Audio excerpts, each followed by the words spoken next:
Welcome everybody to the latest Tournament of Doom. I'm your host, Senior Doom, professional illustrator, tournament organizer, and man with a very, very large head. Okay, actually it's not that large. My brother has a larger head, and so does my son almost, which is very, very, very scary because that means he's probably going to be a very, very tall person considering he's already 5'7" at 11.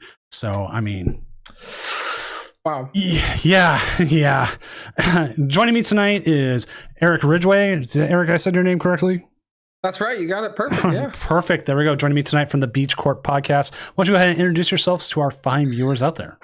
Yeah. I'm Eric Ridgway. As you said, I'm the host of the Beach Court Podcast, and I'm over here on the Eastern Standard Time Zone where it's 11:30 p.m. I have my Monster Energy drink ready to run, and we're going to kill it. Oh, you said the magic words energy drink. You use code DOOM at Rogue Energy. You save 20%, 20 or 30%. I don't remember which one it is right now. I don't know. Nice. I totally drank Rogue earlier today. Totally. Yeah. Listen, Rogue, if you're listening, there's another podcast around that needs some fun. So come on over and we'll take care of you. But what's up, Goldwire? Will 09867 blah blah blah long numbers. How are you doing tonight? We got a good thing for you. We had a very big curveball thrown our way today. They decided, hey, we're gonna fix Gengar on a Friday night. I was like, man, Gengar's not even in my tournament. Can't even play it. Nobody wants this. I mean, it's a good thing and it's a bad thing, right? At least Pokemon is like fixing things quicker when there's an issue, and it's not just waiting until next week. They're actually doing active development, so that's kind of cool. Yeah, that's great. But the thing is, like, maybe they should have active development, made that not legal for Ladder, and just said, we'll fix it in 2 weeks when it officially releases. What's up, Cash? Hey, Cash. How's it going? Good luck tonight, Cash. We're rooting for you. So yeah, I was sitting in a parking lot. It was a hobby store. I was going in and trying to find some paint stuff. I look at my phone, I get tagged. Hey, Doom, you got the night off. I'm like, what? I look, it's maintenance. I'm like, oh, crew. How long's the maintenance? Oh, until 8 p.m.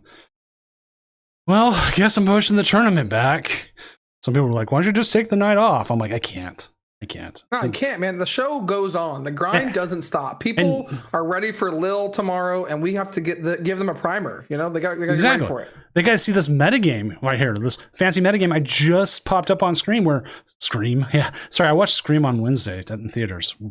Made me feel old. Wait, a new Scream? No, it was the original Scream. Oh, the original. Nice. Yeah, it was a showing. They were doing like a part of this Halloween thing. It was great. That's pretty cool. Yeah, so it's Screen, not Scream. So good one. Good. It was actually fun to go see. Swirl Edge is number one, but technically Gardevoir is number one.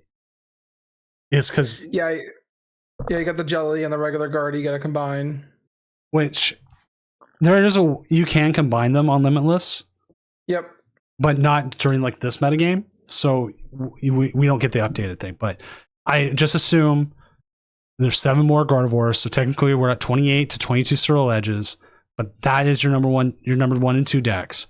Mega Absol number 3, Charizard Pidgeot number 4, and I'm assuming most of the others is that new Tim Danklin deck. Yeah, I mean, I took a look through them already, and there's a good 6 to 10 players playing that Blood Moon Ursaluna Tim Danklin deck, and I'm excited to see it tonight, hopefully. We might try to get it on. It's just finding a player who is streaming, who is able to, and then we'll do it. Yeah. So if you're listening and you're playing that deck, you let us know. Yeah.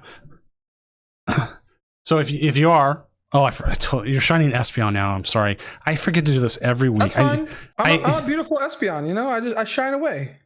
I do this every week where I forget to update this thing because like people always ask, who's casting, right? So I made an automated thing, timer, and then I get all in, and then the timer goes off, and I go, oh right. Dang, man. It's okay. I'll be shining Espeon this week. Maybe I'll do as good as they did. They've been doing pretty good. That's a high bar you're setting yourself to. But I'll update it here. So it'll go bajillion times. And also, I got to update drops. Because, yes, we have drops. Oh, we got drops? Let's go. So I believe it's supposed to be showing up. I don't know what. It was up on Tuesday. And it's still supposed to run all the way up until the next... release, which sadly we will not be doing a regional for that because one, I did like 3 in a row in 3 months. I need a little bit of time to get stuff like set back up. You're and a family man too, you know? Yeah. You gotta spend some time with the family. And 2, Phantasmal Flames may have some new deck stuff to it, but it's not that large of a set. And when talking to a lot of people, they're just like, nah, we'll skip this one. We'll hit it. I haven't even. That's weird that you say that, right? I mean, all the collectors are going to be all about it because of the Charizard Charmander card, and we'll see what happens. It's going to be interesting. Yeah. And so like we have Gengar. I think some people have been adding Charizard in it. Like you look at the city leagues, and it would be fun. But also here's the other reason. That weekend it releases and we would do it. I'm in Las Vegas playing. Hey, let's go. So if you, it's my first time flying for a regional. I've only ever driven. Yeah, I've always driven to Portland and Vancouver because I live in Seattle. Oh wow. Okay. So it's no problem to go to either one. But now we have one in Seattle this year, so like I get to stay in my own bed. I'm like, well, nice. If I don't have to pay for nice. if I don't have to rent 2 cars and pay for 2 hotels, I could take all that and just go to Vegas. So are you giving up on Vancouver, you think, because they did Seattle? Like Vancouver's not an option? I think they took Vancouver, moved it to Seattle, took Portland, moved it to Vegas, and then whatever's in California is the California regional. Yeah, we're going to have a California regional, and then we're going to have one more somewhere, is what the kind of like looks like from the stream perspective. So yeah. I don't know. We'll see. Maybe it'll probably be like, like a East Coast, like Carolinas area, probably. Yeah, because usually we go like 3 East, 3 Center, 3 West. That's how it's been going. Okay, that's not okay. Yeah. Like when we used to have like what 11, 12 sometimes a year. We'd have them like every other weekend. Yeah, I'm really happy for you to go to Vegas, man. You're gonna have a good time. Vegas is a lot of fun, and hope you have a good time. I won't be joining most of the people that are going. Sadly, I won't be at that tournament, but you'll catch me soon. I'm definitely gonna play Orlando. It's my backyard, so gotta do. That's that one. That's like me playing Seattle. It's my backyard. Yeah. Like, I'm winning Orlando. I mean, you guys are welcome to come join, but sorry. I'm not winning Vegas. 67. Okay, so I was gonna say, like, you just press the refresh button here, and yeah, I keep the standings up. What kind of stood out to me here is I'm surprised there's still like a good amount of people playing Joltik Box, and it's doing well. We got 9 players playing, Joltik Box, and we got 6 wins, 3 losses in round 1, and someone's already 2-0. So. Oh no, they're not 2-0. It's they've two people have beaten. Oh, 2 people have beat Mega Venusaur. Okay. Yeah, this is just the matchups. So all of them have played. Okay. So yeah, I mean, I'm just surprised to see Joltik Box still doing well, but people are just cutting their Pikachu decks, and Pikachu's a good card. I lost to one today playing Charizard. I had the setup, and then a lot of the list had cut Mountain. This guy didn't. And I was like, oh my gosh. So you got even this list right here, you're looking at this one, it's got the Gavantula, it's got the Iron Leaves. That's enough to get through Charizard right there. Yeah. I was like, man, I had you had no energy, no way. And then they got it, and come on, no way. And you go amp you very much into Iron Leaves, into Gavantula, something along those lines. It's crazy. Yeah. But let's actually see how many are playing it, because we can check that. There's a lot of one-offs. I mean, someone's playing a Zekrom. What the heck? Yeah. 11% Town Store. That means only like 2 lists. Swords Dance 123. Thank you for the follow. Yeah, see, there's like 0.22 Power Glass, so like a quarter of them are playing 1 Power Glass. Half of them Gravity Mountain's at 0.4, so half basically. Yeah, I just rounded up to half. Yeah. Team Rocket's Petrol. I mean, it's just a good deck. I mean, Joltik is just a really good, efficient attacker. You go second, power up your Iron Hands. People usually can't respond to it that quick. I mean, the only deck out there right now that may potentially respond to that turn 2 is like Cerule Edge that can, just discard a bunch of energies and find the boss on turn 2. But in that matchup, you can just power up Pikachus, and Cerule Edge doesn't have a lot of ways to deal with Pikachu.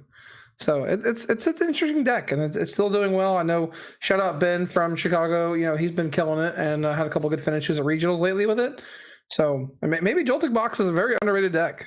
I can see that. The biggest issue I think it runs into is Mega Absol Box, though. You got those big basics.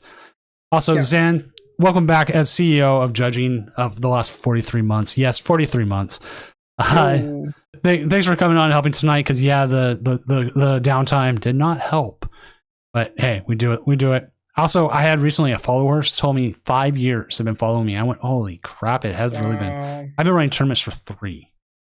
Wow. And I'm trying to get something big for a 3-year regional, for the next regional, with some really big pricing. Not just like, hey, here's another playmat and some other sleeves and other stuff. Let's just say I'm trying to convince people into it, and I'm trying to put all the stats together. Listen, you let me know what you need, brother. I got you. Okay.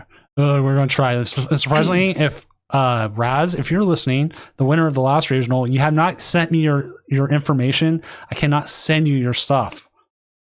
Okay, Raz, you have until the end of the stream to respond. Otherwise, it's coming to my house. Sorry, you know what? At that point, maybe.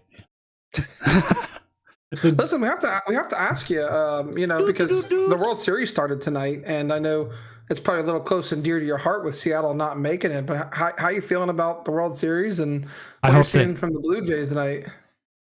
I hope they both have a good time. And by that, you don't really care anymore. No, I would personally. I hate the Dodgers. I hate the Blue Jays.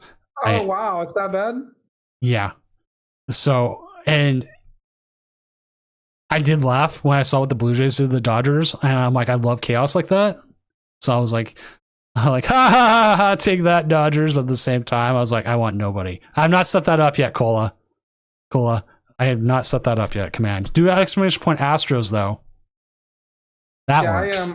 I'm a Florida State fan over here on the East Coast, so Cal Raleigh, big fan of Cal Raleigh, and I was rooting for him to get to the World Series in Seattle for their first time, man. So I was kind of keeping you in mind. I know you're a big Seattle fan, so I'm kind of sad to see that not happen. No, I just hope they bring. You guys are a good team, so maybe next year. Both teams played hard. Yeah, I'm hoping we re-sign Josh Naylor. Yeah, that's the sign you need to do for sure. It's just that, and he just fits Seattle so well. Yeah. Oh, we got Sonny in chat. What's up, Sonny? Sonny comes in. He always redeems that. Always comes in, and that's redeems his Mellow Magikarp loves turkey bacon, and he is the reason Mega Gengar is banned. Yes, that's fair. So, but yeah, if you ever do exclamation point Astros, not that. That's at. This is when the old. Don't make the playoffs. Ha ha ha. It used to just say our cheaters, but now I've updated it. First time in 5 years I updated that command. It's just that's funny. Actually, you'll never guess. We'll get off sports here real quick. I promise. Oh, you'll never guess no worries. What team I'm a fan of. I'm on the East Coast. I would hope the Tampa Bay Rays, but I'm assuming Yankees. No, neither. Red Sox. So I'm a type of person where whenever I pick up a sport, like I'm a huge fan of like the best team at the time, and I kind of stick with them, for the rest of my life, basically. So I am a St. Louis Cardinals fan because of 2013, with the what do you call it, the rally squirrel and David Pujols. Yeah, I'm not a huge fan, but I'm a fan. Cardinals are good. See, the worst thing is being a designer, artist, everything. I like certain designs as well, and the Cardinals are so classic and up there. I'm indifferent to them. I'm indifferent, but it's so clean. Like, part of me wants to be like, yeah, let's go get a Cardinals hat. I know, right? I mean, it just looks good. I'll pop it on chat real quick because I was messaging Eric from the 904 that you hear. Hello, what's going on? I'll pop up the jersey. I'm having a great night. Jersey I'm looking to buy. Oh, you buy a jersey? Well, I have a jersey. I have a 2003 Mariners jersey from 2003. That's it's way better than the Nikes. Okay. There is this one right here. I'm gonna pop it up on screen. It's the 95 Edgar Martinez teal. Dude, that logo on the right, that's so sick. Yeah, that's how you know it's from 95. Is all teams in 95 wore the 125th anniversary, and they had no MLB logo on the neckline. That's sick. How much is that? About 140.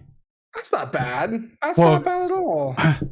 And nice as Andrew, the Cyril Edge believer. Lol. Yeah, Biscuit, we were talking about you earlier, actually. We might put you on stream first because of that. Listen, I'm a big Cyril Edge believer, but there's one big piece that I have a gripe with all the Cyril Edge players. Cut every single Carmine from your deck list. It is a bad card. It does not belong in Cyril Edge. Hot take of the night. There we go. It's not even first round up, and we're hot taking it up. That's how it is. But yeah. The way I found that is there's people who got all the old Majestic uniforms after after Nike picked it up, and they just resell them. They've been sitting there, and there's just all this stock Majestic had that they sold for like pennies on the dollar because they couldn't sell it anymore. They're just like get rid of it. That's wild. Yeah, I just I like the Cardinal Red, and that's mostly why I like them, and they were good. And yeah, my teams are St. Louis Cardinals, Detroit Red Wings in hockey, Miami Heat in basketball, and the Jacksonville Jaguars because I'm born and raised here. Hey, I'm a Jags fan too. Seahawks #1, but Jags #2. Really? I didn't know that. Yeah, it's because when I was a kid, it was they became a new team, an expansion team, and I liked the teal. Yeah. They matched the Mariners and all this other stuff. Sick. Yeah, the teal's sick. Yeah. And Mark Brunell was a UW. Yes, a lefty. Yeah, lefty on top of that. So I was like, boom. I'll have to send you a Jaguars hat or something, man. I'm all for it. They're my #2 team. Which even though it sucked when they played against Seattle, I was 2 weeks ago, I was like, sorry, destroyed us. I just got to go Seahawks over. That's fair. That's okay. Because my 2 favorite quarterbacks when I was a kid, Rick Meyer, who was absolute crap, and and Brock Huard. And no, Brock Huard's a local. Not Brock Huard. Mark Brunell. Brock Huard was horrible. Okay. Well, at this point, we've lost all the Pokemon players. They've gone to another Pokemon stream. So sorry about that. Yeah, no, it happens. We've talked about all the weird stuff. That's actually why some people stick around, is because we talk about other things in Pokemon. We have our Miraidon at 1-0. Yo, let me see this list. All right, we do have some results being always results being at time. Yes, always. Time rules are time rules. Man, I love sport ball, says Pokey Emmy. I know, right? We love you too, Emmy. Hope you're having a great evening. Non-Pokemon feel. You're right. You're not wrong. When I talk Pokemon to my wife, she's like, yeah, cool, go Pokemon. Great. All right, I'll bring this up real quick. Yeah. If a game finishes and you call a judge within like 2 minutes, we will change the match result if you have proof, or your opponent says, yeah, they won. So that's what's coming up. If someone said, I want my opponent won, change it for them. I'm like, yeah, just within like 2 minutes. Boom. Makes sense. Yeah. And it's good sportsmanship and everything. And honestly, we write that kind of stuff down and we go from there. And we're like, okay, this person's been cool. Like, maybe give you a little bit more leeway, maybe not. Someone in the chat asks, what happens if opponent selects wrong deck? If they catch it right away, we do what's called a reset. And when reset happens is, as the penalty, they lose the coin flip automatically. So you get choose first or second. But to also benefit this, because when we first started doing this, someone pointed this out, they got donked and they had a great hand starting game 1. If your opening hand is horrible, you may choose to restart the game once. And then it goes right back to like nothing ever happened. Go back to coin flip and everything, but you get that one chance to reset. So if you start, say you're playing Gardevoir and you start your Pheasantipity and the rest of it's nothing good. You start Pheasantipity and you end up with 7 psychic energy somehow. You get to reset the game. You can get out of that bad hand because your opponent. Round 2's coming shortly. We're finishing up some last minute matches. Yeah, it's coming shortly. We have, even if you pick the right deck, if something happens within like the first 2-ish turns, we can even do that. So like if someone disconnects, that's what we do. We reset the game. Your penalty is you lose coin flip. Because we can't do like penalty prizes for stuff like that. If I could, I would just do penalty prizes. Yeah, I gotta say, back to Cash's comment earlier about sport ball and nothing about the U.S. I know you're a big like car fan and you like to watch, Indy. You gotta come watch NASCAR, man. Daytona 500 is nothing. It's like nothing else, man. It's a good time. I'm there every year. It's a lot of fun. So whenever you want to come to the 500, you let me know and I'll host you.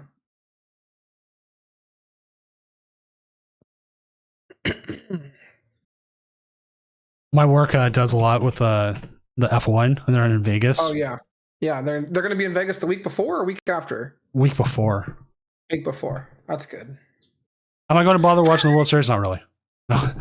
It sucks because like a lot of the corporate people, because I work at T-Mobile corporate, they get to go to it and I don't because the brand I work on is Metro, one of our prepaid subsidiary stuff, and I'm like, come on.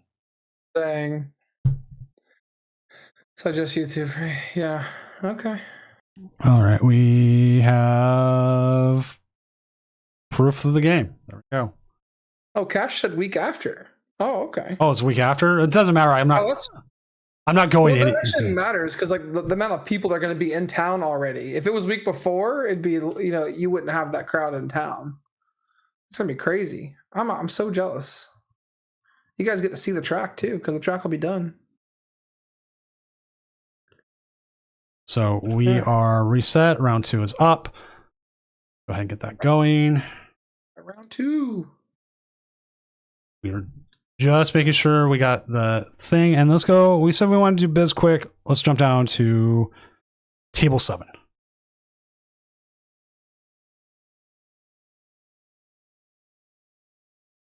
Oh, there he goes. I was like, oh, did I grab you? Oh, wait, no, I didn't. I got myself, though. All right, let's find it. It's weird starting round 2 for me, but it's a weird night. We'll roll with it. Well, he's playing Cyril Edge. I can find him that way. Sadly, 0-1 to start, but they are up against Gardevoir. Again? Not the double Gardevoir start. All right, let's see if you adjust. Right? I mean, this is how it goes at regionals, right? You hit a matchup, maybe you learn something, and then you get an opportunity to adjust later. So let's see if the Cyril Edge player can adjust against Gardevoir. Traditionally unfavored, especially if they have like a Drifloon Charm. Just checking out the list here in a second. Let me get this up.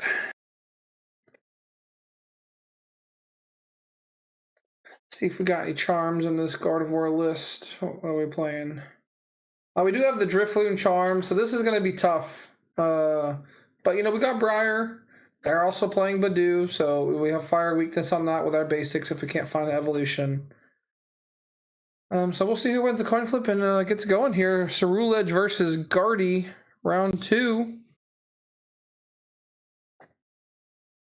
So I like Cyril Edge. Go ahead. Yeah. I do see a lot of Guardies are bringing back the little balloon. The balloon's just too good. They gotta hit 300, right? Yeah, they're like, we can get away with it, and then like Cyril Edge comes out, and some others like, yeah. All right, this hand is interesting for the Cyril Edge player because I'm curious if they're gonna go Nest Ball for Squawk and then play Carmine, or if they're gonna Nest Ball for a Pokemon and then play Carmine and hope to get something else. Because the problem with Carmine for me is like drawing 5 cards just isn't strong enough, even if it is on the first turn. So I don't know. I'm hoping to see him Nest Ball for the Squawk and then Carmine if you're really going down that route. So we'll see what they opt for.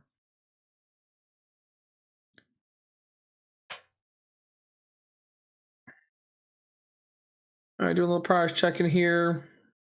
He's going to go Lunatone. So he's going to draw 3 with Lunatone before he Carmines. And see, like, that to me, I don't know. If that's the sequence that they go down, that's just not a strong enough turn 2 for me usually. Like I get the benefits of lunar cycling before Carmine because you can draw into more vessels, get more energy, and then Carmine those energies away, and it feels really, really good. But it's all about your turn 2. So let's see the Carmine first. Okay, the Carmine first. I like that. But now you see they didn't draw into any fighting energies to draw any cards here, so they have to Nest Ball for Squawk. Right? It's a half the nest ball for Squawk Angle here. I do like the 2 Squawk if you're going to go down this Carmine route, because you don't want it to be prized at all. And the turret on the eye on the back makes sense. Makes sense. All right, we're going to draw some cards. But you don't need much here as the... I see, look at the hand. See how much worse this is next turn? Pretty bad. We got a stretcher for... Got a stretcher for fighting energy to draw 3 probably next turn. You need to use the stretcher now, though, because they do have the Badoo. Which is... Yeah, exactly. Yeah, which he's doing. Yep. Yeah, thank you. I mean, you could have drawn and then attached the legacy, but yeah, but you do get the 70 here. Yeah.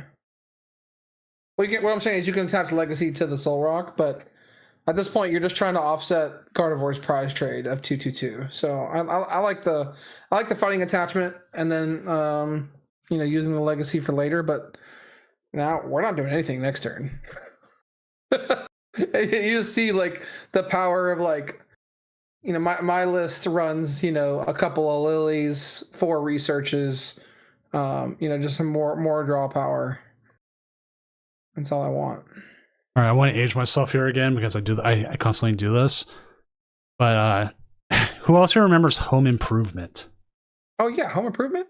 With, yeah. What's his name on the fence? What's the guys on the fence? Wilson. Oh, see, look at this hand, bro. This is brutal. Oh my god, this is brutal. But yeah, no, like Tim Allen always going like, what does this need? More power, or whatever. Like, that's more draw power for me always. I'll play Professor's Research in decks that don't need it.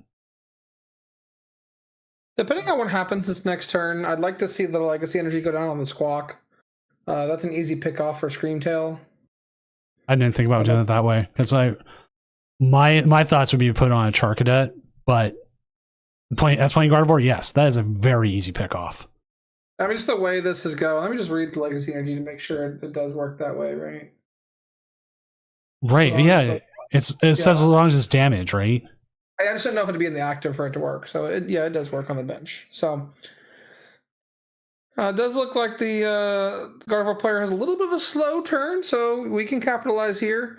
But we've got no knockout on board as the Ceruledge player, so we need some help off the top here.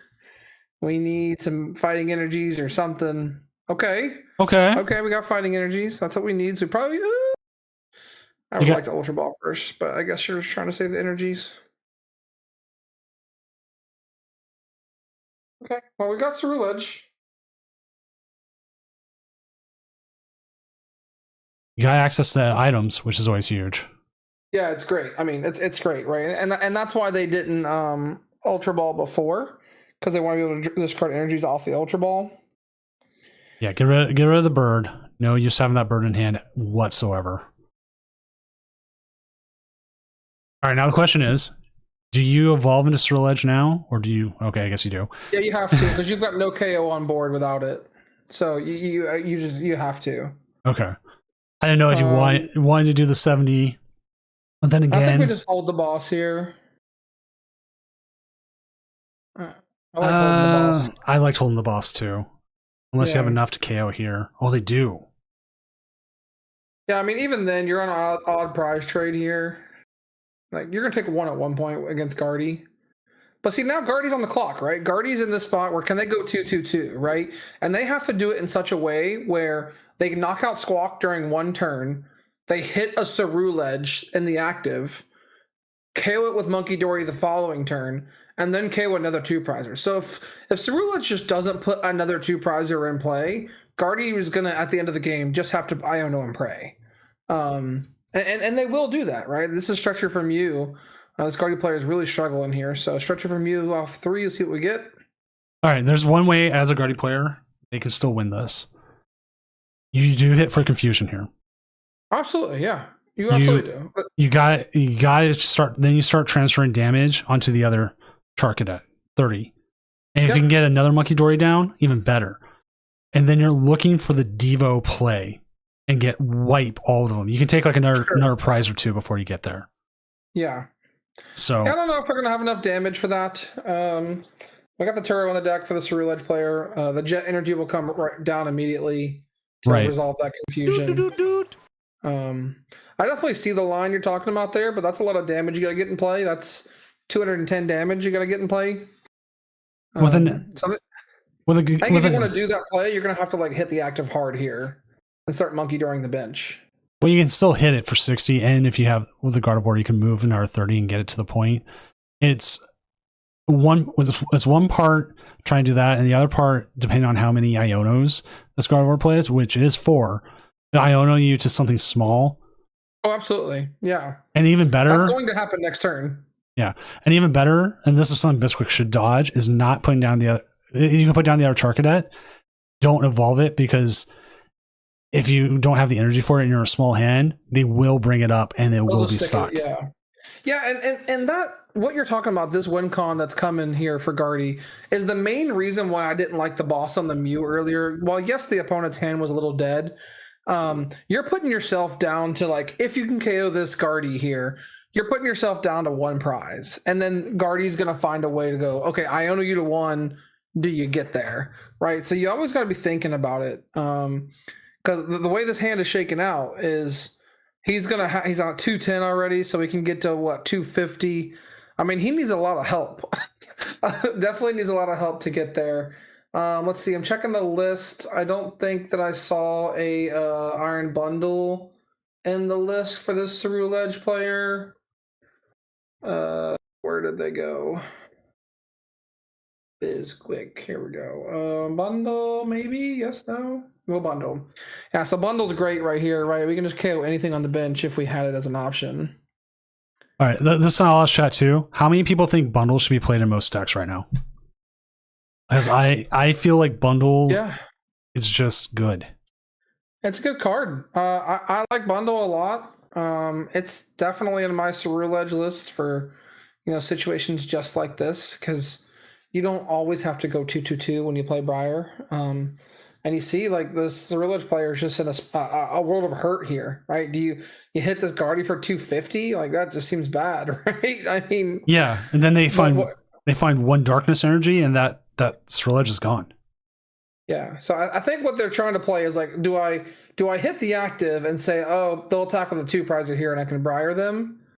As where their brain is currently at. But I think you have to Iono see more cards here. His hand's just not strong enough. No. Oh, no attack. No attack. Okay. Interesting. But why not draw more cards? They're going all in on this Briar play. They're trying to bait them into like attacking with this Gardevoir again. I think they're just trying to bait them into just attacking so they can just win. Have Gardevoir only take 1 prize instead of 2. Yeah, I really don't like this play from the Ceruledge player here from Bisquick. Uh-oh. You're going to wipe both of them now. They're going to retreat into Mew. Mew's going to get powered up. You move all that damage off with the Monkey Dories. They use the second attack. All that energy goes back into the discard. And then you're left with a Charcadet. Mm-hmm. And they're 4 prizes up. Mm-hmm. Yeah, you're right. But in this situation, this is why this is exactly what the Ceruledge is trying to bait them into, is doing exactly this, right? Like, if the Ceruledge player top decks an out to, a Ceruledge plus fire, they have game in hand. Like, if they find fighting energy plus Ceruledge fire, they just have game in hand. They can Briar the active. That is true. Right? So this is what the Ceruledge player was playing for, and the Guardy player played right into it. Now, they don't really have the hand to get there, but they're probably going to get Iono'd at some point if they haven't already. I feel like the Guardy player was banking on them having such a small hand, not having the outs. Right, and I think that's why they didn't attack, right? It's kind of showing that sign of weakness. Mm-hmm. All right, so let's see. I mean, if you top deck a fighting energy, you can get there. You top deck Nest Ball for Fez, you can get there. This game is definitely not over, but it all depends on this top deck. And the top deck is Charcadet. GG's. I mean, I own a 2. Yeah, it's not full GG. No, they don't have a. They don't have the. No, it's GG. It's GG because you have Artisan for Screamtail. They don't have any bench space. Doesn't matter. You'll KO something, right? Like that's how this game plays out. You can't just pass. I don't think you can pass here unless you're really trying to get there. But what do you leave in the active? Like a single prizer, maybe? Like you leave a Chark in the active is like your only route here. But we need Briar next turn, and we don't have an out to Briar. So if you're going down this path, I think you just can't evolve. Oh, he doesn't even have any guys left. He needs a Night Stretcher. Yeah. Yeah, I don't even think he has any fire energy left either, because when he last used the... Well, there's Rod. That's something. I gotta put 1 Cerulege back, in my opinion, not 2. Yeah, you're never going to use a second one. Yeah. And there's like, you know, a lot of your Ultra Balls are down. You just want to find it. I see that. But I think you just have to pass. You just pass with this and say, hey, like, you can't KO, you don't have boss, you can't win this turn. Then the deck is good there. I think this is the turn to pass for sure.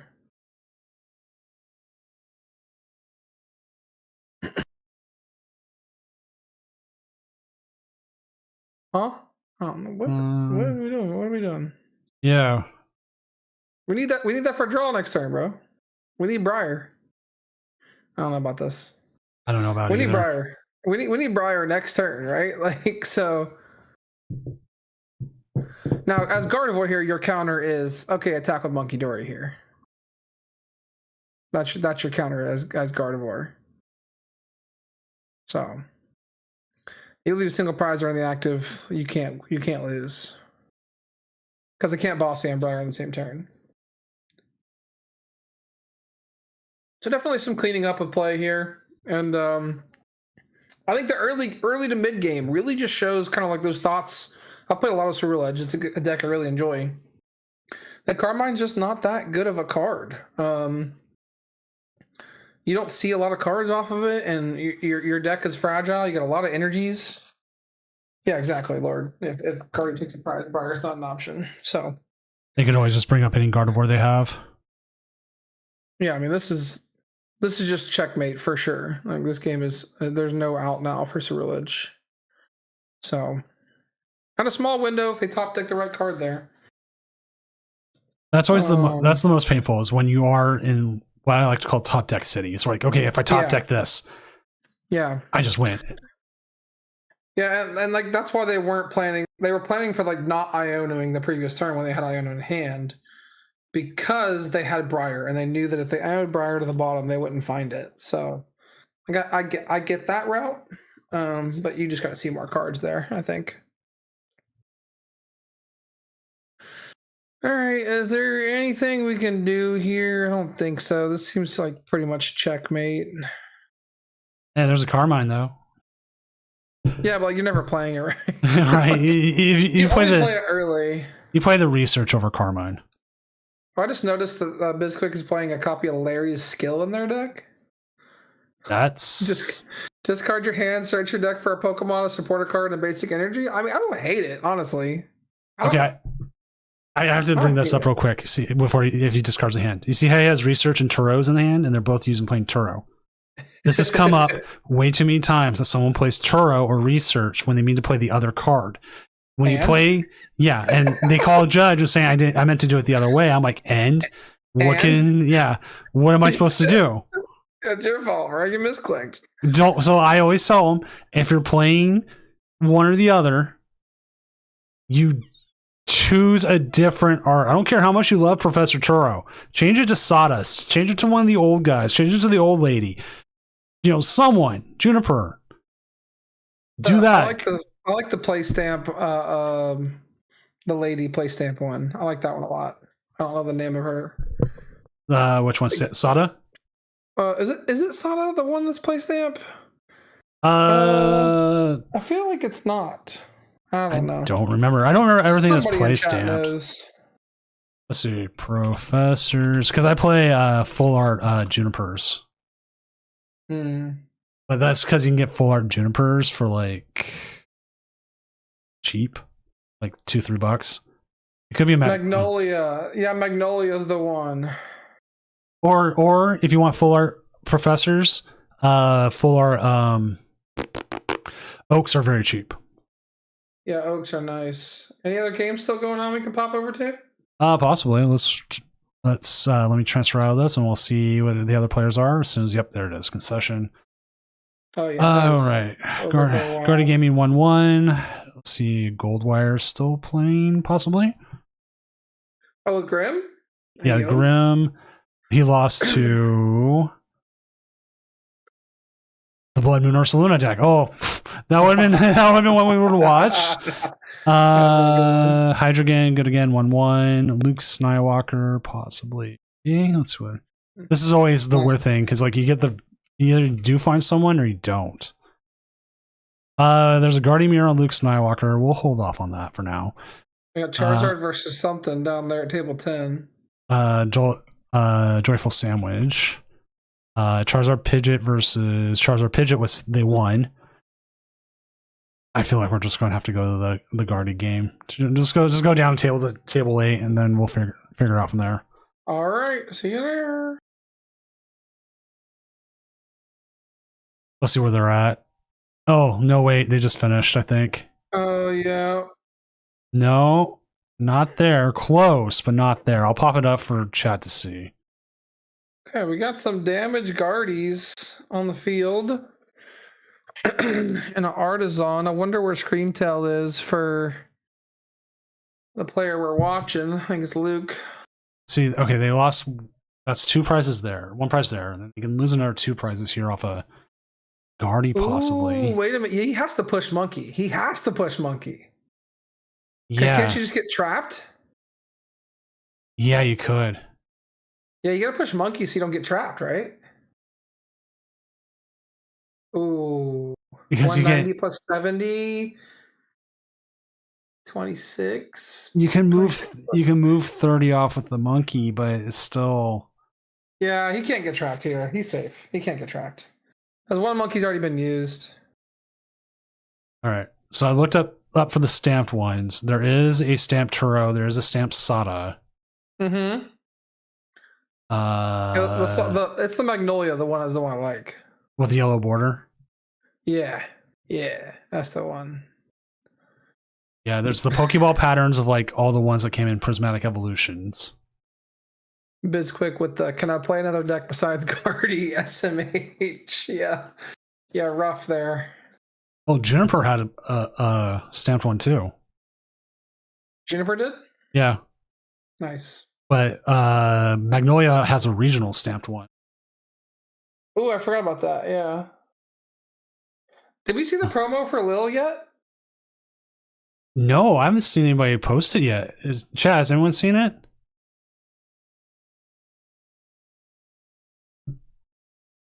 I wonder if it's lilies for Lil. I mean, I'd be fine with lilies for Vegas. All right, so what does this do when he's going down this confused route? I don't know because the 290 doesn't. You can't power up the 290. Screamtail has to be down if they're playing it this way, right? Let's see what we got in the deck for Artisan. Enamorous has to win, right?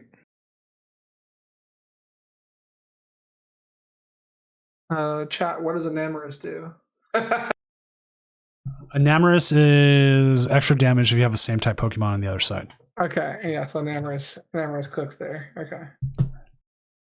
Any tips for you, Bizquick? Okay, so my tips for you. At the end of the game, there's a couple of things. At the end of the game, you were you had the Briar and Iono in hand, and I know you were trying to plan for like maybe a Briar turn afterwards, but that wasn't something that was realistically going to happen. So you just need to Iono there and see more cards. I definitely would like to see you start testing out some Iron Bundle in the list. Iron Bundle's a card I've included and I really like in the list. For those situations like that when you can't just hit 310. Outside of that,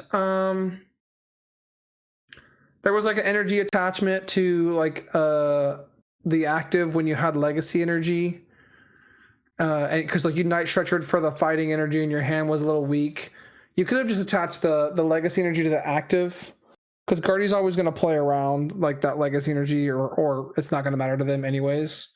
So I think in that situation, you probably should have attached legacy energy to the active and held the fighting energy to either to draw 3 cards in the following turn, because your hand was just so dead off the Carmine, and that's another reason why I hate playing Carmine. So those are some of the feedbacks I had from the game. You're welcome to go back and watch it in the VOD too. Yeah, the VODs are always available both on Twitch for 2 weeks, YouTube forever, or until YouTube crashes and dies. But go ahead and join me back in the casting desk.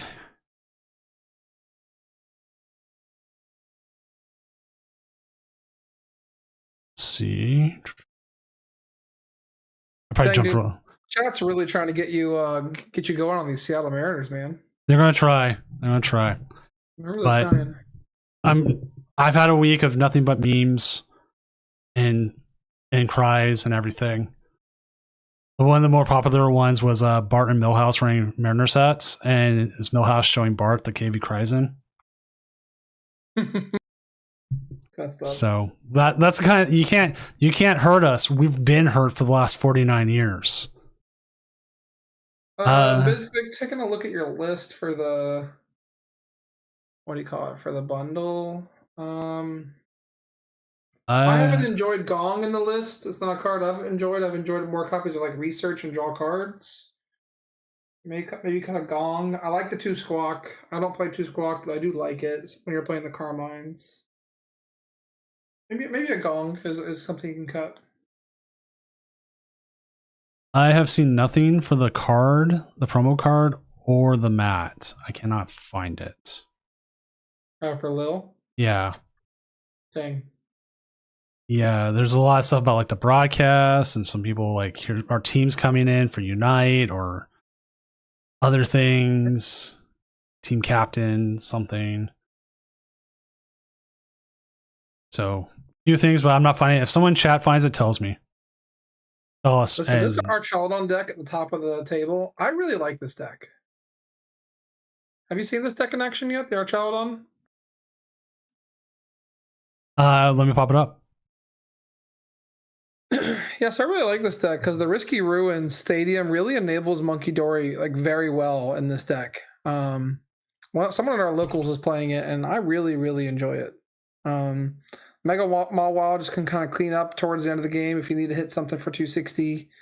Yeah, the Monkey Dory just kind of makes some weird matchups with the Hero's Cape is good. Archaladon is just consistent. It's one of those decks that like they're one of the more consistent decks in format, right? You know, it won Japan, I think in the first tournament that it was legal or something along those lines. I know it was doing really well because it's just straight, you know, discard energies, evolve, attack, Turo, evolve, attack, Turo. So I like this deck a lot. I mean, have you seen it in action? We haven't had it on yet with the newest one. We had an opportunity, but when we got them on, they dunked their opponent. And their opponent drew pass. They got a thing in, and then the next turn their opponent drew pass and they evolved, and it was just all the time, right? That's it. Yeah. It's just consistent. You don't. This was the deck that did well when Itchy Pawn came out first, right? Because it was the one deck that's like, I don't really care, right? Like you're gonna Itchy Pawn me, sure. I'll research and I'll attach energy and I'll evolve. Oh, well then I'll boss your Pheasantipity, right? So it's just a good deck. I like it a lot. I've always enjoyed it. I played Poison Package Archaladon for a while. That was a lot of fun. See what else is doing well up here. We got one of the Blood Moons at 2-0. Or no. What the heck is this? Look at Pat Stevens' list at 2-0. Joshua's screen out. Sure. Who's Joshua on? I think that's this person that we're just looking at. Oh no. You'll know someone else. Sorry, I'm being a little quiet. We have an issue where like an opponent might have won, might not have won. Oh no. And they like disconnected. Oh no. But we will grant a win if we have a screenshot proving you win the turn you disconnected. All right.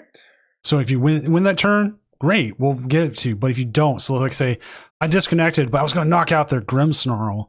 I'm just using Grimmsnarl as a solution. But you had 4 prizes. That doesn't mean they don't have like a way back into the game the next turn. That's a lot of So this is so interesting. You got to pull up the 6th place Pat Steven list. All right, let's pull that up. Boop, boop, boop, boop. There we go. What the? Was that Thwacky?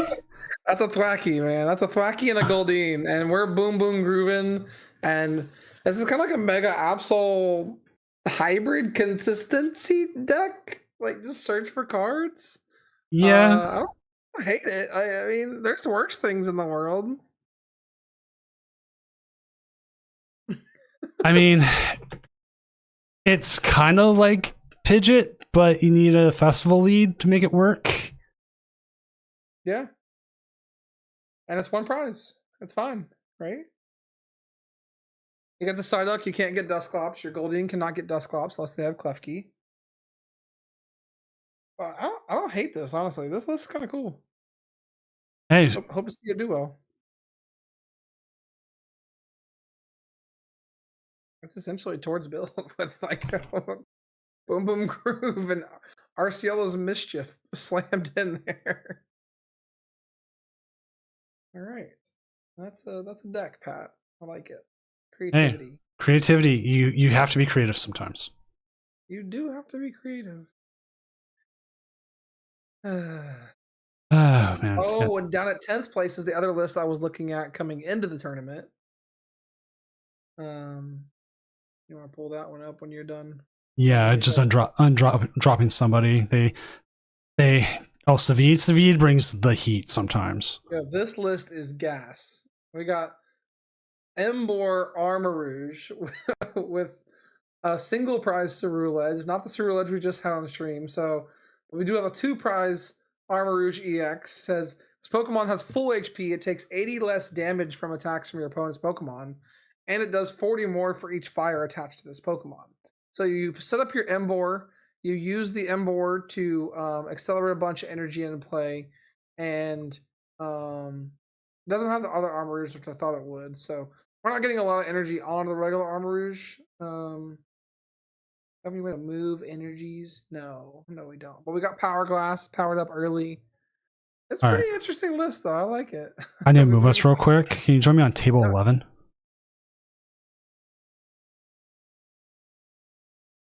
Okay, this game, just keep talking about whatever. I can change it on screen. This is a slow play call, and I don't put those on screen, but I still need to watch them. Okay. Oh, we got like a control mirror-ish. Oh god, 6 and 6. Yeah. The thing is, like, I guess one's in a loop and the other one's not, and the one that's not in the loop is wasting time. And like I'm already counting the seconds here in my mind, and chat's hearing me say this and everything, but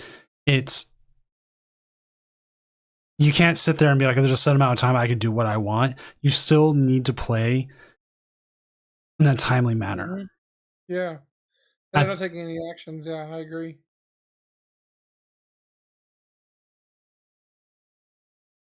And like I won't count a game for like hypotheticals, but if a slow play is causing a game not to end,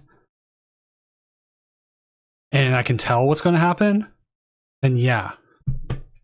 Yeah, when they got 3 cards left in deck, and the Sonar has 22 cards in deck.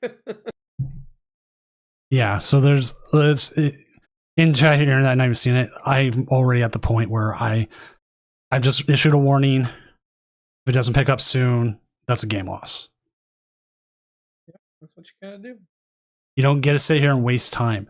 We've had someone actually run time out by doing actions within 5 seconds. They kept fast and did things like, including like they were playing Iron Thorns and they couldn't hit through like a Mimikyu, but they had free retreat with both Iron Thorns, and they would do certain actions, and then they would do hit, move the energy, and that took a little bit of time. switched, did it again every turn until they ran out of time. They still had a thick deck. And it wasn't like they took 15 seconds per turn. They went and played the game. It was just, they're like, hey, this takes a second of action. This takes a second of action, et cetera, et cetera. And so that's what they did. All right, let's deck out right there. He's got 6 cards in hand. Yeah, that's just deck out. Yeah, that's deck out. Okay, let's go back to the casting desk.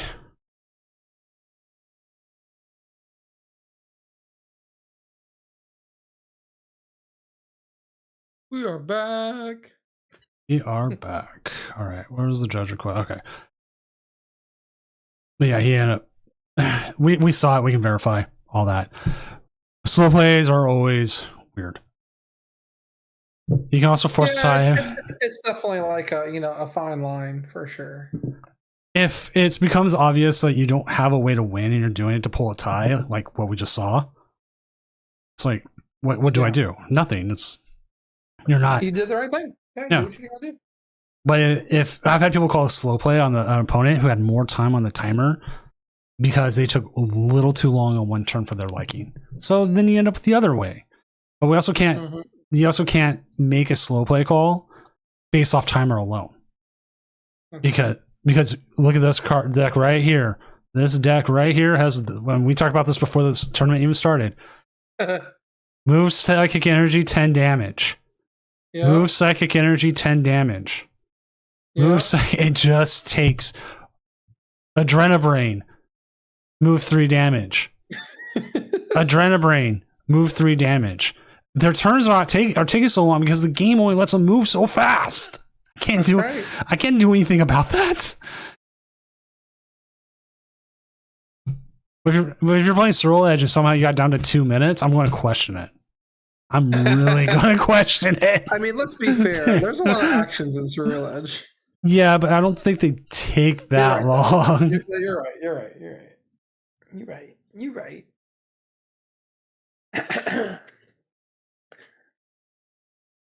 Prowler says I'm just playing Cypher. Just playing Cypher, dog. I'm just looking. I think that was a reference to the Boom Boom Groove, if I remember correctly. Oh, right. Actually, Boom Boom Groove is such a good one. That's good. That's cooking. I need that deck to do well, and we got to get it on stream because that is cool. Have you been playing any Legends EA? No, I have not played any of the Legends games. I want to, but I just don't have the time to put into it. Yo, did you see Connor Chiappetta's tweet? No, I didn't. Connor said optimal round 1 of Doom. So he said he was going to be late, right? So he said, I'm driving, you can have the win. And then like 3 minutes later, the match finished due to your opponent not showing up. Oh, okay, never mind.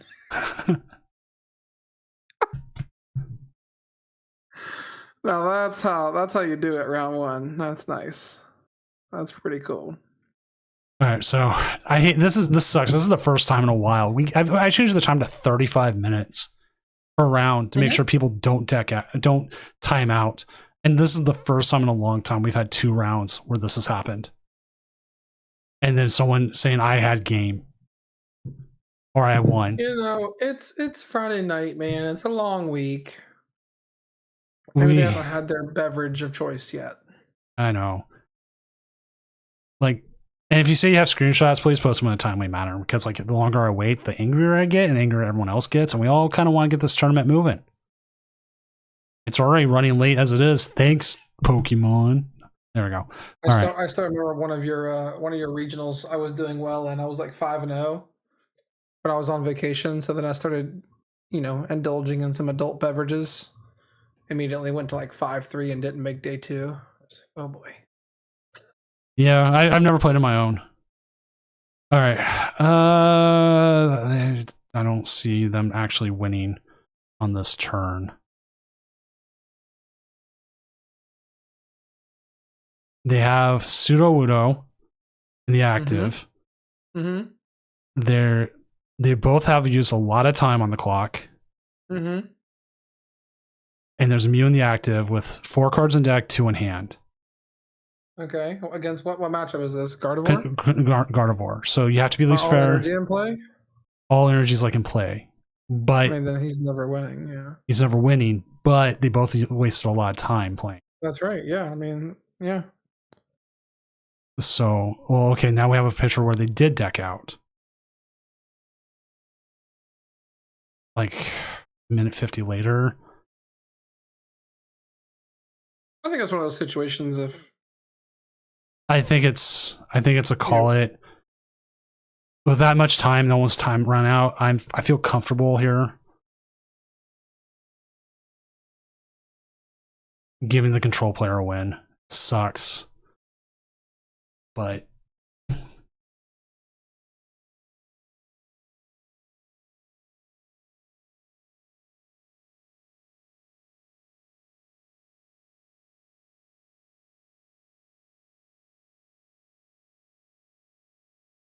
oh shoot, Lil starts in 2 hours, bro. yeah, I know. Usually it's not that much of an issue, but here we go. End round. Next round is up. Round 3 is up. Usually this is when we start watching. All right, we're ahead of schedule. Yeah, we've streamed more games now than we usually do by this round. All right, any 2-0s we have? Possibly. One Gardevoir. Goldwire won with Grim, if I remember right. Oh, did he? Okay. Oh no, he's 1-1. But he's up against Ceruledge. Edge. Gardy Ceruledge again.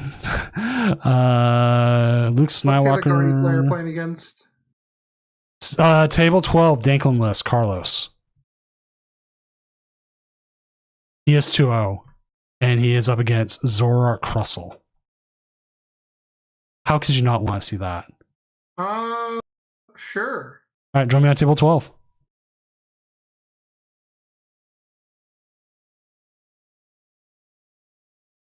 What actual table is this on the tournament? I don't know. Let me double check. I'm just setting up the graphic stuff. It's Carlos P, and they're both 2-0. So it's not like we're watching a pair of O2s. All right, I found it. I just want to see a deck list. That's all. We are watching. My policy is to put on the weirder, and some people are like, they're not weird decks. The weirder decks early, because there's a good chance that they don't show up in Top Cut. You right. I mean, they might. So Zoroark Crustle versus a Blood Moon Ursaluna deck. This seems pretty bad for Zoroark, honestly. I think so too, but we can see if they pull it out. You can't discount decks sometimes. Like there's plenty of. That's the one. You never know. Because I played against one of the Bears today who just absolutely fell apart, like right off the bat. Yeah, I don't think the deck is very consistent. That's for sure. And like they like put down a bear. 2 draw supporters and 4 Arven, but like you got Solrock and Lunatone, so you're like trying to get into the discard and then like pull it back if I remember right, and like it's for like opportune moments. It's weird, and like I haven't played it enough of it, so. I mean, the idea of the deck is just get damage counters on your opponent's active, and then use Blood Moon Ursaluna to attack for a lot, because it does 100 base and then 30 more damage for each damage counter on your opponent's active. So in this situation, our Blood Moon guy is going to need to get to 280 is his magic number. So he needs 140 more, so he'll need 7 damage counters. Was it 30 or 70? I can't remember what I just said. 30. So 140, 30, that's what, 4? So he needs 40 damage counters on the active to be able to KO it. But doing that with single prizer is pretty good. Pretty good. Do we have retreat lock on the Zoroark side? We do not. Someone in chat asked, is there a way to change my user mid-turning? Yes. We can always fix it. There's no issue with it. I'm not going to disqualify you. Sometimes you put the wrong thing or you need a different account. It's all good. All right, so we got Zorak going first here, setting up, going the Dwebble route, going down the Crustle route, which I don't mind, honestly. Crustle's easy for going second. Oh, so our player had a slow turn. I'd have missed that. All right, we got the Turbo Energize coming in.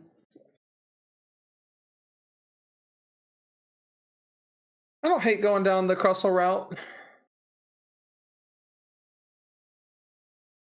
And Crustle's not horrible. Well, it has a decent number of HP for this matchup, and you just kind of got to pace them because you can't pace them with two prizers. You will lose that race. But you can maybe pace them with one like single prizers a little bit. It's just keeping all the energy in play for the Crustle opponent is going to be the hard part.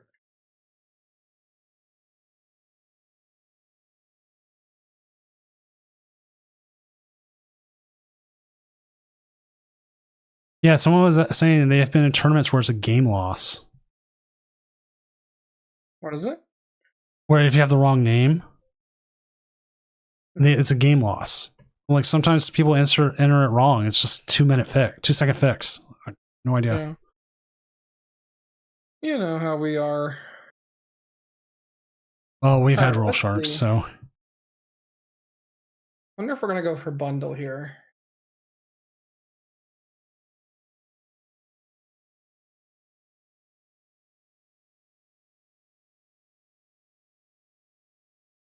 For the mountain. Okay, so that takes away the bundle for the most part.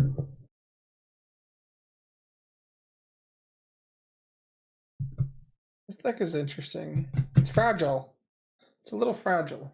just slightly. Yeah. All right. What's your What are you opinion? getting rid of? What's your opinion on Secret Box? Best best ace spec?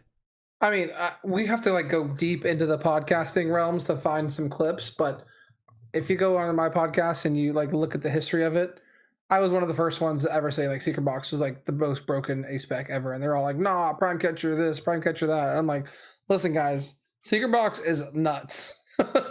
Especially with Guardy being in format, I think Secret Box is just really, really good. It's a deck I've liked for a while. Sorry, a card I've liked for a while. I really wish that we could get a reprint of Secret Box and like maybe our Trainer's Toolkit. I'm really sad we didn't get that. Same. Like I saw it. I'm like, you chose all the worst ace specs or ones that have been reprinted like a bajillion times already. Yeah, it's pretty bad. We do have the Blood Moon player taking the first prize here. Has a couple, all three energies onto his Blood Moon and powered up and ready to attack. Let's see what our Crustle player can come up with. Looks like they have a Crustle attack, which should be enough to KO the active Ursaluna. So then it comes down to, can the Ursaluna player respond?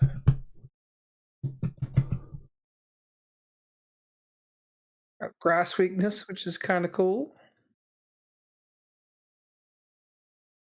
All right, so I see a route for the Ursaluna player here. If they want to, they can Arven for Nest Ball. And they got Fez off the top. That's nice. But they can bundle up this Dwebble and KO it with a Soul Rock here pretty easily. Let's see if they go down that route.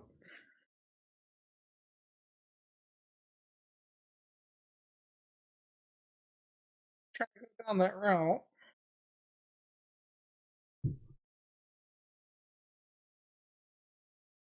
He's trying to attack with the Blood Moon again, it looks like.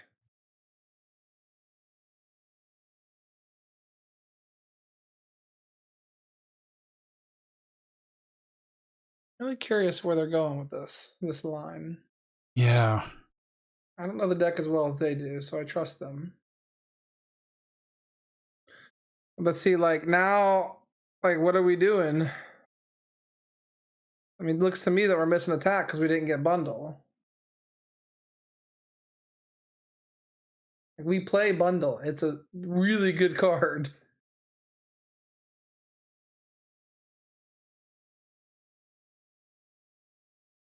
So we're just gonna hit this guy for 70. Wow. Definitely a misplay there by Carlos.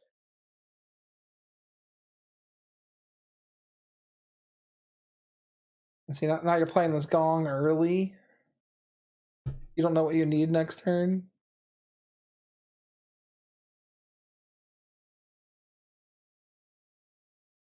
A lot of misplays there. A lot of misplays. But to be fair, you probably don't get as punished in this Crustle deck. They don't have a lot of energy acceleration, so once you do knock out this Crustle, you know, they're not really doing a lot. And you can see from Epic Fire's turn there with just like attach attack that they're not really, you know, doing a lot of activities right now. So that misplay shouldn't get punished too much here for Carlos, and does seem to be in a good spot still.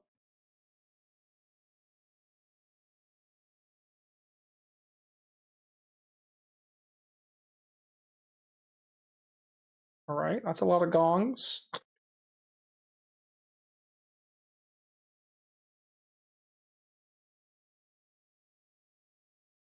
Sorry, I'm working on a judge call, so You don't have to be sorry. I'm over here running it for you. I got you, brother. you got it. Yeah, that's why we bring in co-casters, not just because we want people to get experience, because I have the attention span of a gerbil. Listen, I will not be here all night, so enjoy it while it lasts. Well, by the time you leave, like this is how the night goes. The judge calls just get smaller and smaller as the night goes. Exactly. Yeah. Like I had a finals once. We're sitting here. I'm like just I don't know. I'm talking about something, and I'm like drawing a picture for Chad or something, and then it was bing, like top 4 semifinals. There's 2 games going on. Someone judge called. I was like, why? Why are you judge calling me? This guy needs to be careful with his resources. We're expending a lot of resources here unnecessarily. Don't play the Crispin. Yeah. Also, Only Game Show, what's up, dude? How you doing tonight?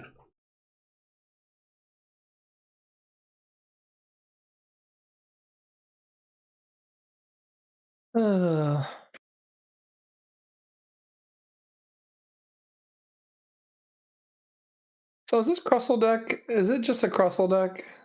Yeah, I don't think there's. Dark. Oh, there's Dark. They got Zoroark. Zoroark stuff is in the deck. But this is going to be the pivotal turn here. Like I don't see a way for this Crustle to attack this turn. So we got Crispin. We can find Crispin here, I guess. But based off the duck being sent up, I don't think it's going to happen. Please, can we see the bundle? Hit the field this turn. Please.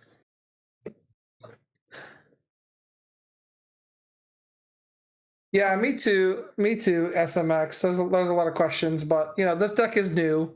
You know, they're practicing and learning it, so I'm not gonna fault them for some missequencing. Hopefully they can, you know, watch the VOD back and learn a little bit here. Okay, we got the boss coming in. It's not gonna do a lot. It's gonna do its best. I think the thing to take away from the early game from this player here is resources, and I've mentioned that, you know, already. There's 0 fighting energy in deck currently, so all your Crispins are dead, and we didn't use Iron Bundle early when we could to save some resources, right? So now we're going to use the bundle here, and it's going to be effective, but it would have been even more effective earlier in the game while we're attacking with Solrock. So it's a good deck. I think it's a good strong deck.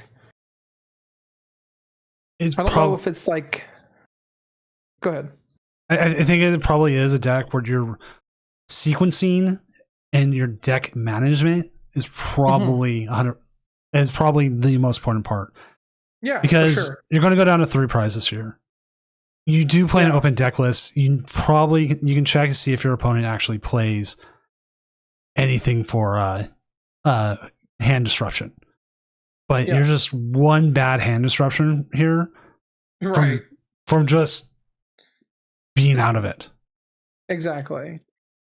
Yeah, and the other piece to that is I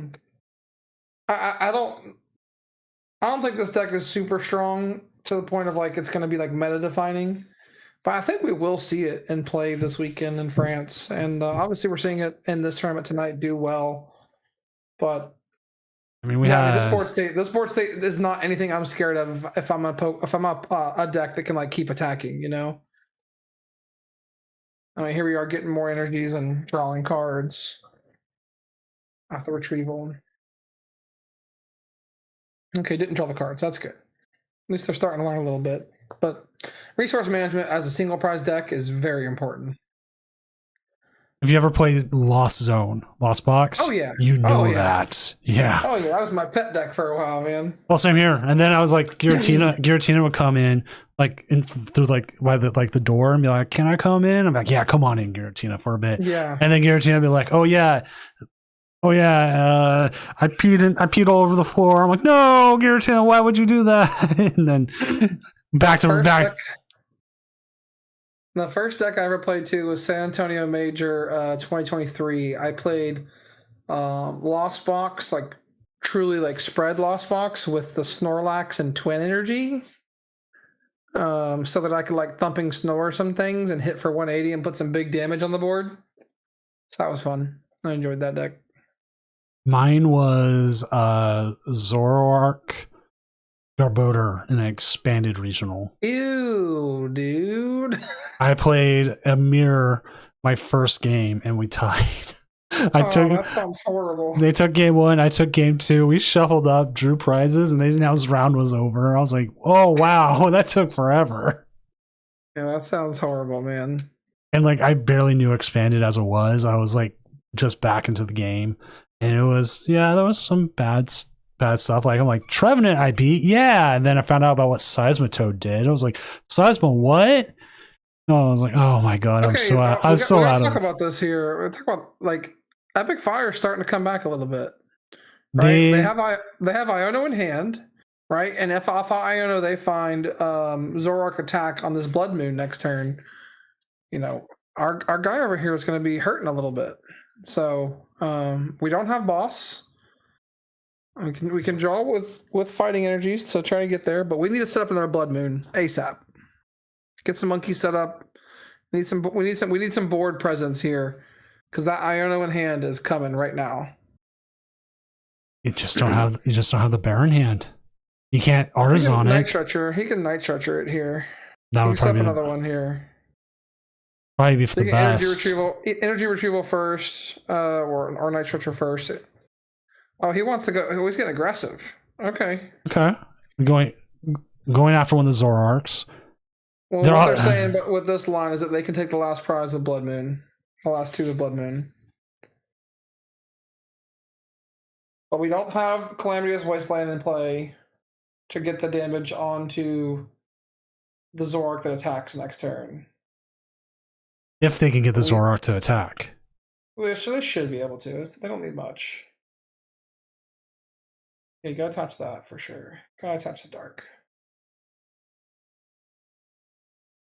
Oh, he's thinking about how do I close out the game now. So now he's like thinking about how do I close the game out when he should be thinking about that 4 turns ago.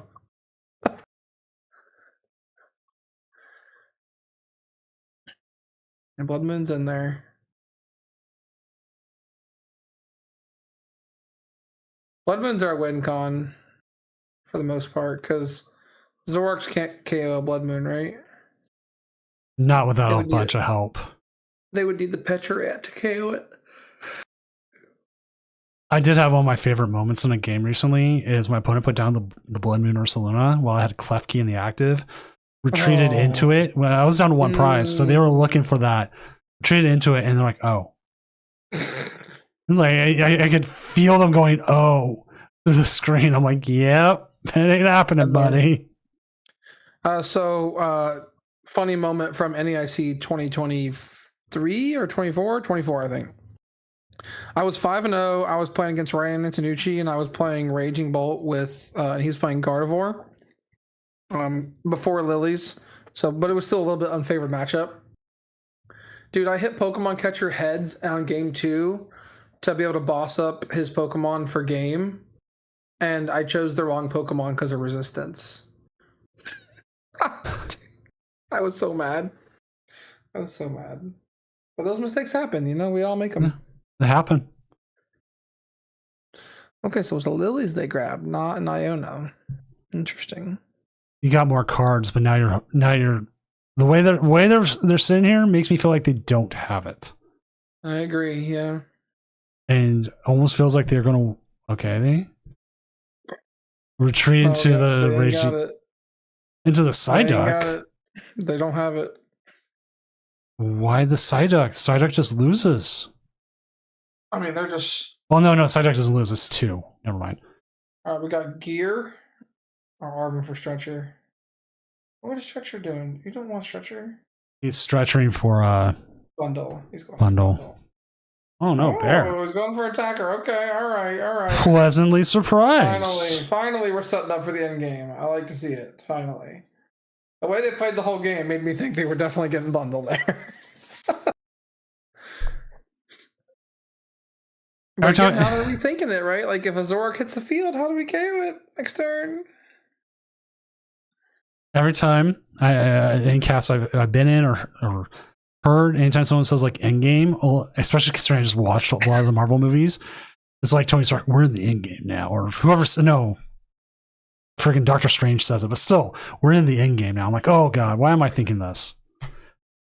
See what they just did there? They Poke-Geared for Iono out of their 6-card deck, and they're about to get Iono to 1. Saved it. It saved it. I should have just kept the Iono in the deck. At least see one more card, maybe. All right, we'll see what happens here. They've got the big bad dragon. They've got 1 energy. We desperately need Iono KO here. More Iono Countercatcher Fez KO is like your best chance. More Reshiram's. More cards played. No Countercatcher in this deck. It's here. Okay, it is Iono. Like, is there Lilies or Iono? And we see the angry face.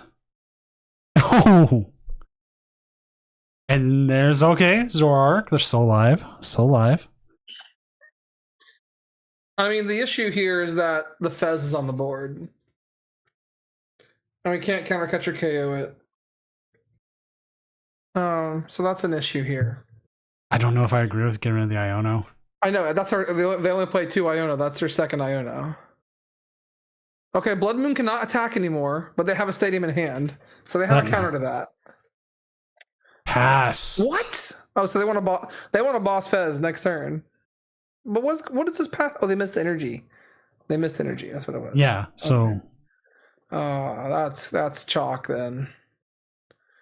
And they got 2 attackers set up with energy.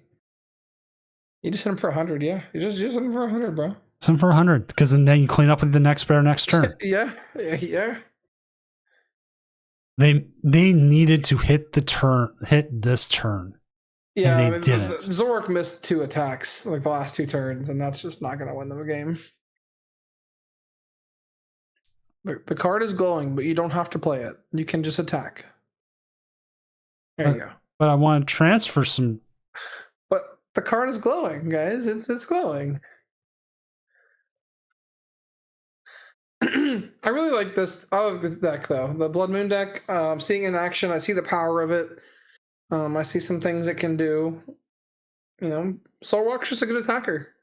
It's a good attacker and efficient attacker, and it's a good draw card. There's a reason why we see it. Oh, not the Crispin. Turn too late. Is there anything we can do here? It looks like they're going to try to move damage, but like it still feels like it's too late.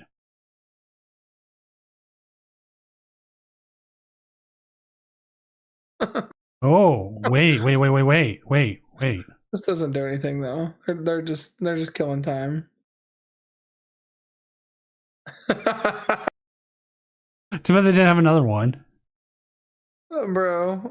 All right, what's the damage? Just 100 plus times how many per damage counter? 30 for each. So it's going to be 3 times 4 is 120 plus 100 would be 220. They're 20 short.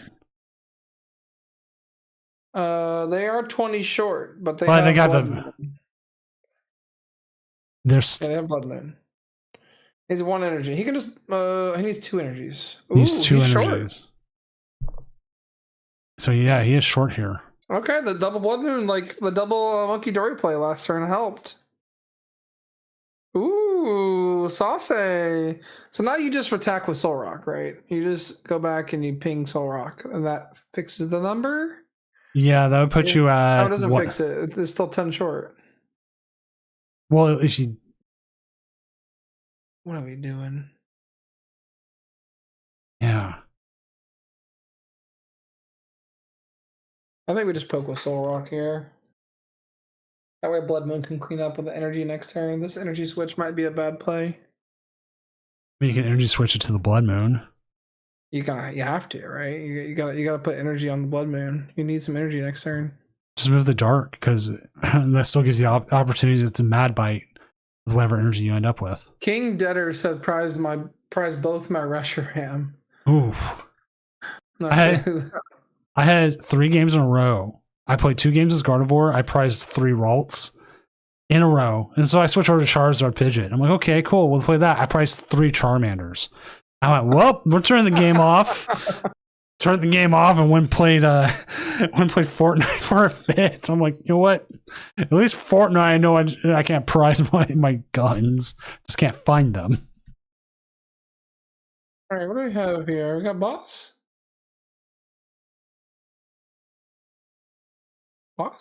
Boss, maybe. The boss. You got 7-card deck. Arvin. Countercatcher. Countercatcher in the list. Countercatcher. Super Ride. See where they're going down this route. They're definitely still in it here, but the Blood Moon's gonna attack next turn.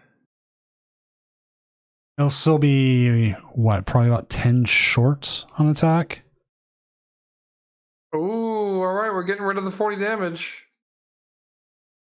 Okay. I mean, this to me looks like our Zoroark player can win this game.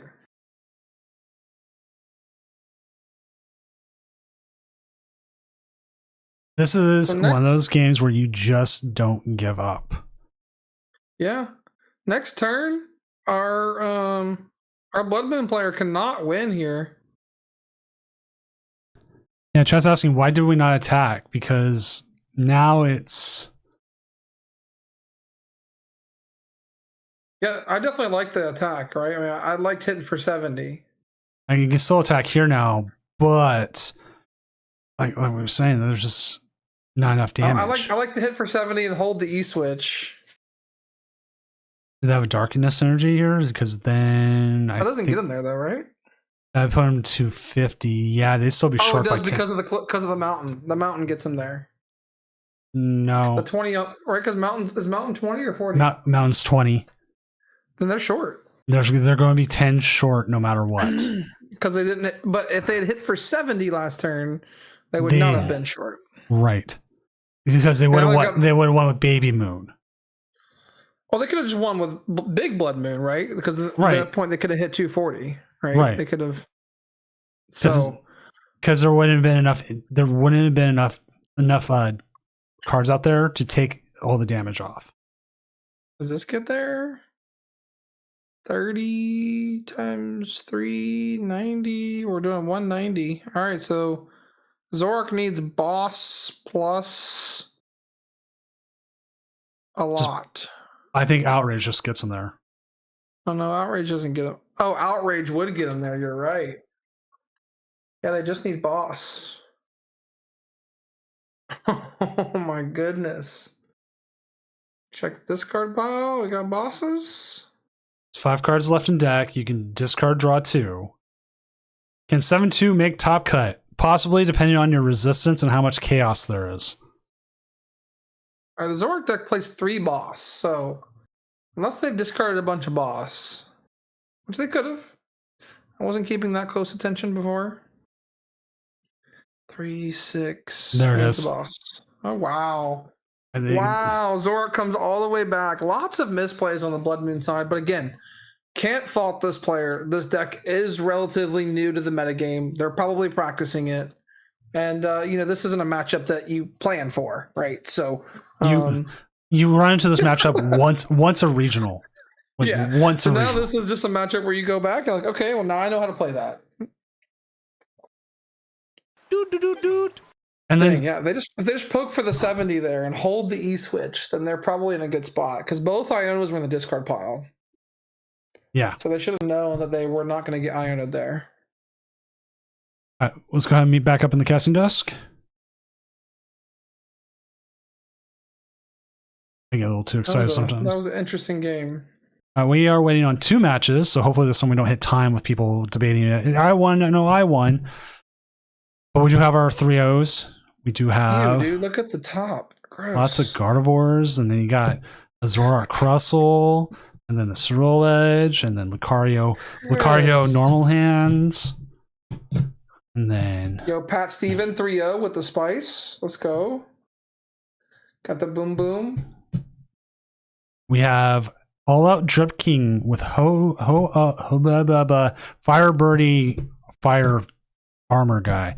Armor Rouge. Armor Rouge. I like the Armor Rouge deck. It has had some success in these tournaments. That is a lot of one-offs. It's fine. We're a toolbox, man. That's what it is. We're prize checking and we're playing a toolbox. What do you need to make top 8? X1 is pretty much guaranteed. X2 with a high opponent's win percentage and a hope and a prayer, maybe.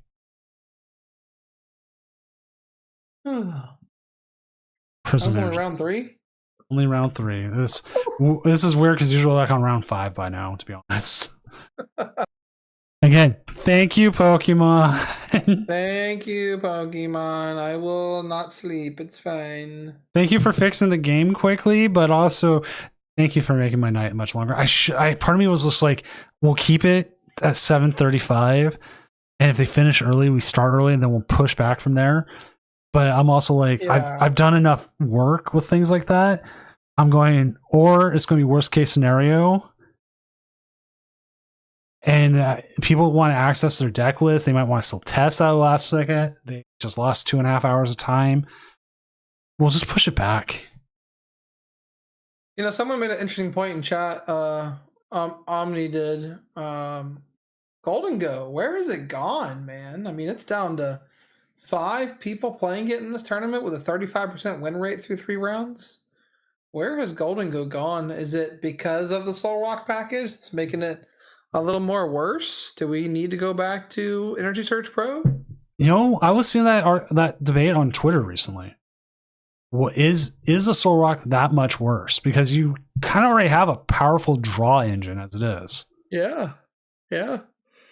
Like, we'll look at Matt M's list here, which I was surprised when we could. What? Oh, they got the Lucario package in there too. Yeah, that's for Cornerstone. Yeah. And Lucario's good. I like a 2-1 Lucario line if you're going to go down this route instead of a 1-1, because Cornerstone doesn't get KO'd right away, and there's some other things that make it good. But this is pretty close to Austin Charles' list from Milwaukee, I think. Yeah, it has completely fallen off because, like, metagame wise, as it is tonight, it's. I mean, you look at the metagame, right? I mean, you got Ceruledge at the top, which obviously it's like number 2. But Ceruledge is a tough matchup for Goldingo. So, adding another tough matchup to the arsenal of tough matchups out there with Charizard Pidgeot, Ceruledge, your increased weakness to decks like Mega Absol, because you can't really just, hit big numbers quickly anymore, because you don't have the Energy Search Pro. Yeah. And plus they play 2 Cornerstones. So it's like, oh, great. How do I get through both of those? And that's why I like a 2-1 Lucario line, because you have 2 of them to go through. So, yeah, I mean, got the Eerie here. Are they all playing Eerie now? No, that's a new one. And Enhanced Hammer's been a newish tech too, because a lot of people put Mist Energy into their decks. I mean, they even put Mist Energy in their decks to make sure Mew doesn't just terminal period them. Yeah. That's crazy.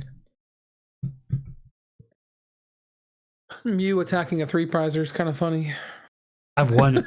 I still think the funniest thing during Milwaukee was when Mew attacked the Kangaskhan and they rolled and got it. Oh yeah, that was Rowan.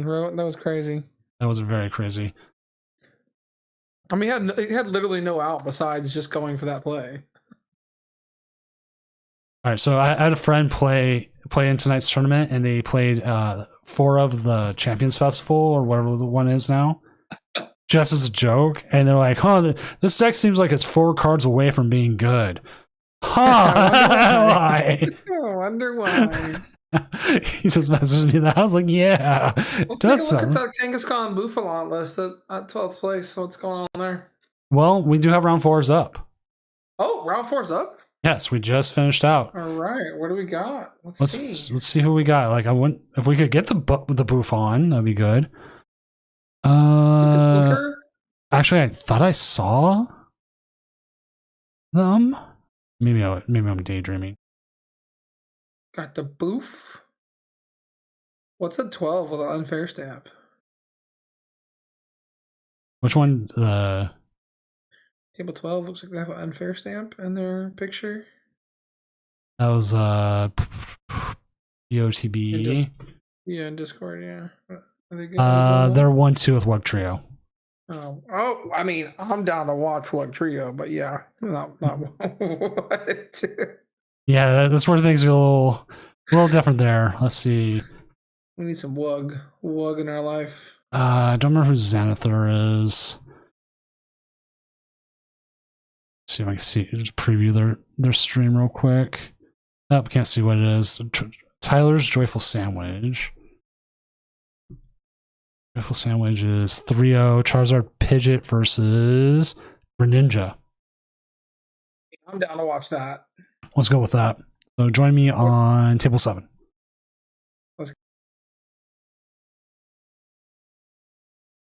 Greninja is kind of making a small comeback. I love this deck. I have this deck built, and I love it a lot. Brian of Tabletop Village, which now that I've said Tabletop Village, I have to do a quick sponsor thing. Tabletop Village, located in the International District of Seattle, is one of the best places you can get Pokemon at. And hey, they sponsored the stream. Use code DOOM5 to save 5% on your online orders.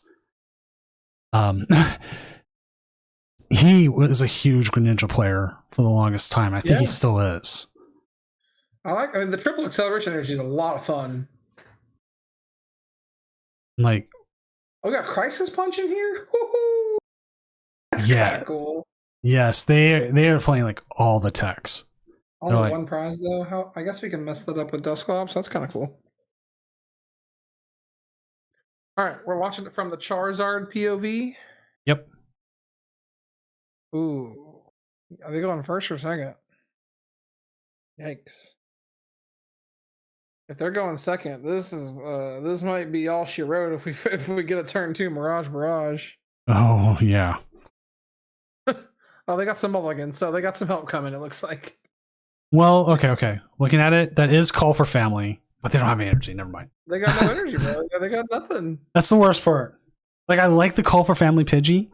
It's like, yeah, cool. I can bail myself out. Yeah, but you play 6 energy. Yeah.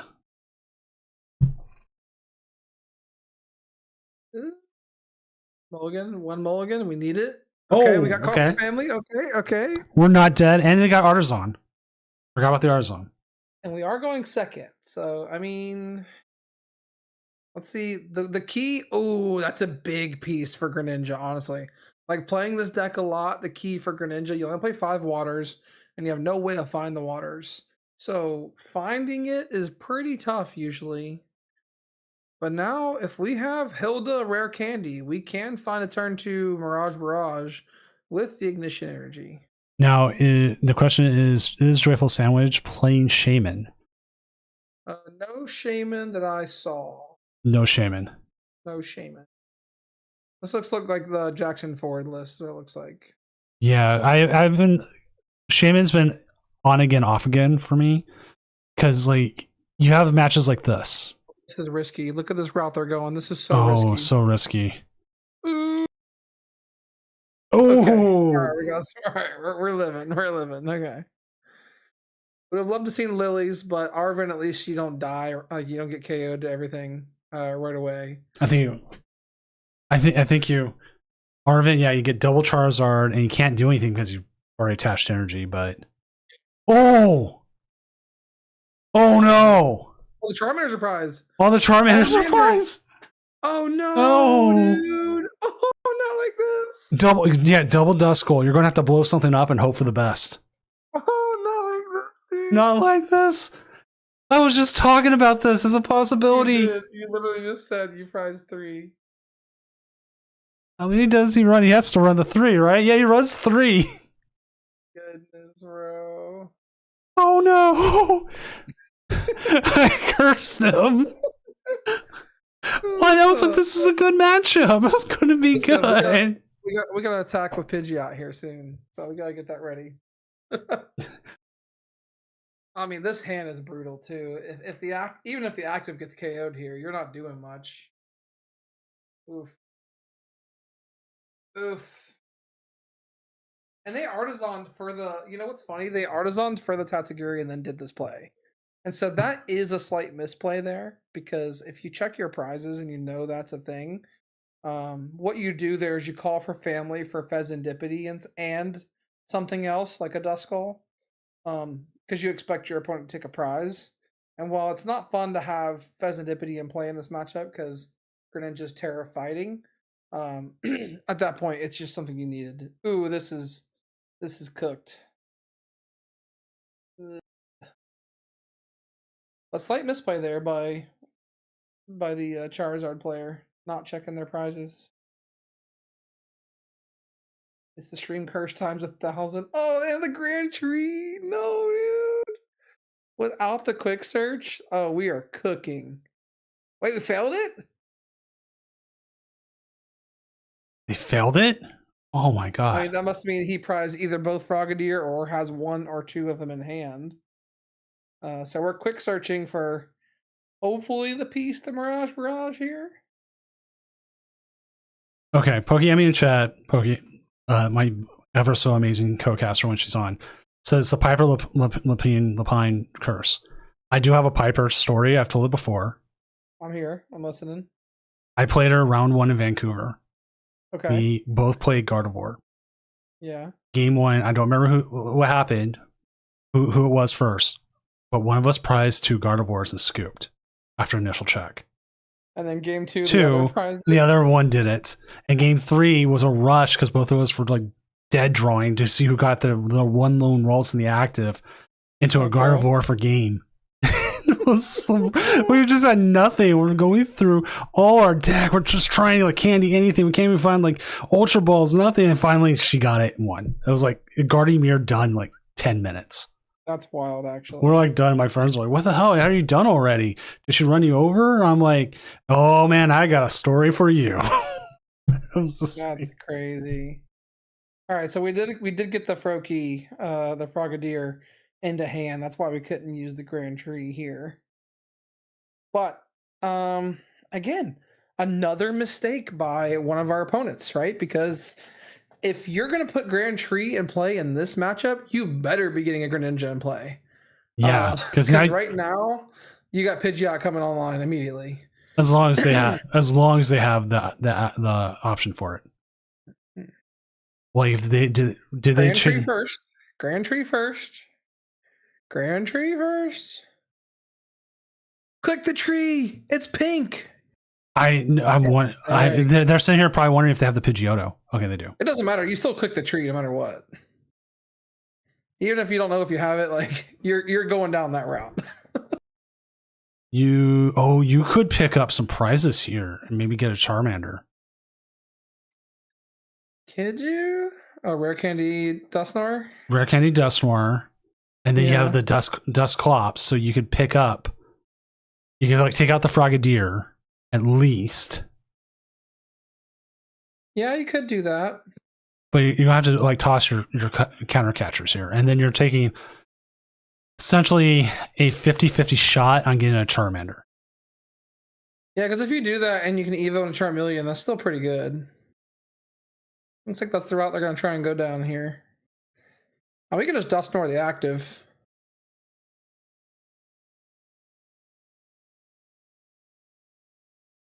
Oh, we don't have Dusknoir in hand though. Wait, can we even do this? Oh, we have Ultra Ball. Okay, I see. Yeah, you're right. You called that. Nice. All right, Dusknoir the active. Hope to get a Charmander. And if you do, evolve it to Charmeleon right away. Let's see. This is big. Ooh, we need a prize. The opponent gets the prize first, so we're going to be in suspense. Right, here we go. Here we go. Number 1, Charmander. Oh! Unlucky, dude. 3 out of 6 chance. Unlucky. What do we do? Ultra Arven for Ultra Ball or Arven for Stretcher? Oh, we already evolved the Dusclops. Never mind. Yeah. I think Attach Energy is the right move here. Yeah, it definitely is the right move. Yeah. Oh, that's brutal. Rod, Evo. Yeah. Put the Dusknoir back. We gotta do it again next turn. That's crazy, bro. But the fact that he still had it out. Yeah. This game is far from over, but we'll see. Because the Pidgeot is almost untouchable unless they find Dusknoir plus Shinobi Blade.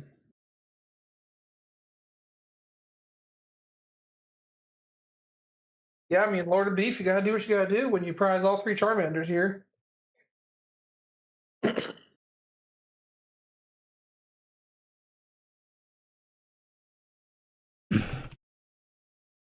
Oh, they got the Candy Greninja play. Okay.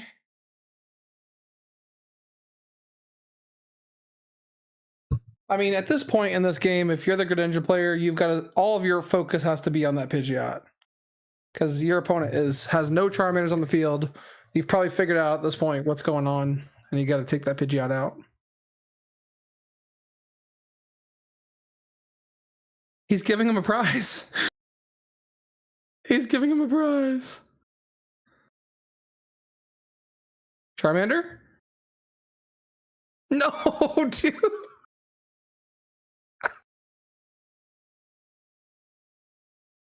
Still no Charmander? Crazy. Still no Charmander. Got a free prize. Still no Charmander.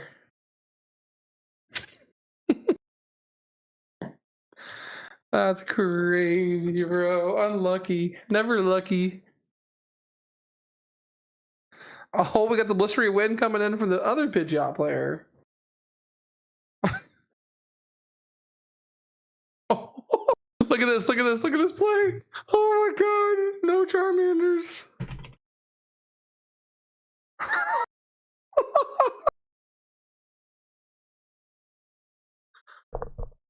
Oh, this is wild. All right, so we're going to Iono and quick search for energy if we don't find it. What the heck, bro? Oh, there's the energy. All right. That's crazy.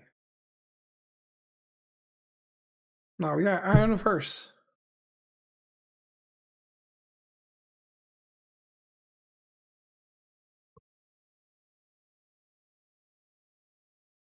You get a hope here still.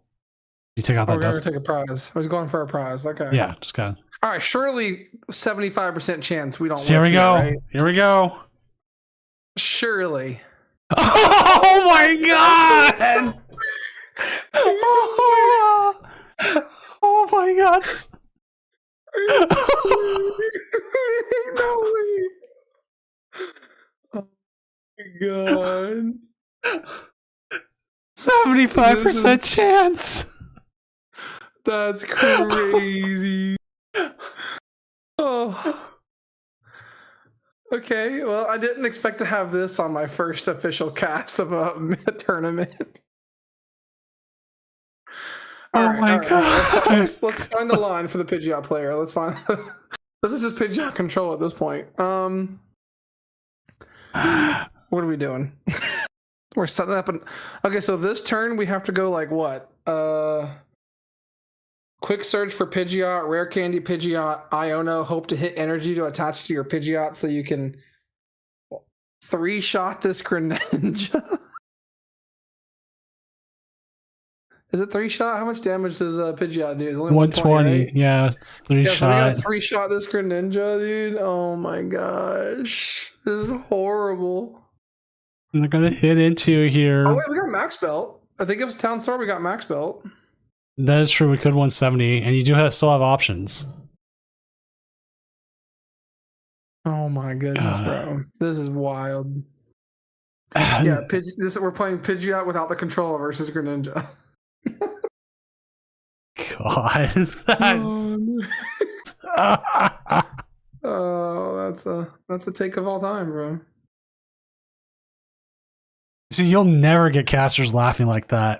Something happened. We gotta clip that and get it posted this round.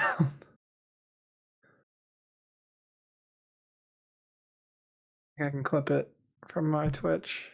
Let me see. Usually it tells me when someone clips it.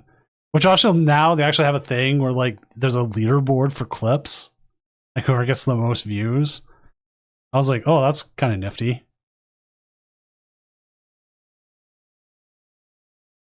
Yeah, it's like get cred when you share a viral clip. I waited too long. Clip doesn't work because it doesn't go back far enough. I think you can clip if you go back in the channel. If you have to sub or something like that to be able to like rewind. But there's people who can do it. If somebody could do it, please.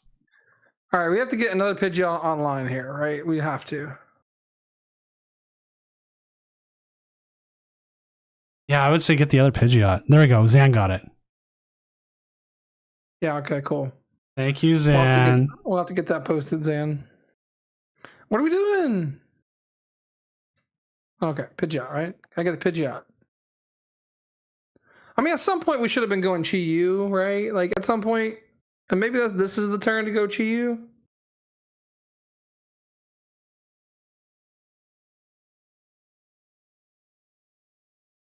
Boss, they want the prize. They want the prize because they have rare candy Zard in hand, but they need 2 more turns.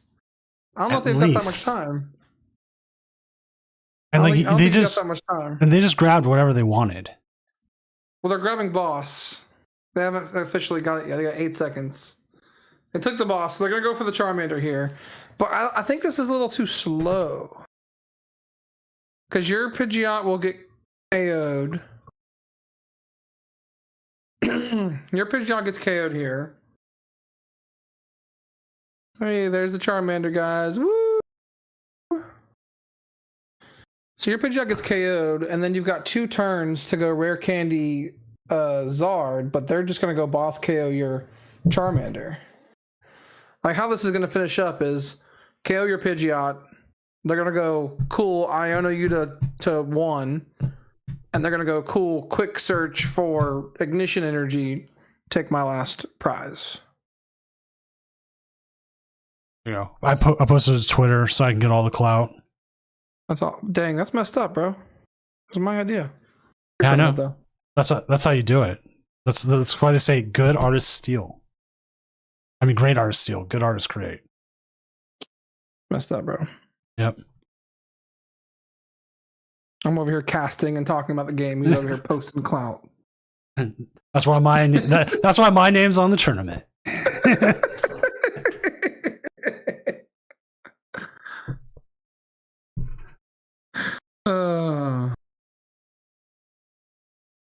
No, honestly, people, when I first started this, people were like, if you don't call it of Doom, I'm not going to play in it. So I did. It was a joke kind of thing.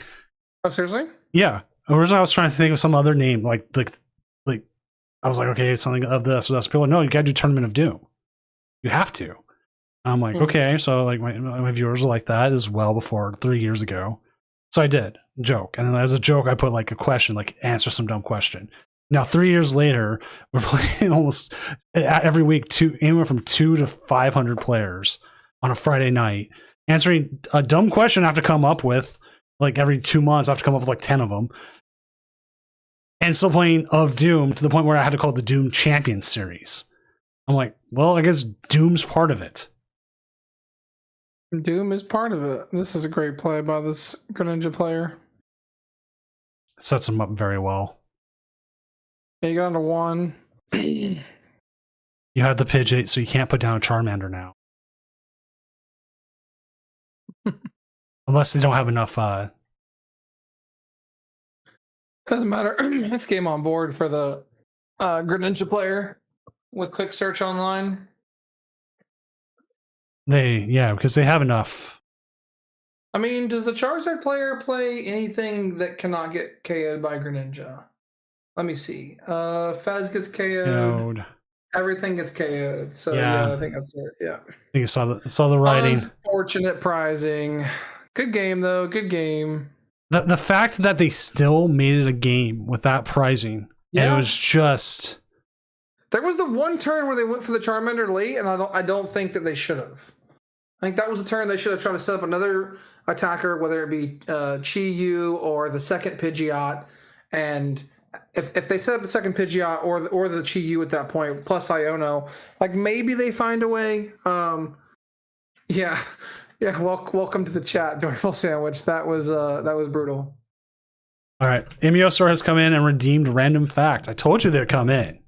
Oh, I got mine ready. You ready? Yeah, go for it. Bees may fly up to 60 miles in one day. Wow, those things can really move. Yeah, that's a lot of miles. All right, you want to head back to the casting deck? Yep, let's go there.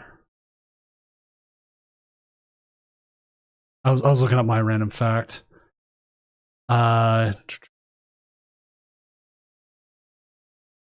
Dairy cows drink up to 50 gallons of water per day. That's crazy. I mean, they make a lot of milk. That makes sense. Yeah. How much milk do they make? Let's find out. That's what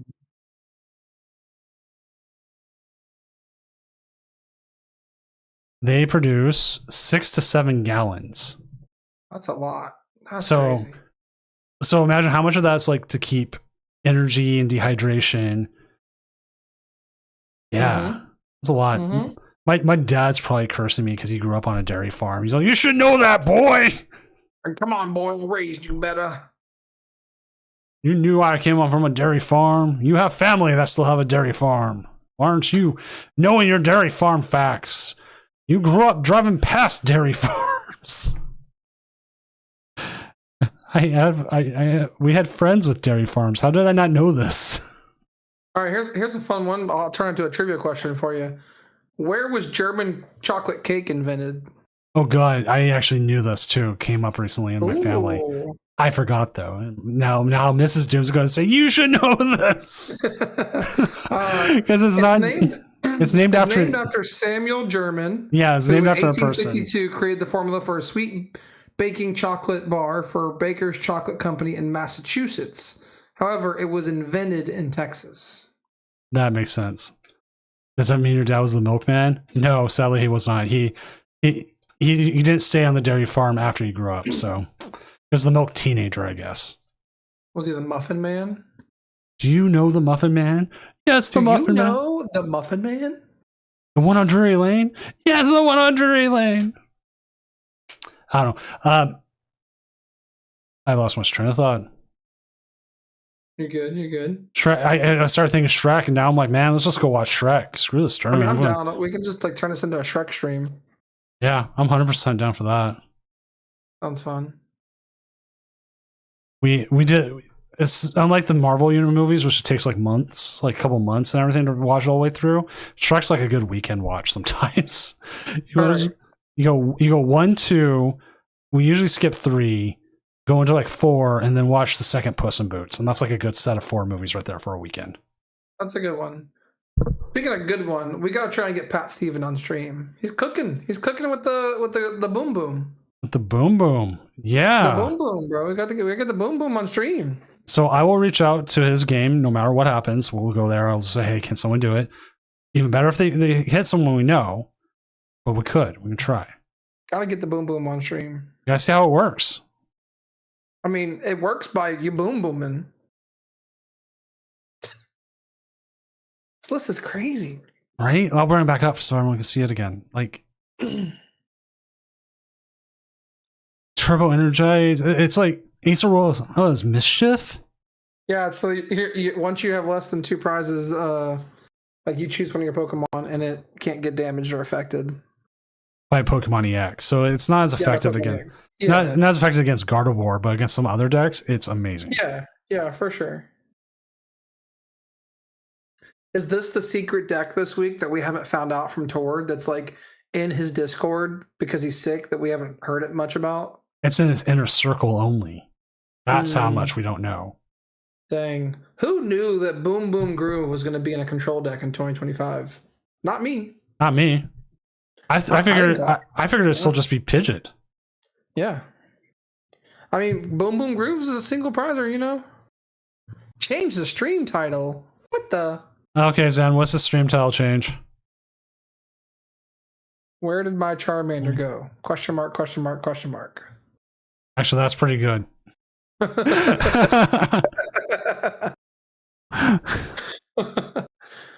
there Charmanders in my deck? Answer, no. Oh, Doom, I have to ask you, what's your favorite full art trainer from the new set? The new set? I'd have to look at them. Like the balloon, the Poffin, like the full art trainers, those ones. Like the colorful ones, like the Rare Candy, Night Stretcher, Air Balloon, Mega Signal, Fighting Gong. Out of all those guys. I like the full art ones. Error 404 or 404. Okay, that one's good too.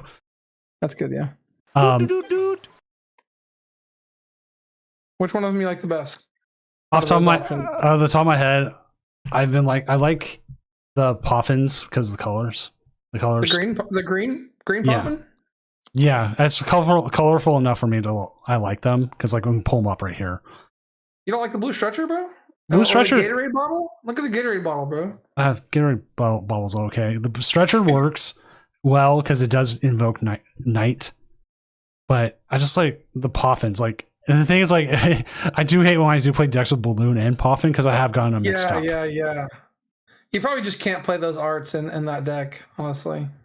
But do I like the full art items? Yes, and I hope they keep making more. Dude. Yeah, they're awesome. Did you know Rare Candy is only like $3 for it, right? Yeah. I was gonna say, you know, what the best part about it is like less than $5. Yeah, it's not like it's super high. Like here, okay, this one's $5.28, but $3.60. These things were even cheaper earlier this week, and then I pointed it out, and someone I know went and bought like 12 of them.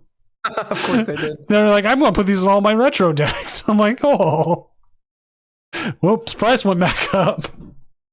But, they're great for deck searching if you're like price checking. Honestly, I 100%. I've always said that to everyone. How you vary up your arts and how you do things, you can price check faster. Like, yeah, that's right. I play certain cards with yellow borders specifically for how fast I can check them. So like Super Rod, I now play the Neo Super Rod. Yeah, that's good. But I also found 3 of them in my old Neo cards. I was just going through them. Like, maybe I have Super Rod in here. What's the best full art Pokemon right there? The best full art Pokemon? I really like the Mega Gardevoir because of the colors.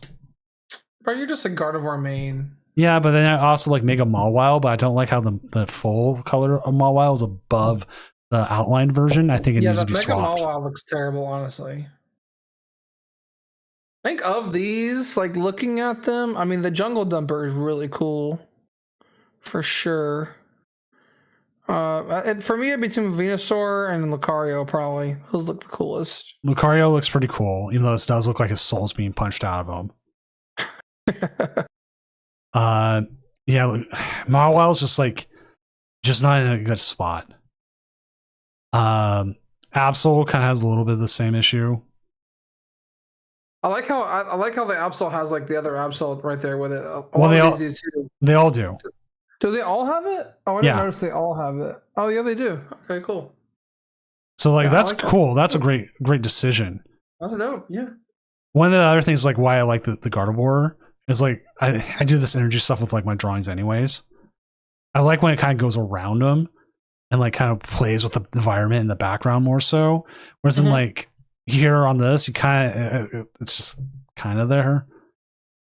Like, I don't know what they're fully thinking of, but like the Lucario, you can see it here where it's like over them and it's like kind of shifting your eye towards it. Yeah. So I don't know what they're fully doing with it. Or Latias is good because it's got all the speed lines going. But that's why I mean, like, the Mawile is like, they just didn't know what they wanted to do. Yeah. And Mega Kangaskhan is just like such a weird mega anyways, because like the baby just jumps out. Is that how it is in the game? I haven't gotten that far yet. Yeah. No way. Yeah, it just jumps right out. It's just like boop. And it's like now it gets to attack twice. So like you do it like oh, so that's why they're flipping coins. Okay. Yeah. I see it. So like if you do like sucker punch in the game, you can sucker punch twice. But it's the same Pokemon, but you sucker punch twice. Yeah, see, I don't know these things because this is my first one of playing like the game in a long time. So I don't know the lore that much of like video game stuff. I went from the video game to the TCG because I got tired of like trying to keep up with the stuff. It was just so much. Wait, are you going back after Champions comes back? I might play it just to see, but because Champions sounds cool, like making it more accessible for everyone. 100%, and like that's why. Pull it off right. Yeah, because like trying to train them and like the meta changes, and it's like okay, I got. Sounds like a nightmare. Yeah. And like, and they're like, oh, we don't want to see hack. People shouldn't be playing hacked mons. I'm like, that's the only way you can play the game sometimes. Oh, we got all 75 matches done before time. Yeah, so we're going to announce that we are going. So let me find it. Turn announcements. Round 5 is up. Up here in a second. Okay, reset, start, and round. Always nice. See, like that's why we add like the extra 5 minutes so games that came that close, you know. It out. All right, so we got Pat Steven versus Aiden Loez. Is either player able to stream the tournament? Discord. I don't know. I think Aiden Loez can. I think they have in the past. Pat Steven actually beat Cash round 3. Pat Steven says they can. Let's go. Let's go. I want to see this. I want to see this in action. Everyone wants to see this in action. Like, definitely hit a Grimmsnarl, which I think is a favorite matchup for Mega Absol. We got Mega Absol, Grimmsnarl. What table we going to? I'm waiting for them to say which one. 8's open. It might be 6. Okay. 6. Yes. I was right. 6? All right, I'm going to 6. I'll be there in just a second. Let me finish up the names. Okay.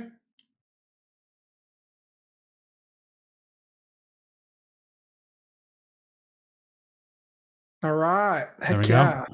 Festival lead Absol versus Marnie's. Let's see if this Marnie's list has anything spicy. I don't think I've ever said let's go in a tournament chat to the players until now. Usually I'm like, thank you. You don't have to if you don't want to, but thank you. And like this, I'm like, let's go. And like their opponent's like, yeah, let's go. It's going to be good. Yeah, it's going to be fun. That's a good one. All right. Nothing crazy here for the Grimmsnarl player. One thing to call out, does have the Yveltal retreat lock, which doesn't play a role in this matchup because of Petrarunt. However, you don't see Yveltal that much in these lists. I just wanted to call it out because usually you see the grass one, so it can take damage from Frostlass.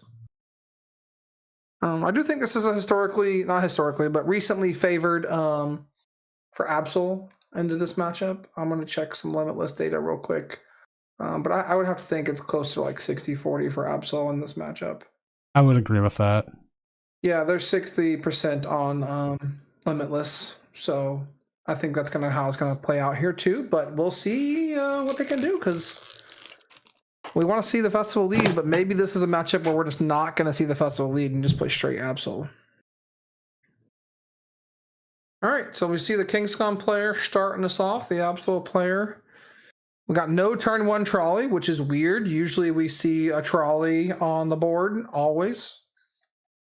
And we don't have Badoo in the Grimmsnarl, so items will still be online for Absol next turn. Is it coming up a little blurry for you? Yeah, a little bit. Okay, just making sure. That's just fine as long as we raise your hand if you can't tell don't know what most of these cards do. because I know what most of these cards do. I'm assuming. I'm raising Eric, my hand.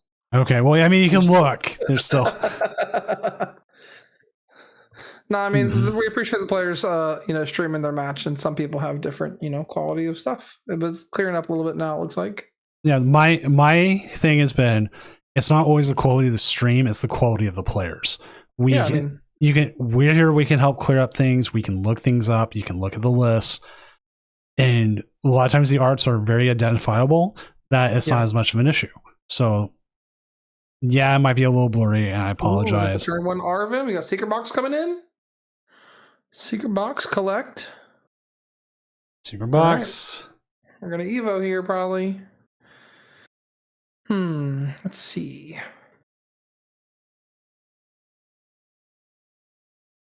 Looking at the Marnie's list, they gotta be careful about what they bench as well. They don't have anything to get out of retreat lock.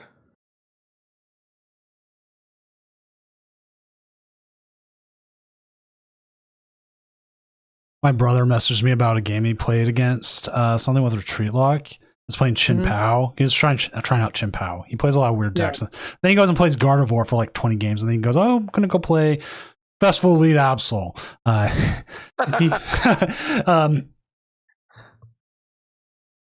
He was just able to power it up. He's like, "Well, okay, cool. I'm just gonna bench snipe everything then. Thanks." That's what we do. This is a pretty good clean turn from our Grimmsnarl player here. Grimmsnarl is a deck I really like right now. I definitely think it is underrated, and should hopefully see more play. Yeah, I think it has a really good matchup in a Charizard, which is becoming a more popular deck. It's got a good matchup in the Dragapult, always has. Goldango went away, which was one of its good matchups. Cerulege is a good matchup for it. So it's got some decently, placed meta games, but we'll see how this one plays out. Mega Absol is the one they're scared of right now, I think. So we'll see how this ends up playing out. All right, we got Frostlass and Morgrim online.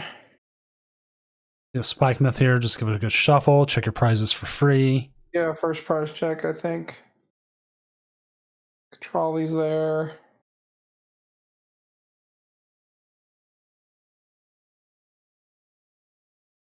Oh, this one plays the one copy of Eerie also. That's correct. So we'll have to see if that comes into play. Well, with Eerie against Grimmsnarl, what are you looking to get rid of? Is the question. The Secret Box, which is already gone. Maybe. Or the only thing that's there that I see is the counter catchers, maybe. In this matchup. We got Turbo Energize online.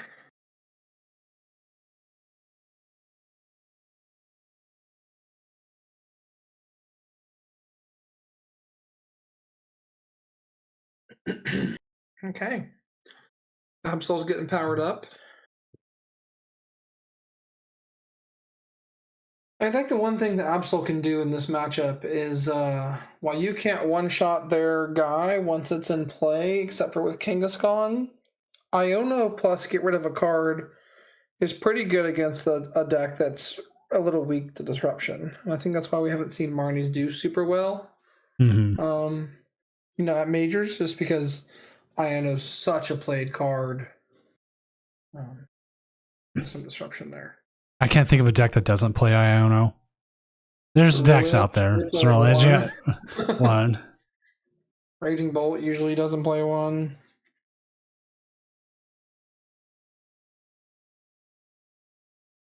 All right, so someone in the tournament Discord said prizing all three Charmanders was a 1 in 1,625 chance. What was it? What would be the chance of it being the last three prizes? 0.003% chance. That's crazy. Because he missed a 3 for 6 or 1 for 3, a 3 for 5 chance, and a 3 of 4 chance. That's crazy. So, all right, we got Grimmsnarl online doing some damage here. All Grimstyle has to do is take out 2 3-prizers. That's That's we need possible. some penny action here somewhere. I think we are thinning out the deck with this vessel because we need some help. We need some help. There you go. Yeah. Okay. Good. Then some energies. Even if it's 1. I don't know what their math was. I just trusted the math. Iono. Okay. We got gear.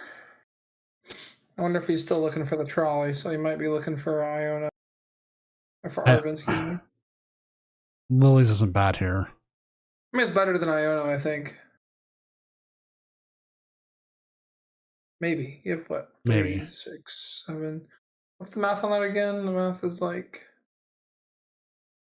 I think it's your hand has to be like 9 or 10 cards. She drew back into Fez here. So I was like, okay, we got Latias, which is good.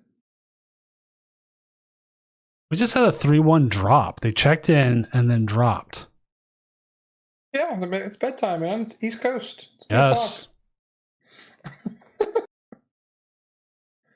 It's 2 o'clock, man. We're tired out here. But not me. We love Pokemon. I'm here. We're not for the casuals. We're for the hardcore. That's right. The grind don't stop. I'm like Ian Robb.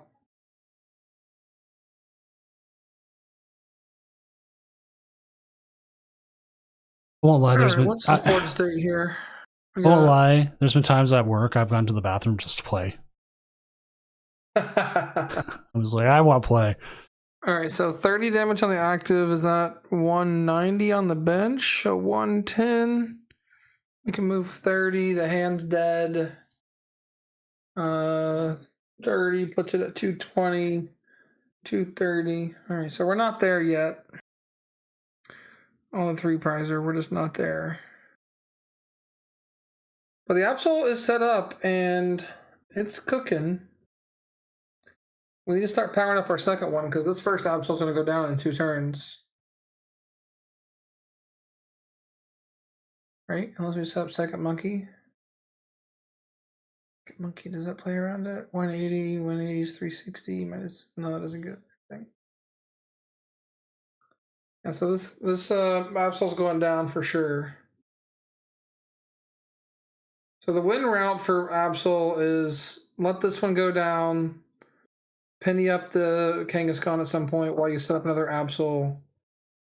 Arceola's thing later, mischief later. Pray. Yeah, pretty much. I mean, you're slowing them down right now, so it looks like they top decked Arvin because they didn't have a supporter in hand after the Mega Absol attacked. Did they grab the Grimmsnarl off the Spikemuth there? I want to say they did.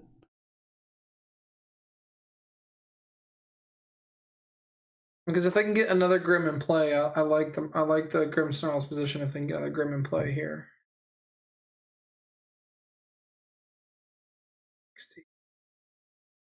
90 plus 180, that's 270.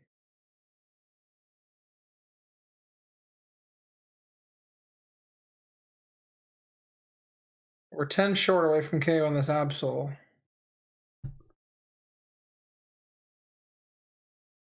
I think I'm going to start targeting Monkey. I think the best route for this Grimmsnarl is to go 3-2-1. They're trying to go down the 3-3 route, and it might punish them. Might not, though. Because they don't have Boom Boom in play, and they don't have Penny in hand. And if you don't find Penny here, you are going to get KO'd next turn. Does Grim just win next turn? Looks that way. Yeah, we're going to see ping damage for 3. Yeah, this is looking absolutely horrid.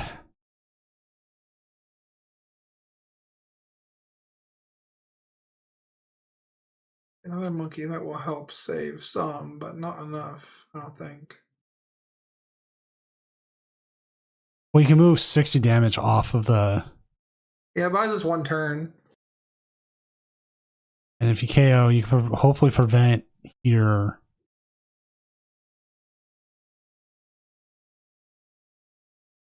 But they're just going to move 60 back.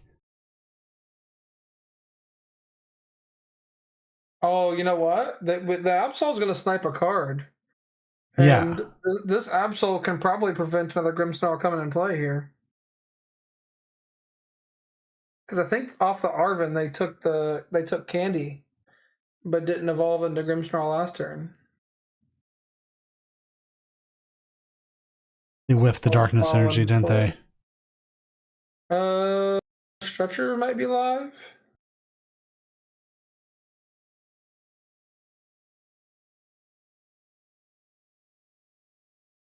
We're gonna see the patch. Yeah, I mean you're gonna see patch because you want to retreat and draw cards if they did miss the energy. But that 10 damage is gonna matter. Putting the thing at 220 is gonna big time matter. Yeah. So you're gonna have to heal the Absol as well. Ooh.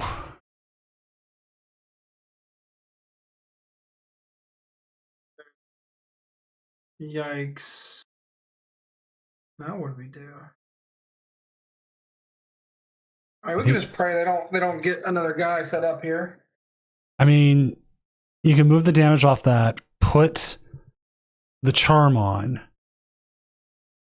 Oh, we have charm in hand? We have charm in hand. Charm helps. Yeah, charm definitely helps. Just move this damage onto the active and just get rid of it, right? Yeah, you don't want to give them extra damage out there. Or I guess you do. I mean, that doesn't mean that we do. It could just be a misplay. Need the charm, though. Charm has to come down. You're right. Active. No, it has to go active. I think at this point you go active.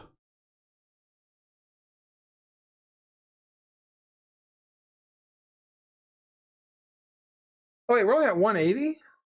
Oh, we healed that one instead of the okay. Okay, so we hit 200 here. We get a choice of card to get rid of. It should be the candy. I think there's a candy in hand, right? Devo doesn't matter. No, that hand is dead. That is bad. Yeah, you get rid of that Blood Moon. Don't let that come into play. Devo's not seeing any play. Air Balloon, whatever. Shaman, whatever.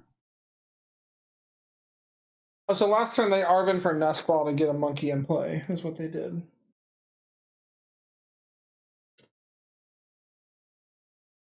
Bunch of damage. Ping, ping, ping. We'll see another ping here. Ooh, top deck Diono. God, whoa. That's two top deck supporters in 2 turns. That's like main character energy there. Yeah. Oh, this is looking bad. This is looking bleak.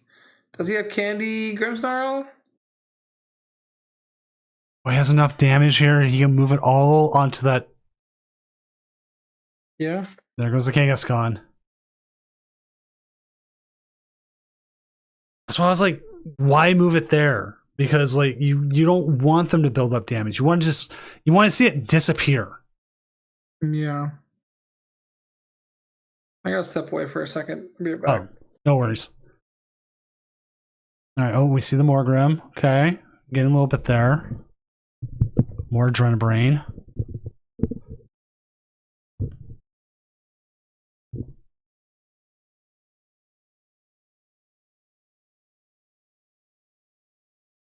That Iono just sucked.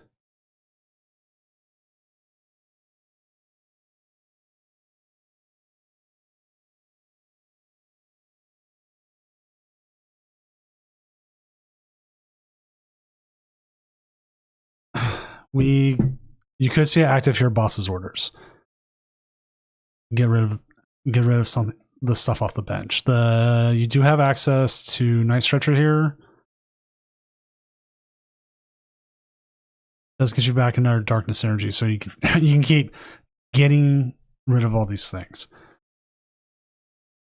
The damage is still going to just keep building up.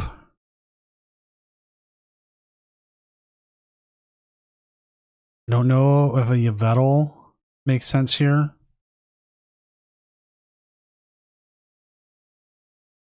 but you can get poison off of the Absol, so that's a good move there.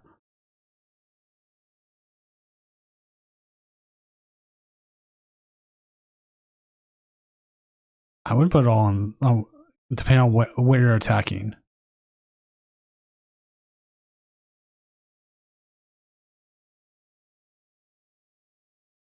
Well, actually, you could KO the Frostlass here.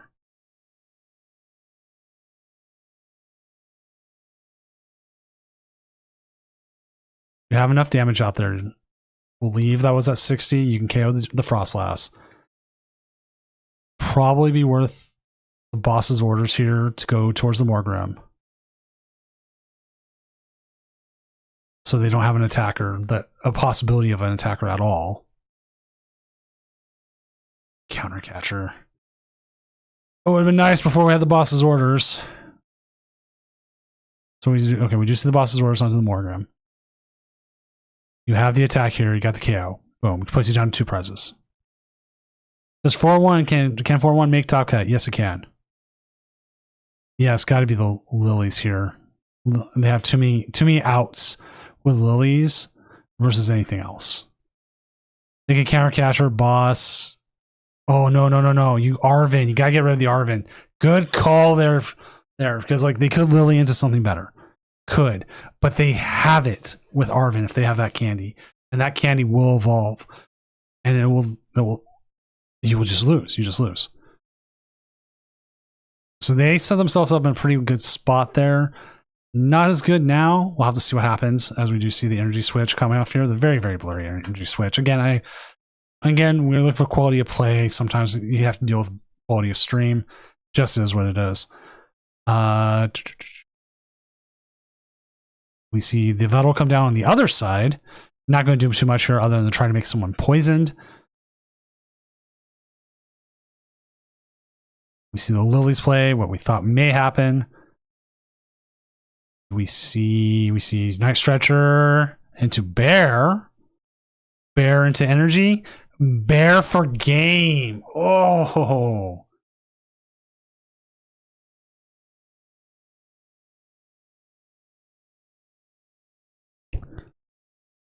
Dang. That bear came back.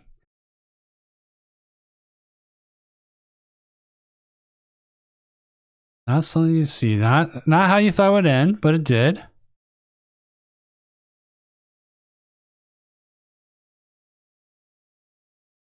I'm going to move us. Now let's go ahead and update our standings and see where everything is holding out right now. As we have our 5-0s currently. Yeah, it was like they had a tough choice there. You either take out the Arven and make sure that they don't get a Grimmsnarl out, or you take out the lilies and hope that they don't have the candy. It's like, okay, what do you do?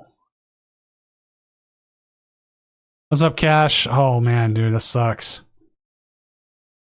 We do have Charizard Pidgeot 5-0, Nyata TCG currently 5-0 with Swirl Edge. Ho Armorers with All Out Drip King 5-0. We just saw Aiden Lowe's here go 5-0 with the Grimmsnarl Frostlass.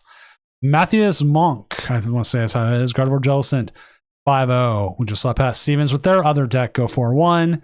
Andrew J with the Joltik box at 4-1. And Nobu 98310 4-1 with the Gardevoir. We do have a couple other 4-1s, including a Chin Pao at 4-1. And a Kangaskhan Bouffalant at 4-1. Ninja at 4-1. And a Mamoswine at 4-1. Do have Corzin at 4-0 playing the Blood Moon Ursaluna. It says they're alive. Let's go sneak a peek at theirs. Very interesting way of streaming, but okay.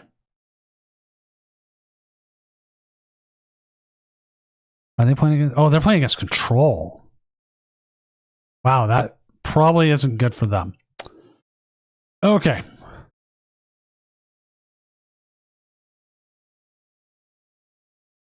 Yeah. Do you have any reason to play at the 2-3? Pride, practice, that's about it.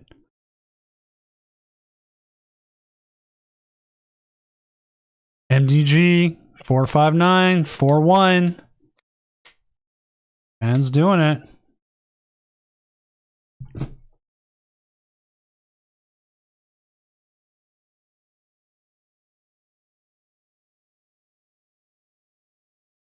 All right.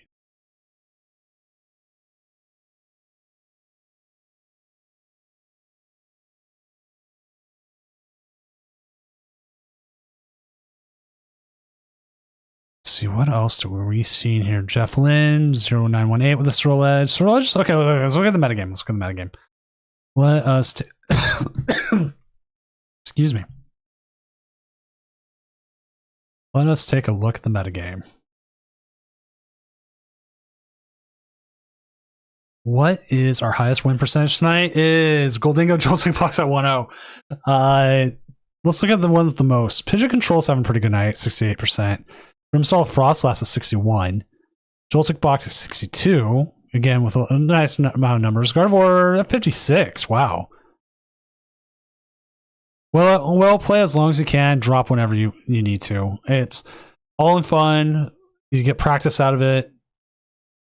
Maybe you get a tweet out later. Hey, I won the Tournament of Doom with my weird deck or something. Like, that's what it is. It's just like, it's meant to be fun and competitive. Yes, Swine is having a good night. Lost to Charizard. Okay, but they beat the Venusaur, lost to Charizard. Aren't they weak to grass? Yeah, wow. Okay, they had to have hit fast.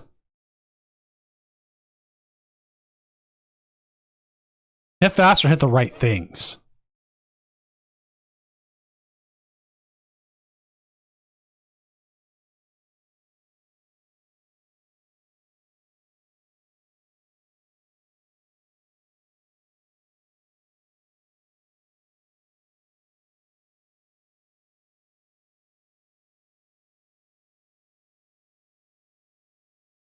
J-Craze, no problem, man. I run these. I like people. I try to make the experience good and well for everyone and try to be fair in every way I can. Especially for things that are out of control, like bugs or disconnects, which we had a lot of disconnects to start off here, but it's gotten better. I know historically, after a server reset or maintenance, the disconnects happen more, and we are doing much better.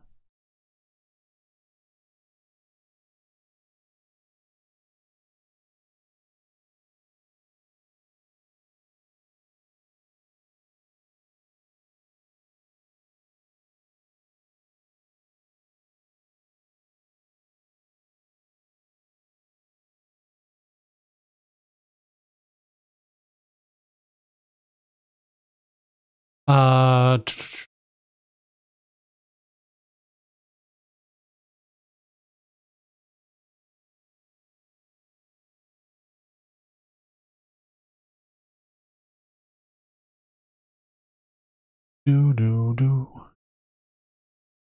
Yeah, online tournaments are fun. It was like you get to watch, you can see play against decks, you can see stuff you've never seen before.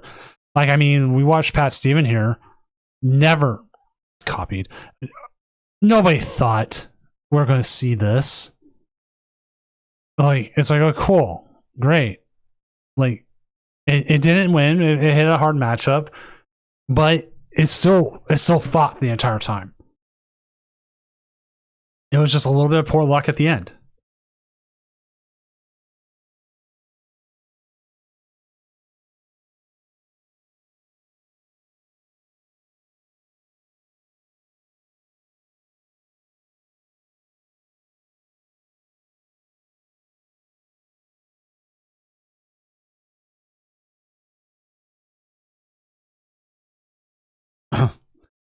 I've gotten really good at it. We are at what? How many did we have tonight?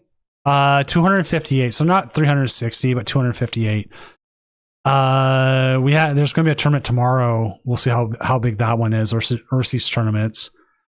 The biggest one I've run was 469. And I think the biggest we've had is like 1,500. Metagross, man, watch it back. It is good. Oh, don't worry about it, man. We've been averaging. Let me go back. Like 200 some odd. Like every week. And then we've had some weeks we spiked heavier, especially around Worlds. And for a late night Friday tournament, it's pretty good. And the biggest thing this tournament has that others don't is we're usually a little bit more heavy on international players. Like, it's a good time for Japan or Korea, Australia to play. Sometimes we get people from like Great Britain, Taiwan. And I think if we didn't have the maintenance, I think we would have had more players tonight.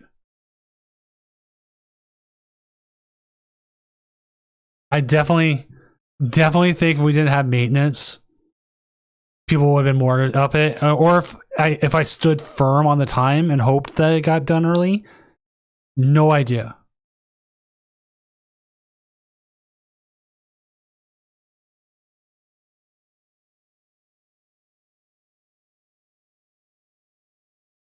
So I'm still playing ladder because I still have to test in some way. I don't always have time to go play in a tournament.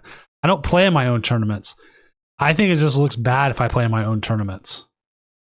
Because it's like, I know Limitless doesn't like allow me to like reset my own games and everything, but my opponents don't always know that, and it's just a bad look.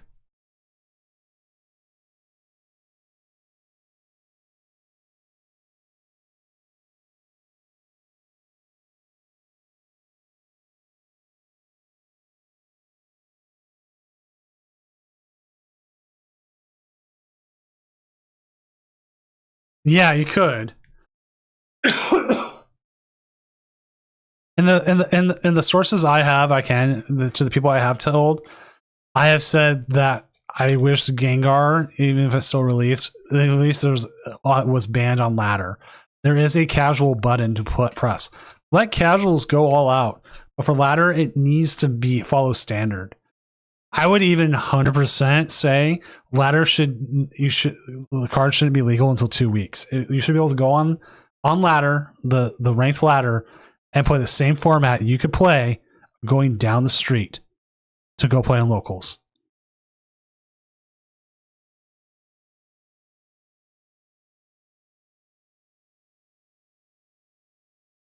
Like, that's my thoughts about it. But if I wanted to as a tournament, I could still run the new formats.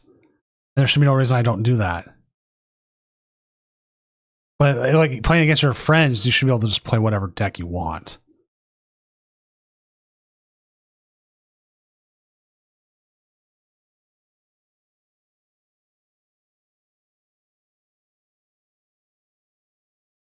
And we know they can set rule sets because we have like GLC and stuff. Oh, hi, kitty cat. Just kicked my kitty cat. Okay, I didn't kick her, but what games are we waiting on? Always something. Oh, just one. Mill versus Charizard. Okay, that could be ending soon. I actually believe they're streaming, so let me go see. I want to see where they're at.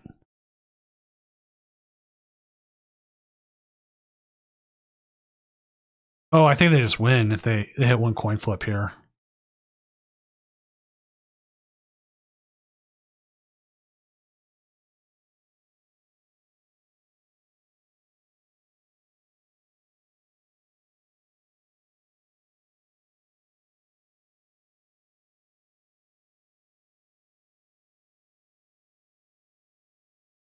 And they hit 2. Okay.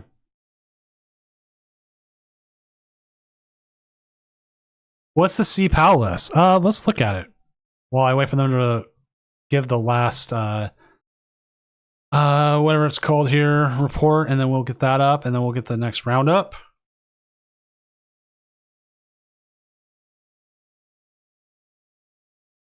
We'll get round 6 going. So I challenged last week I said Chin Pao would hit the champions graphic once, and that was it. That was the only appearance it was going to have was last week. So we'll see. We'll see if someone proves me wrong. Let's see. MDG. They're a good player. They're playing on. Let's see.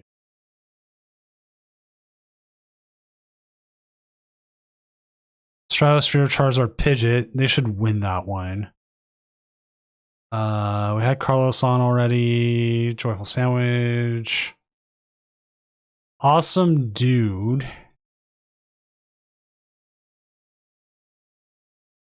I have no idea what Awesome Dude's playing. Let's go check it out.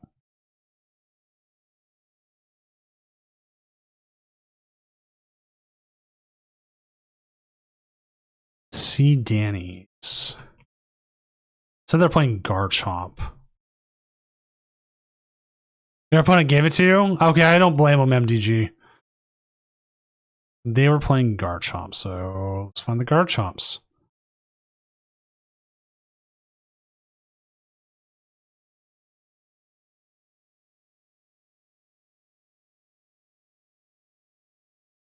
See Danny's. Danny Dex, maybe? I'm gonna jump to somewhere else. So let's go to...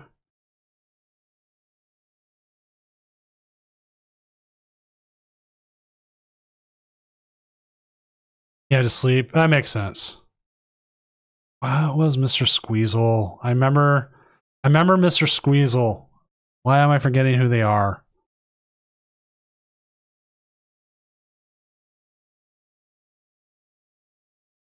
Nathan Shaw. Okay.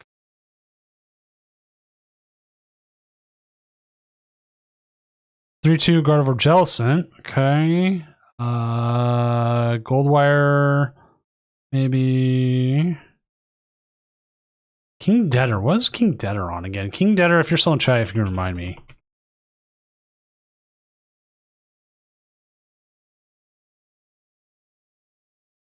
(3-2) Zoroark Crustle. That's why I just need to find a game.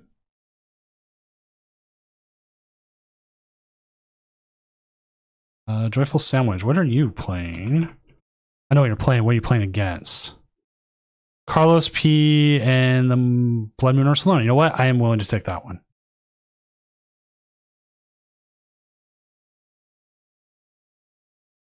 Now, hopefully Joyful Sandwich doesn't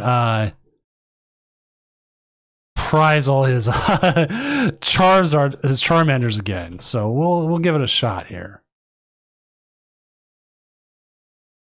Let me get that set up with the right stuff. As we did watch Carlos P earlier, playing. They're gonna make me have to make a one for the Dinklin deck. I'm totally gonna have to make a card for that now, aren't I? I need to update some of them anyways, because we've had some new decks come out. And I was like, oh, cool. All right, here we go. Checking. Okay, there is Charmanders. Whew.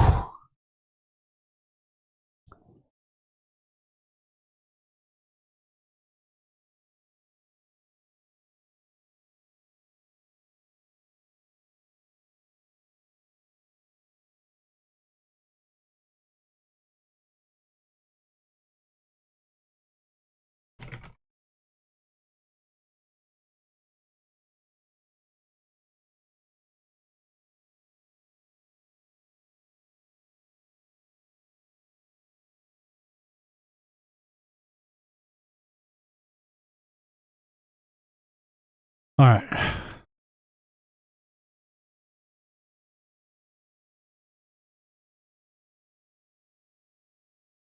So let me see how this game's going. Eric will be joining us back later. He had to take care of something, so he will be back later. If you're asking him. Do you have time to get McDonald's? I have been debating that myself.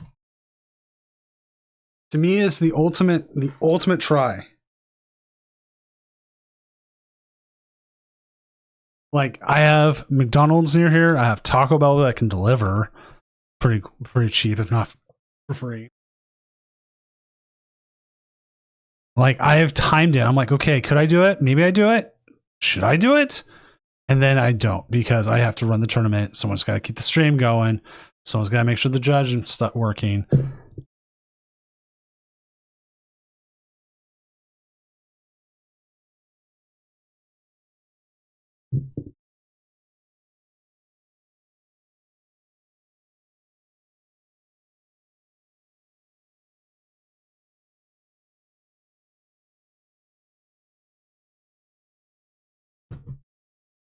We're going to see us attack here. Oh, the secret box already.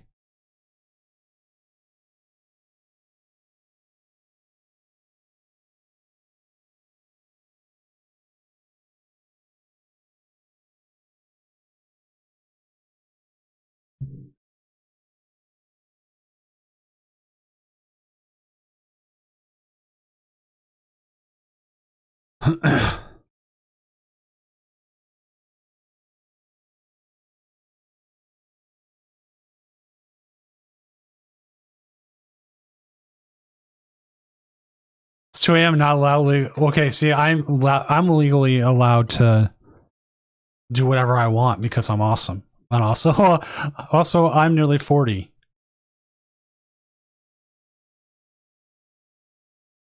Do lose the Pidgeot here. Well, see, okay, Sing King Dinner. If I went watch, we have a no show, which I do remove no shows after 2 rounds. So if they miss 2 rounds, that is a drop.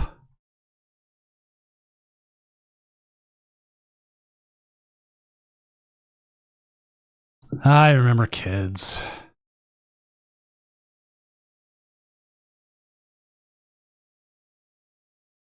No Evos. But we're going to get an attack here, and you can work around this Cosmic Beam here very easily. If anything, go after the Lunatone.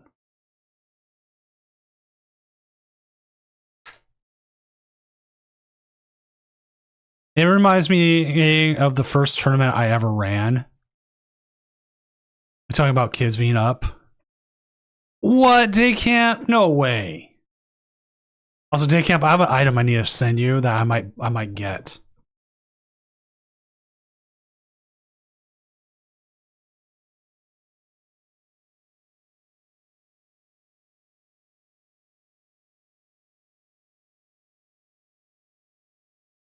You go after the Lunatone.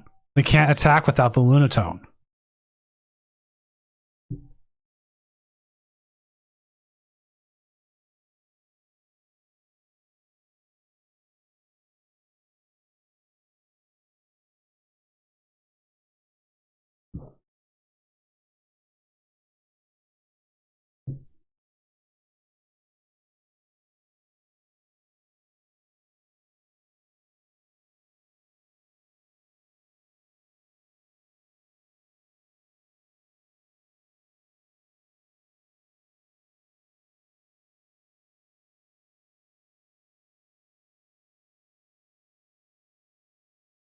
Like, the thing I said day camp is a model.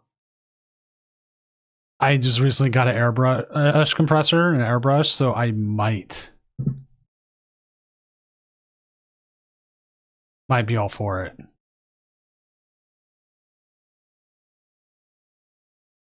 Might be cooked. Yep.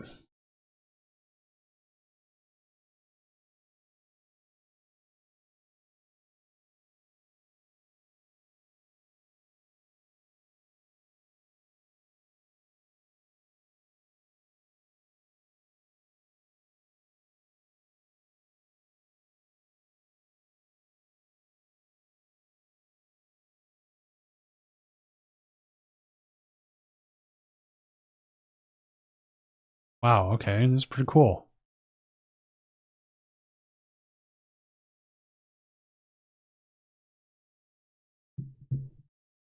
Trust in yourself, man. That's all you gotta do.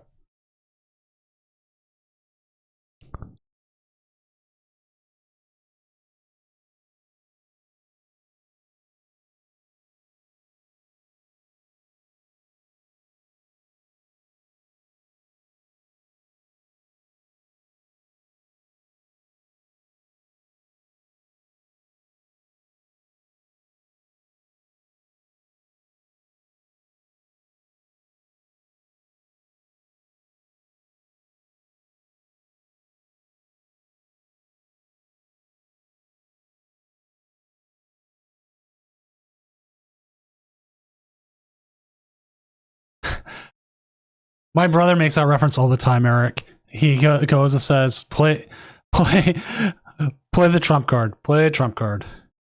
I think taking out the bird here is a good idea. Get 2 prizes. Possibly set yourself up for more. Lilies and the Charmeleon, so good.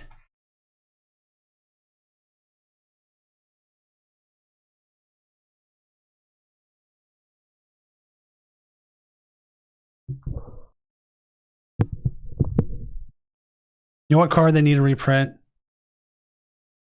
They need to reprint Pokemon Breeder. But they already did. It's called Rare Candy.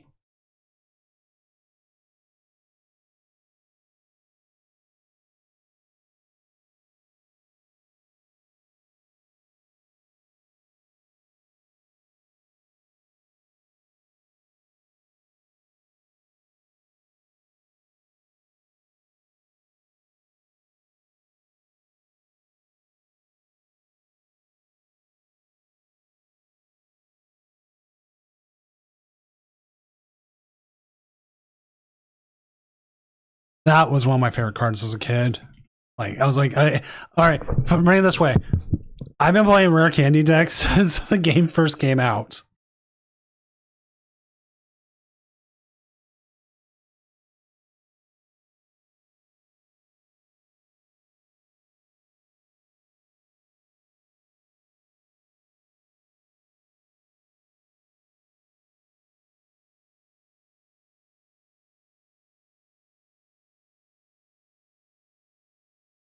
I'm not talking about like the Sun Moon Sumo era Pokemon Breeder or Pokemon Breeders Nurturing.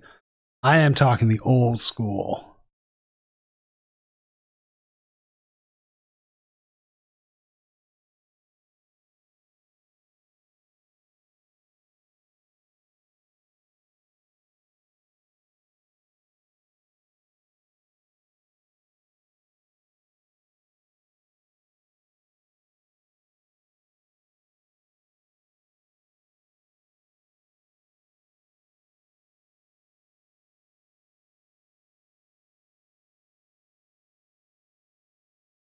All right, so we will see damage here on onto the active Charizard, and they are setting up on the bench to have something more.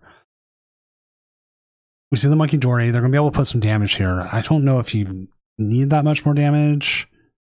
We're looking to hopefully see this bear also get KO'd so they can get 2 Monkey Dory set up.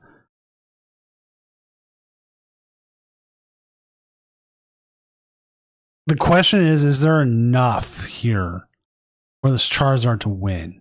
Like, now the Duskull is useless. I'm actually a little surprised they're not moving damage to the Duskull with everything, because, like, yeah, you did more damage, but you're still KOing next turn. You could get more out of getting the Duskull KO'd. You could get your 3 prize turn this turn. Maybe you get it next because you get everything set up. I don't know. This is also one of the places where I advocate for playing Balloon. Like, oh man, you gotta get that Duskull evolved. You're gonna KO here, and if they're gonna get the damage out there. I just don't. Oh, they don't have enough damage out yet. They don't have enough to KO the Duskull. Okay, no, you might be fine. You actually might be fine.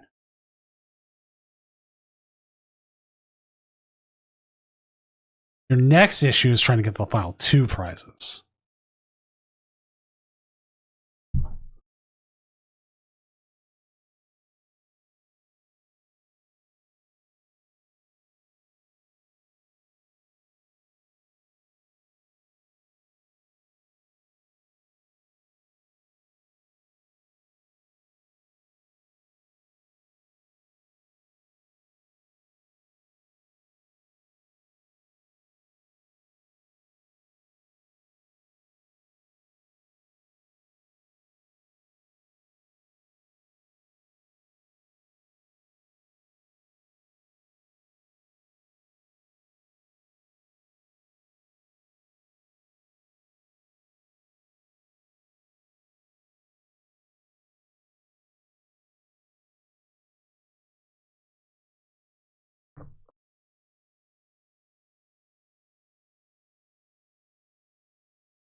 Mm.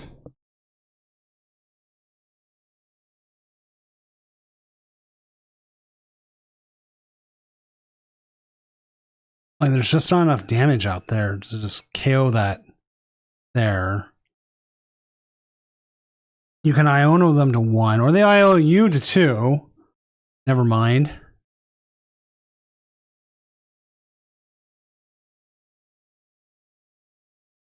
Ah, this is gonna be harsh.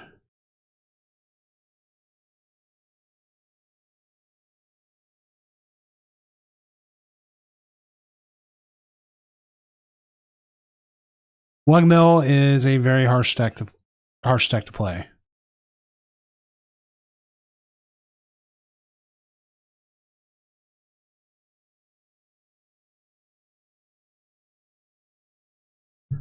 Like, you almost just lose next turn no matter what.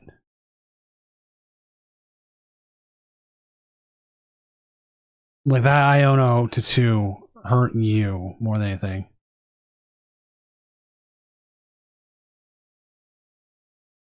And now you just don't have an out.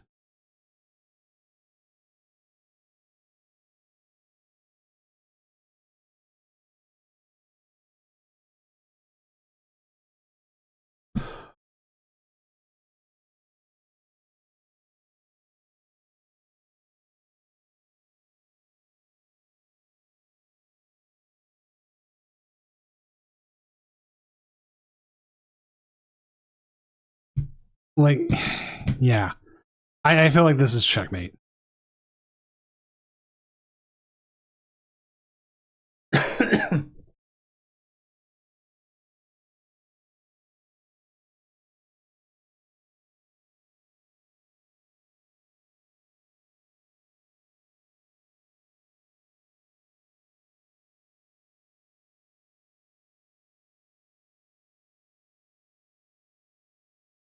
Okay.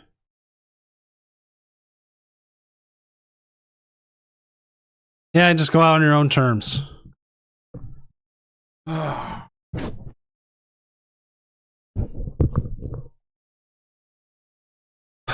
right, just a sec, chat.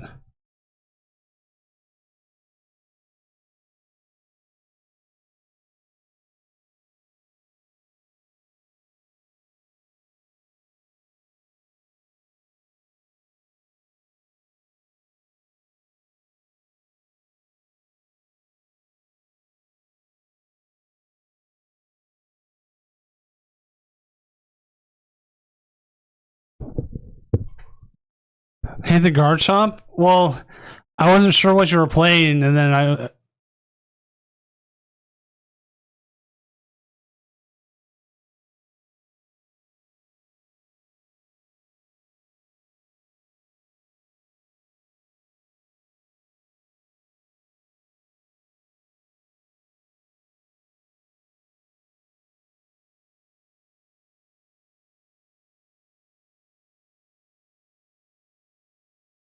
All right.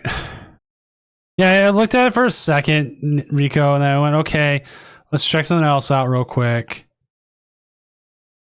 It's not, I don't hate guard chomp. I was trying to see what everyone was playing.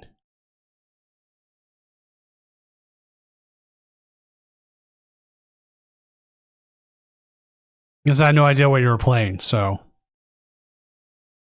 Do I hate guard chomp? No, we featured the hell out of guard chomp.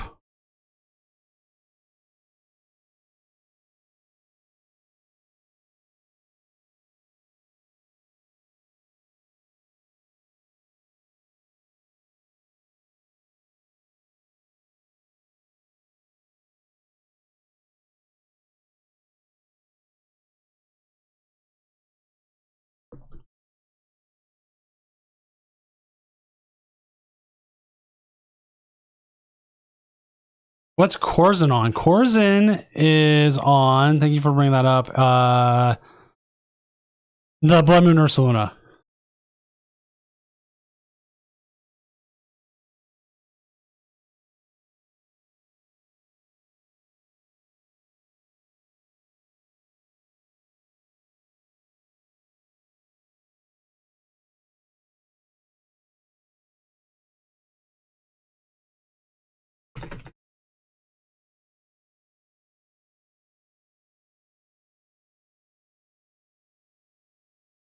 Sorry. We have at 20 minutes in the round.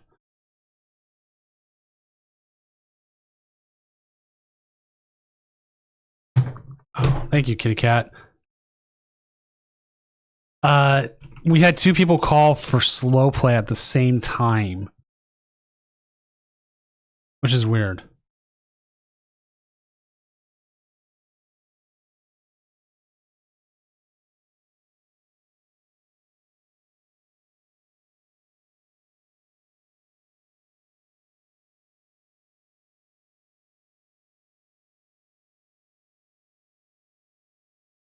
Honestly, Garchomp's one of my favorite Pokemon in general. Like it's up there.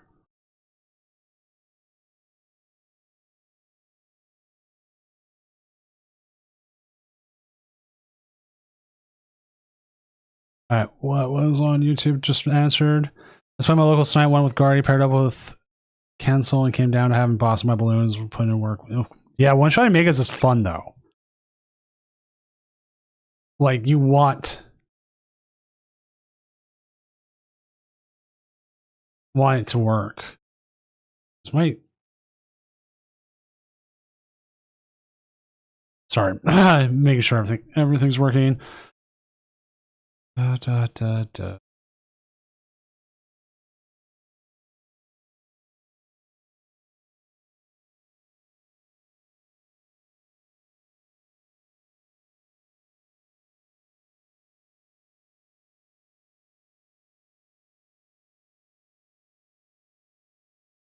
Like I don't remember how many people remember how much fun it was to just KO certain Pokemon all the time.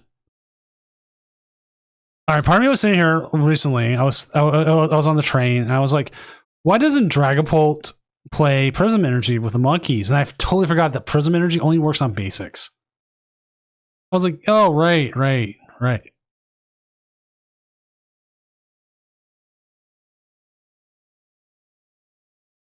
Let's go ahead and update our standings here a little bit too.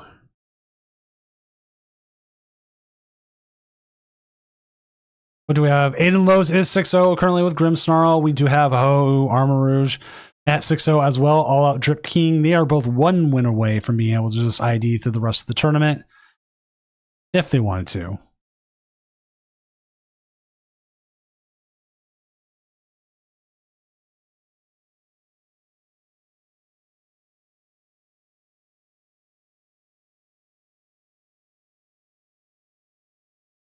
But sometimes, though, IDs, very, very risky. You cannot tell me that IDs are not risky.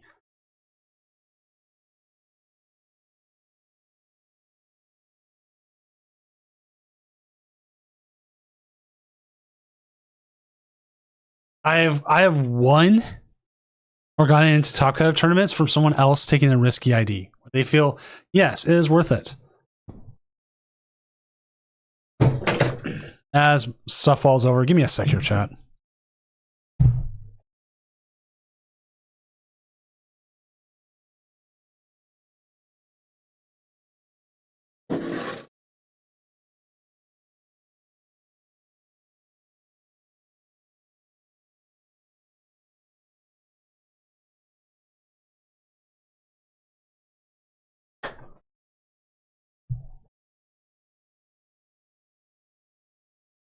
Best featured match so far, in our opinion. One that was most fun was when Joyful Sandwich prized through their Charmanders. That was fun. Was it the best? No. Was it fun? Yes.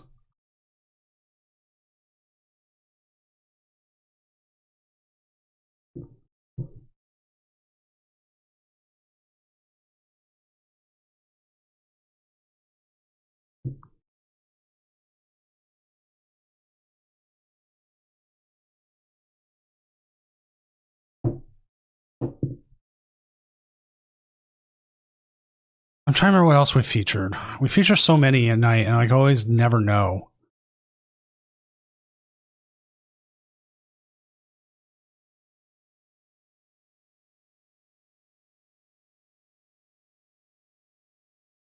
Like, who else did we feature?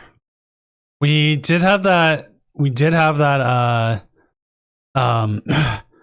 Zoroark Crustle matchup against the Bear, where they came back at the end and won. Like, we thought it was just over. It was over. Like, cool. This game isn't going Zoroark's way. It's just done. I gotta sing the Doom song now. Doom, doom, doom, doom, doom, doom, doom, doom, doom.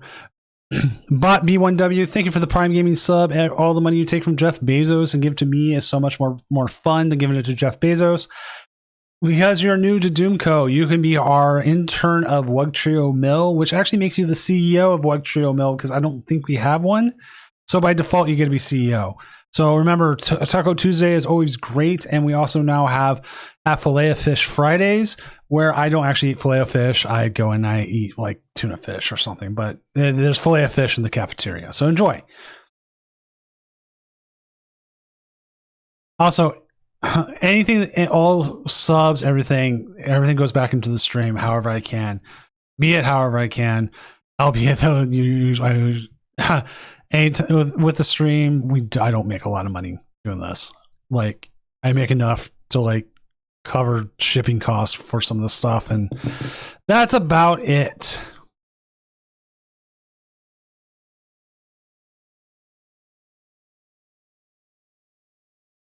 But I also get some really good sleeves out to people, which, remember, if you're in top 2, I will need your addresses. I will talk to you about how to get them. And yes, we do ship internationally.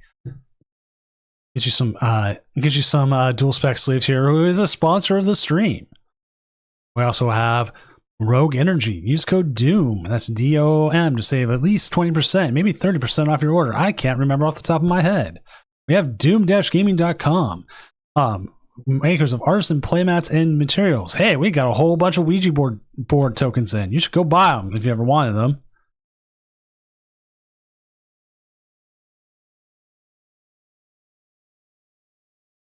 Actually, you know what? I will show you this. If you haven't been to doom-gaming.com, it's just my art stuff. I'm not gonna lie, it's my stuff. But we have a lot of cool playmats. We have accessories, all that good stuff. Stickers now.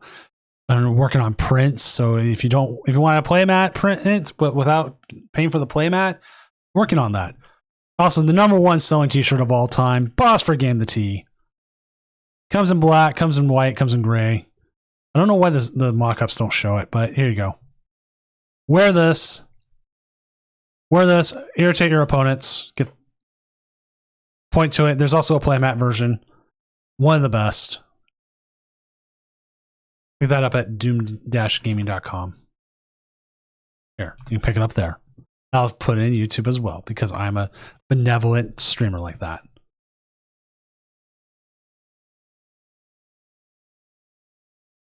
I am personally, this is also my all-time top selling playmat. Like, nothing will ever top this. Always sells. I like art. Round's done. Let's get the next one going.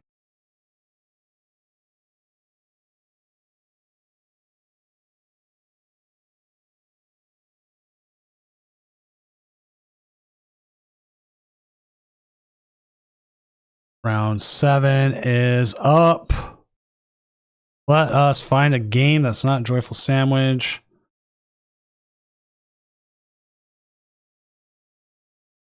Do have Hunter. We do have MDG. I don't think Pete's still going. Right, and it's back in standard style with the Rocks engine. You're correct, A-Camp.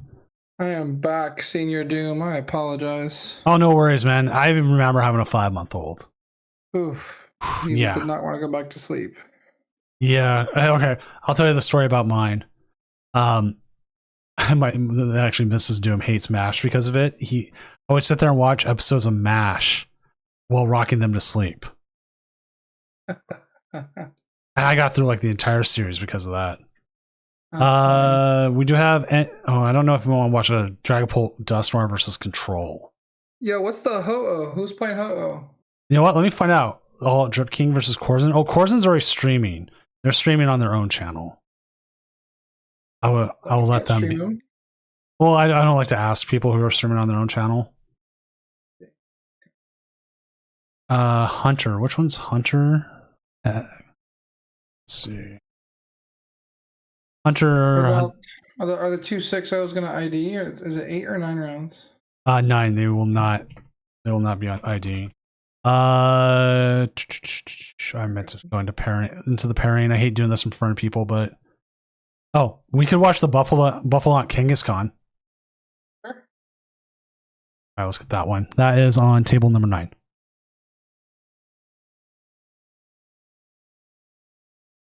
They're waiting for their opponent to check in, but we'll go there and see. Yeah. Because I don't want to ask like all Drip King Corzin to do it, because a lot of times people who are streaming already on their own channel will try to stream there, and it causes their whole game to crash. No, you're good.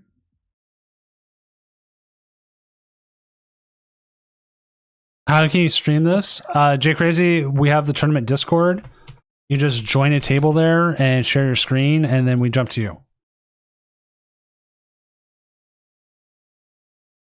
Like, part of me is like MDG would be good, but I mean, like, who wants to watch Control versus Dragapult? Yeah, nobody. Yeah. Most people don't even want to watch Control anyways. Alright, so this one's Joltik Box versus Buffalo. Yes. That's if their opponent checks in. We expect them not to. A 4-2, you get people start dropping because they These still are feel two like 5-1s.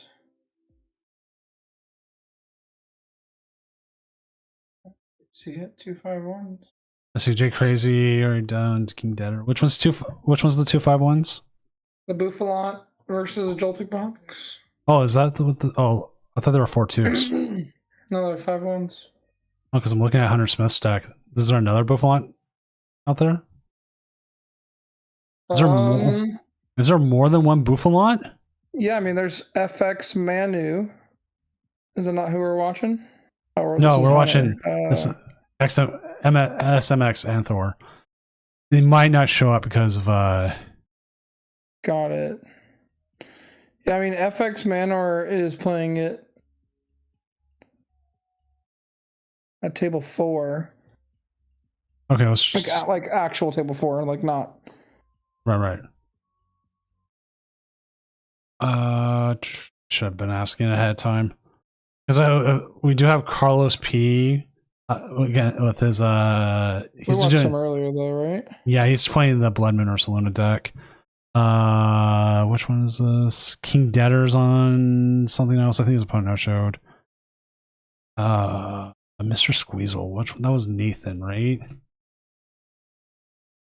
Nathan Shaw versus Meridian. That's Gardevoir Jellicent versus Grimmsnarl Frostlass, which I think Grimm's kind of has that. This is like the worst part. Like, we're trying to find like a better matchup than what's out there. Oh, wait. We have a 4-2 Wugtrio Mill going up against Mamoswine.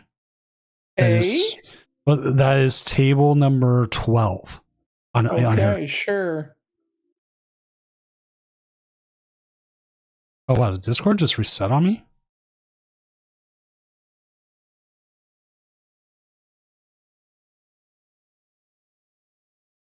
Are you still there? Yep. Discord like reset on me. Yeah, let's put this on. Like, I don't think we've ever had Wugtrio Mill on here. All right. So we'll do that, and then I'll start reaching out more of the top tables to start off, because I was thinking MDG would have like a good game, and then he went right into the one game that I didn't want. I was like, yeah, that makes sense.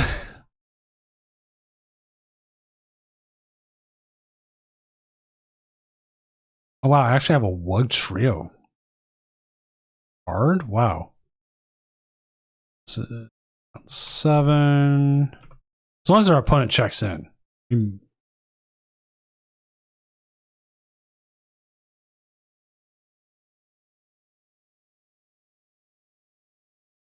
Yeah, Hunter's opponent never showed up. Sounds about right. I mean, that's the hard part with 4-2. It's like, you just don't know unless you have a really high opponent win percentage. Yeah. So I do have a story about insomnia tournaments as a kid. My youngest, and I've always told this, I've never hit anything. He's nonverbal autistic. Oh, That's okay. that's why he goes to bed like at 8. It's very much part of his stuff. When I first started running this, was on the tail end of a really bad multi-year bout of insomnia. And so I wasn't able to stream the tournament. It was one of my first tournaments. And I did not set timers for the finals. It was just like, okay, you play out in your bracket, go to the next one, play out, we'll go to the next one. He got up, so I'm sitting there, I'm running the whole thing from my phone. He comes downstairs, I'm running it. I gotta take him out for a drive. He always wants to go on a drive when he wakes up from insomnia. Or did. He hasn't had insomnia fit in like years. There's one game going before the semifinals. And everyone else is waiting on this one game. Like the other guy, the other side of the brackets in the finals. Done. Everyone's waiting on this one game. I load my son in the car. I drive to a Jack in the Box like 8 miles away. Yeah. Get food. Eat the food in the parking lot. That's like milkshake, burger, fries, everything. We eat all this food. It's like 2 a.m. Yeah. Drive back. Get a flat tire in my garage. Oh my goodness. Change the flat. Come back and they still hadn't finished game 1. That's crazy. Yeah. That is my story. Anytime I talk about like being up late and like dealing with kids and everything else is. Yeah.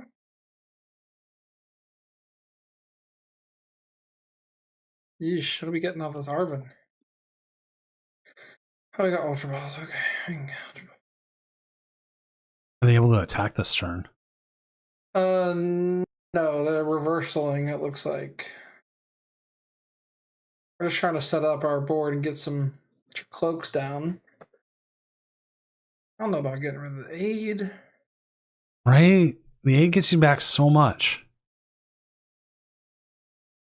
Alright, now the question is, do you put the handheld fan on? I don't think the fan matters much in this matchup, right? A little bit, because it does take him 2 energy to attack.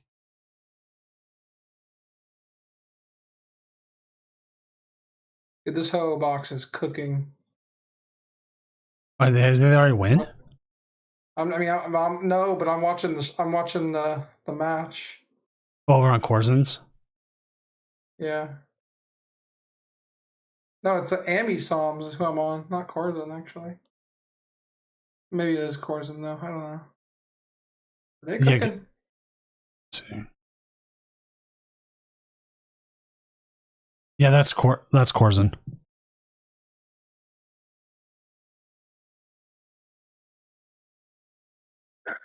They're playing the Koraidon in that? Yeah. I did not know that. Not all of them. Some of them are. But yeah, I mean, you need big things to KO the Kanga. All right, we're milling. Here comes the coin flips. All right, 1, 2, or 3 heads. Here we go. Please draw cards. Please draw cards. Thank you. It's one of the times that it's glowing that you want to press it. Draw card. I think you just grab the Wug Trio here. Nah, you got 2 Wugs. You need cards. Your hand's dead. We need cards, man. You get rid of all this. We go 1, Whee! 2. Okay, there's go 6. That was a pretty good 6. Yeah, it's always good. 6 is good. Yeah, this Blood Moon, can he just like KO both Kangos? Yeah, can he? What does attack do for the Koraidon? 230? Seriously? I mean, that's pretty good. 230, 30 yourself. Okay. Alright, we got a Mammo. Mammo's here. And top deck the Ignition again? But you don't want to play the Iona though. You just draw cards. No. No, you play you play the Iono, so they have a bigger hand, so they have less in your deck. It doesn't matter. Your opponent's dead drawing. You don't ever. That is true. Yeah, you don't never, handle. you never let your opponent out of it. See, I don't play enough. I don't play enough mill decks to even like think about that. I mean, it doesn't matter mill or non-mill. If your opponent's dead drawing, you always force them to show that they got it. Well, yeah. Like there's so many situations where someone will have 2 cards in a hand, and they've done nothing for a couple of turns, and then I'll watch a player Iona them end a boss. And they're like, "Oh, they got boss off Iona, so unlucky." It's like, well, no, you didn't read the situation right, and they did nothing for 3 turns, and you gave them extra draw. Well, see, I agree with that. I was thinking more of in the sense of a mill that if you put a bigger hand in there, you can still mill. Yeah, later that will help for sure. Right now they're that was a good three mil though. That right there. Yeah. All right, they're attacking. This is all that matters as the Mammoth deck. You just gotta get somebody set up and start attacking. Pidgeot, if they need it. Do they play Tool Scrapper or anything like that? Does any deck play Tool Scrapper right now? They better. Tool Scrapper is a really needed card in the current metagame. I won't lie, it's good against like Gardevoir. Going after the one of the ones with reversal energy, smart move there. It also gets make sure the fan energy is not being active. Listen, we got a Venusaur deck at 5 and 2. Ooh. With a good win percentage. Ooh. I'm keeping this. I keep updating the standings every time I see something finish. So they are 5-2 Venusaur 63. If there's a 5-2 making it, that's a good chance it's making it. I know Chandler. I know Chandler Crane like donked their opponent, or something happened. And FX Mono won with the Buffalon. Did their opponent not show up? Nope. Maybe. Nope. They won. Didn't show up. They won. They have 460 HP Mega Kangaskhan. That'll do it. Are we flipping yet? Are you flipping, son?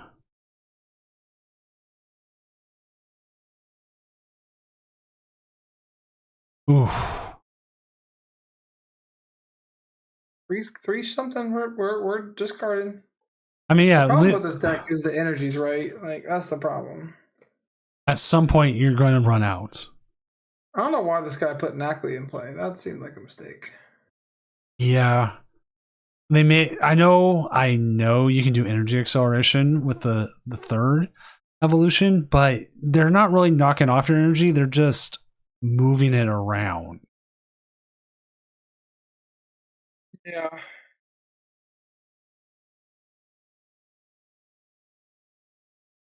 Now this is the turn to play. Put them in 5 cards in hand. Or at least 4, because they're gonna get the KO here. We're running out of energy fast. And you get 3 heads flips. I mean, that's huge. Like, let's see, we got 4 prizes, so we got 3 more attacks, or 4 more attacks. 4 more attacks. So at least we cannot miss attack, and we have to mill like 6 on average. So we need 1 9, and we cannot have more than like 2 3s.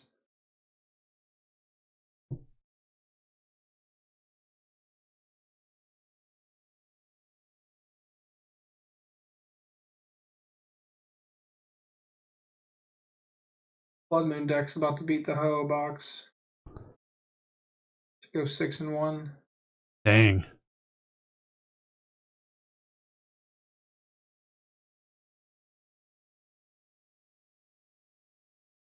I don't know about that Iron Chief.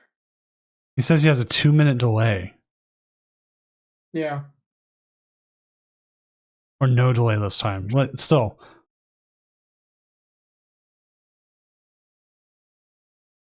GG's. Ooh, oh, they got the Blood Moon. Okay, all right, that's good.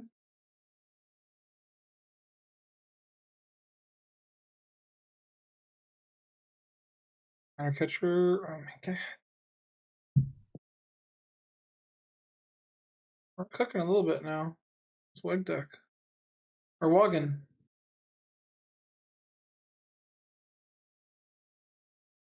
We Woggin.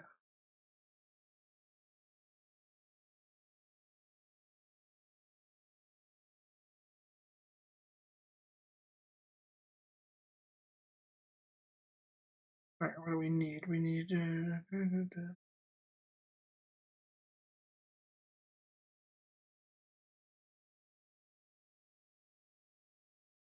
I'm watching the Ho deck because I'm interested in it. I'm watching both. It's the hardest one is when I have to watch like a slow play and something else.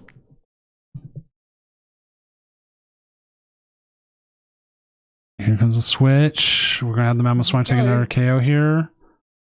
And we're gonna Counter Catcher again next turn though. Yeah. There's only so many times you switch or jet energy or anything. Just keep pitch out. Yeah, no, pitch out can then attack. Who cares? You're not gonna ever Counter Catcher that. It's fine. Depends how many more switch outs they have. I mean, they just moved to switch now, so not sure how many they play.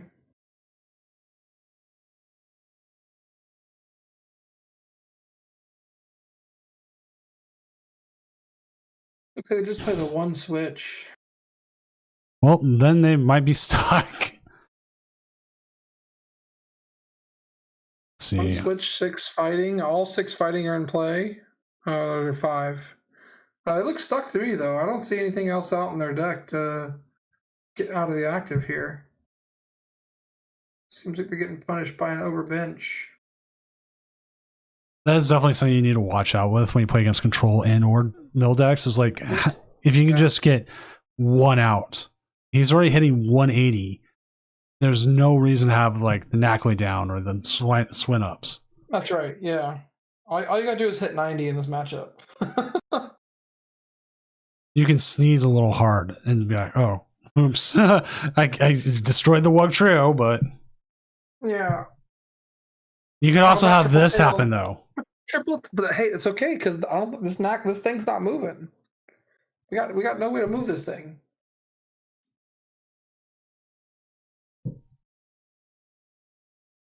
We have well, that's not true. 1, 2, 3, 4, 5. So they got 1 reversal and 1 fighting energy, so they can retreat if they have access to both of those energies. That's the only out they have. Now they're sitting there going, 0. Man, why don't I play Balloon? There's no energies in the deck there, or in the discard pile. So he can manually retreat. All right, I always check on viewers and all this stuff for any reason. We put Wug Trio Mill on and we gained viewers on both YouTube and Twitch, like 10. Like, really? I mean, people like the mill deck, man. I know. What's weird is like, oh, actually, you know what? People have said why. I put control decks on before, and they 100% come on, and why I hope the control deck gets its ass beat. All right. If we mill a fighting here, I think this is GG's on board. Oh, they are not hitting their flips. Oh, the fighting is still spoken for, so we can retreat one more time. Does the mill player have 1 more gust left? The kids yearn for mill. They do. Oh, they could just win next turn with 1 triple heads. That's the hope. Okay, Blood Moon's getting added to 1. Yeah, see that game on. Into a stretcher. Do they even need anything with a stretcher? Stretcher's gonna go bye-bye. Absol's taking that card. Oh yeah. Oh man, that is gonna be 100%. Iota 1, get rid of your card. Eesh. Yeah, that's pretty brutal. Yeah, we gotta get this Ho-Oh deck on stream next round. I'll ask him. If they're 7-1. I'll be 6-1. 6-1? Right at that point? Yeah. Oh, yeah. 6-1. Then they would be on winning, and I would try to get them on stream. Yeah. I am also keeping the standings updated as it goes. So currently, Oh, there's the fighting energy. Hold on, we got the retreat here. Aiden Lowe's is 7-0. As long as they ID, they're in cut. They can find 2 people who want to play them and make them go 7-2. So don't say you're in cut yet. Got to make sure your opponent wants to. Yeah. Okay. Alex Jen 6-1 with Charizard Pidgeot. Got a whole bunch of 6-1s. Yeah, our Greninja player 6-1. Oh, Armor Fading Rouge. fast. Oh, Armor Rouge wins. They go 7-0. Oh, we got Counter Catcher. This is GG's here. Blood Trio's gonna win this. Oh, yeah, there's no way they don't win no. now, right? Well, yeah, because they can't move the snack. They can't move the Swinub. They can just win on flips. Oh. Almost there. Almost there.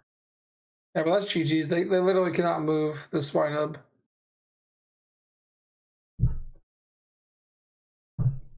That is true. Also, Lucario Stan. That's why, I always joke. I leave Gardevoir for the later rounds, but no, it really is we're seeing what's coming together, and it's like we're not going to see Wug Trio Mill in cuts, so we might as well see it now. Guardies? I don't see no Guardies. They are like what happens with most Guardies in online tournaments, where the people who play it outside of Matthias, who's 6-1, don't play it very well. Which most of the players are like, I play it well.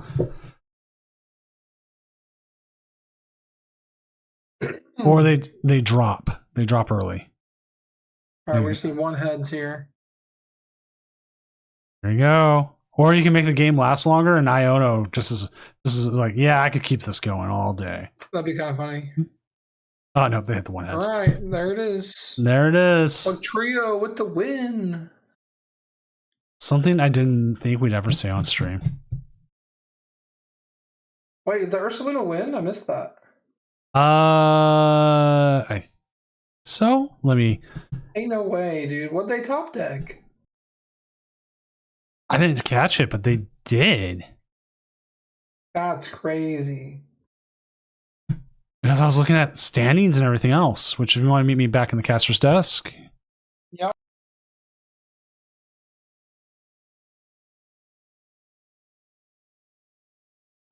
We have our 7-0, Aiden Lowe's, Alex Yin, Charizard Pidgeot 6-1, Corzin with the Bloodmoon Ursaluna 6-1, Chandler Crane with the Pidgeot Control 6-1, All Out Drip King 6-1, Penguin here with the Chin Pow back Excalibur at 6-1. Yes, sir.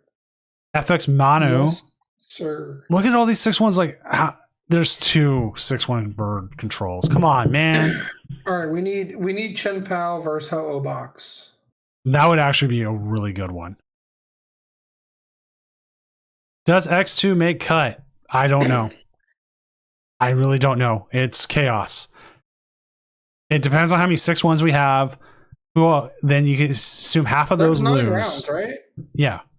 We don't know yet. We got 1 more round to go. We'll have more of a notice once we know how many people can ID into cut. That's right.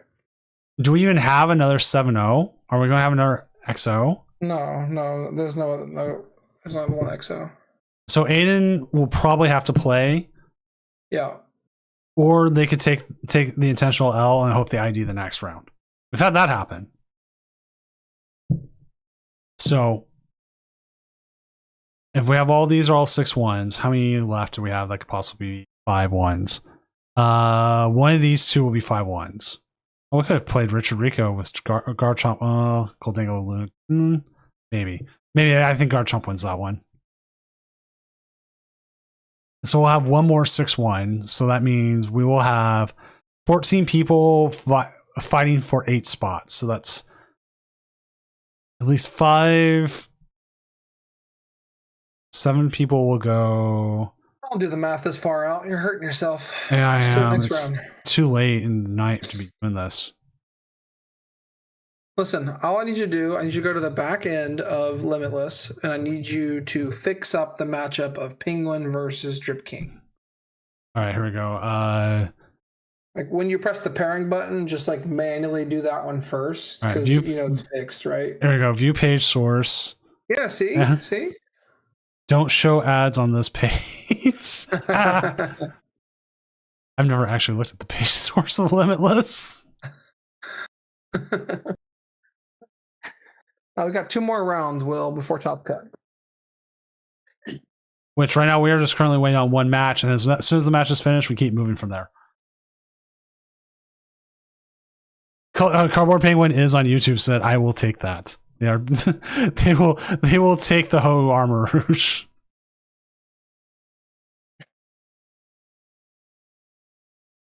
I think I've got one more match in me, Doom. That's all good. Like I said, the only person who ever has to be here the whole time is me. So, and especially with a 5-month-old man, you are. Yeah, and 3:14 a.m. Yeah, it's. I'm just at midnight. I'm just hitting my stride. We got Pokemon already online for VGC day 1. We've had streams where I've had co-casters fall asleep. Really? Yeah, Emmy, if you're still in chat, she did. No shot. Yeah. Not Emmy. Yeah, she did. It was funny because I could hear her softly, like, and have a little bit of a snore, so I just muted her. Let's just call it like it is. We know Emmy was like full on snoring. Come on. No, it was soft. It wasn't a full on snore. Because nobody. Dude, you gotta go with me here, man. I'm not throwing Emmy under the bus. But the tires are big, man. No, kidding. she is too nice of a person. She's very great. She's great. Oh, there she is. Oh crap, she's here. Yeah. I think she woke up like right after finals. We've had Emmy, should I pull a you and just like fall asleep here, or should I actually sign off properly? If you sign off properly, it gives you a chance to go self promote at least. Which the round is done. We're gonna move ahead and get here into round 8. Round 8 is up. We need Chen Pao versus Ho Armor Rouge, or we riot. All right, let's find out. Let's find out what it was. It's gotta happen. Penguin versus Carlos P. Nope. Chen Pao versus. But we do want All Out Drip Clean versus. Whoa! The oh, never mind. Blood Moon destroys them. Blood Moon's playing against Miraidon. Which one? Corzin? Yeah, but it's they're gonna destroy them. Yeah, they're gonna get destroyed. Yeah. Is that Miraidon 6-1? Yeah, it's 6-1. I didn't realize there was a Miraidon at 6-1. Oh, bro, they're gonna get destroyed.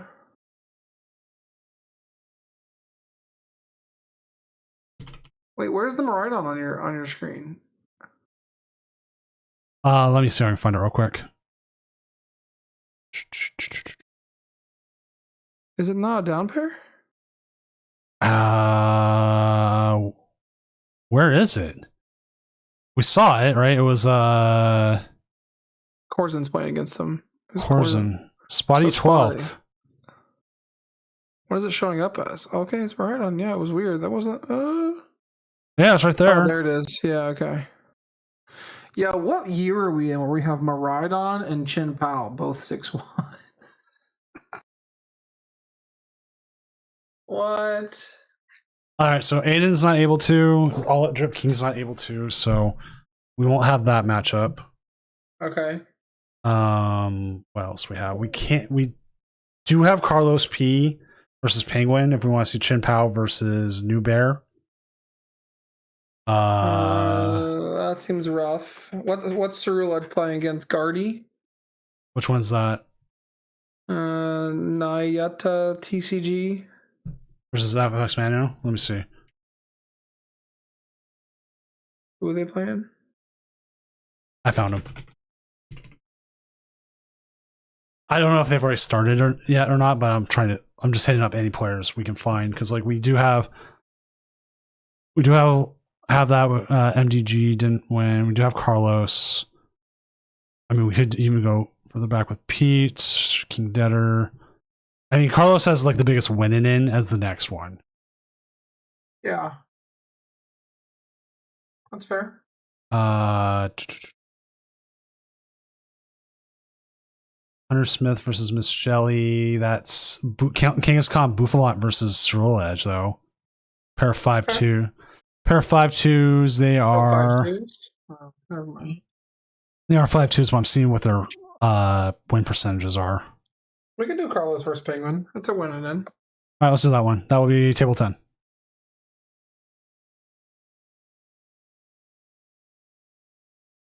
Let me go ahead and just get this up, and I will worry about changing out the graphics here. Updating the sound.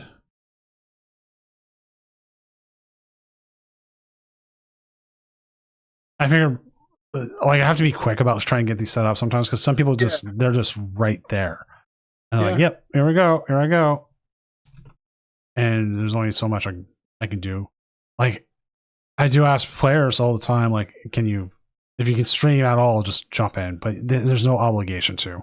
I can't legally sit here and be like, you need to stream. Or you can. Okay. If you want to play, in this tournament, you need to stream. All right, optimal bosses orders are 100% Giovanni, but I'm a Giovanni stan. Ooh, really? Yep. Over the one with the gun on it? With the rifle? Yep. Oh, I don't know about that one, Chief. Hot take central. 100% Giovanni. It's always been what I've been on. Like I have Chen Pao versus the new Blood Moon. I have a Giovanni collection, which I've actually fallen behind on because they've released so many of them. This doesn't seem great for Chen Pao. No, because that Regigigas well, they can just go amp. So let me look at the list. Yeah, but amp does get blown up by Bear. It doesn't matter. There's always going to be like Soul Rocks and Lunatons on the bench. They can always, and like they're going to always have like monkeys and things that can get amped. But there's no amp in the list. We've got no amp you very much in this list.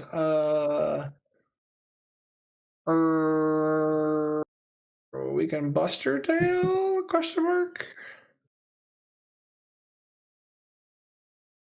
This does not look good for our Chen Pao friend here. This looks pretty brutal. All right, Carlos has learned from their earlier mistakes today. We're using the bundle. I like it.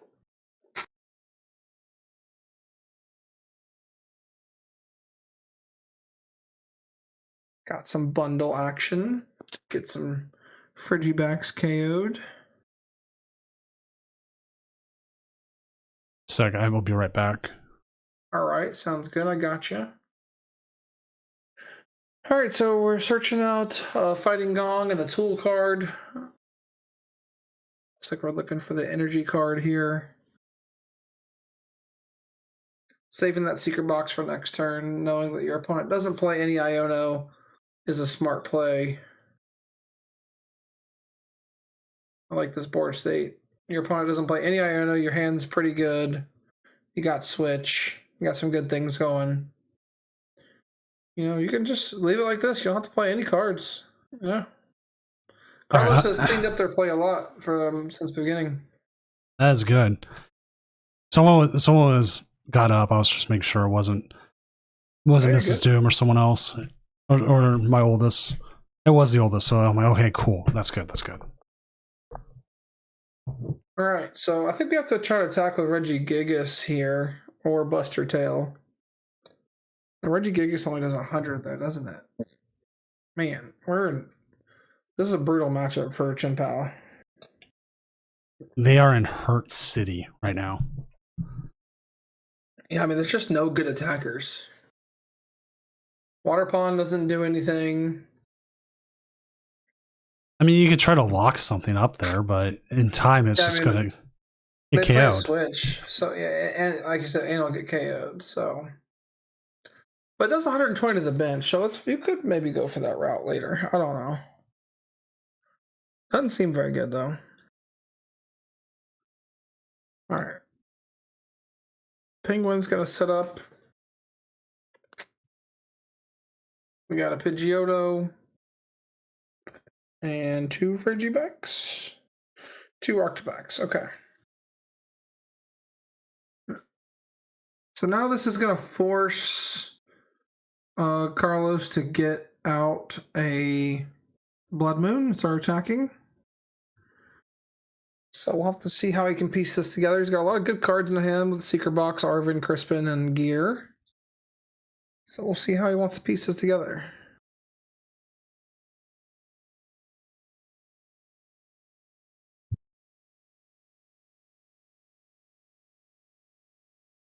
Secret Box will be discarding the Calamitous, Snowy Mountain, Pokegear, and probably the Crispin at this point. Or maybe the Bear. Arven, okay. Arven's fine too. Switching out the boss's orders. Definitely wants to target down that Pidgeotto, most likely.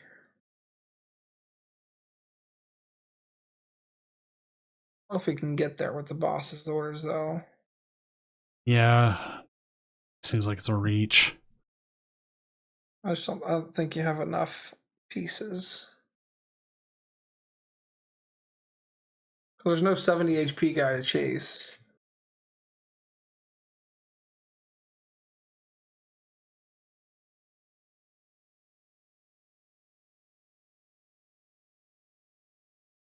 You could go Fighting Gong and like just draw 3 cards and see if you get there. Looks like that's what they might be lining up.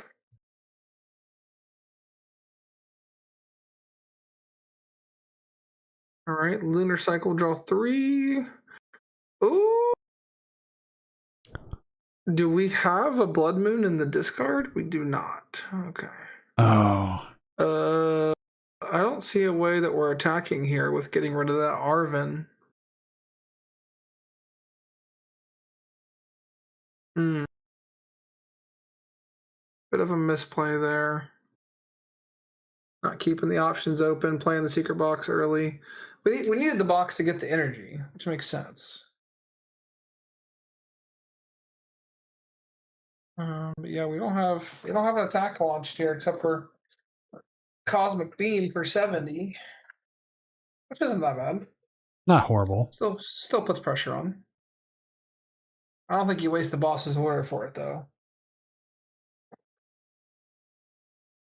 You probably don't even waste the Crispin. I mean, like, what supporter do you play now with the way you played this?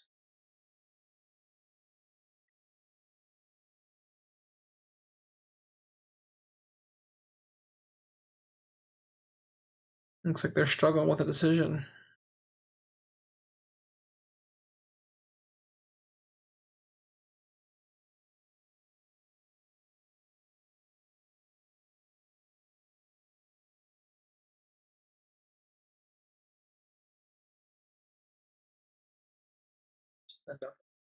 Probably.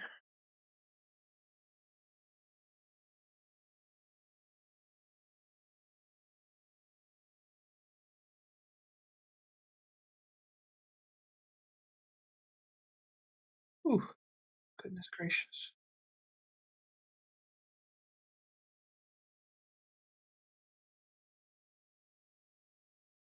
You know how are doing? Just punching this thing for 70. This feels pretty bad.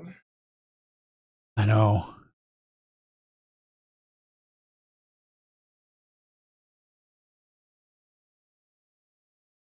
I mean, the issue I have with this play is that they started off the turn with Secret Box because they needed energy cards, but then got greedy with the boss's orders instead of like another draw supporter of some type or Arven. And now we're just kind of like hoping our Soul Rock doesn't get KO'd because if it does, then we have to use Artisan for Soul Rock and draw 3. Our hand's kind of dead. And The worst part is they've had the wrong Blood Moon or Selena the whole time. literally the whole time, yeah.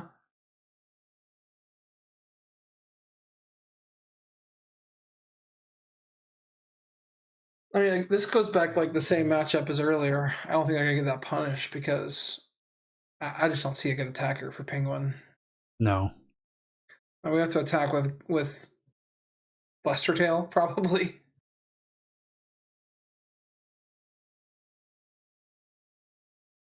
Like, literally, Carlos is reading the attacks. He's like, all right, what do these do?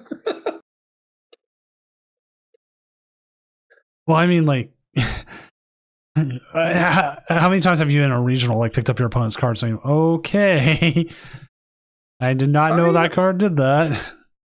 I've done it enough times. I can probably need 2 hands to count that. All right, this is a question that's come up, and I have my stance on it. Do you believe it's rude just to reach over and grab your opponent's card? Absolutely not. So you think it's Like, totally... I mean, there is like some sort of like at the beginning of the game, like the first time you do it, maybe you ask to be polite, but like we're in a competition. It's public knowledge. You don't have to ask.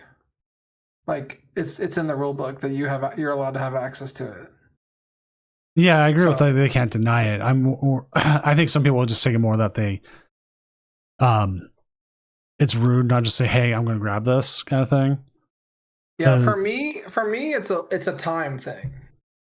Mm-hmm. So if I ask you, you're going to take more time to like, okay, yeah, you can do it, and then hand it to me, right? Instead of just, if I grab it, I'm saving, well, it might be milliseconds or seconds. So I'm saving time across infinite,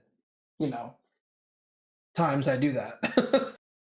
That's the way I look at it. Like everything in this format, and even like last year too, it just all goes back to time. All of my decisions I make are mostly regarding time. The rules are tough, man. You gotta win, and you gotta win 2 games in 50 minutes, and that's hard to do. I remember I had one opponent freak out because I was wearing a watch. I mean, as long as it's not like a smartwatch, it's fine. It was a Casio. So, and then when they were kind of slow playing, I did look at my watch, and they freaked out about it, saying, "Please, don't do that. That throws me off." And I snapped back, and it was one of those few times I was like, "Yeah, I got a good snap back." I think I snapped back and I said, "And maybe if you played faster, I wouldn't have to look at my watch." Yeah, I mean, Mr. and Mrs. Pokemon. I mean, I'm not trying to be rude when I do it. It's more just like, hey, I'm gonna look at your discard pile. Cool, great, move on. Like, I don't ask them to say, hey, like, can I look at your discard pile? Can you give it to me? Like, we're in a tournament, and it's cutthroat out there. I think definitely, especially the higher later in the tournament you get, and the higher the tables you're at, I think it becomes more of a understanding versus like exactly a round 1 person who it might be their first tournament like that. Right, you're right. Yeah. There's definitely, like, you got to read the room a little bit with that answer. It's not always the same answer. Like, if I did that to Tord, I think Tord would be more understanding than I did to the guy who's sitting there. Or just throw his discard pile at you. Then I'd be like, he's delaying the game. And I've got to play 56 card pickup. He's still got 4 cards in hand. Yeah, so it is definitely a read the room kind of thing. Yeah, it's a read the room.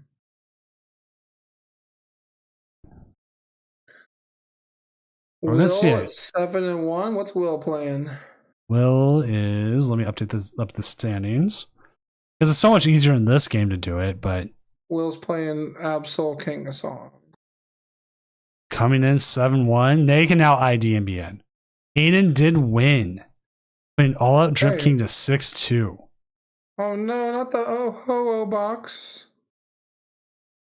Inferno Hippo with the control. 6-2. They lost to William. Thank you, William. Get those controls out of here, William. Wait, isn't William also playing Control? No, William is playing Absol Kangaskhan. Isn't that Control? I mean, in a sense, it can be.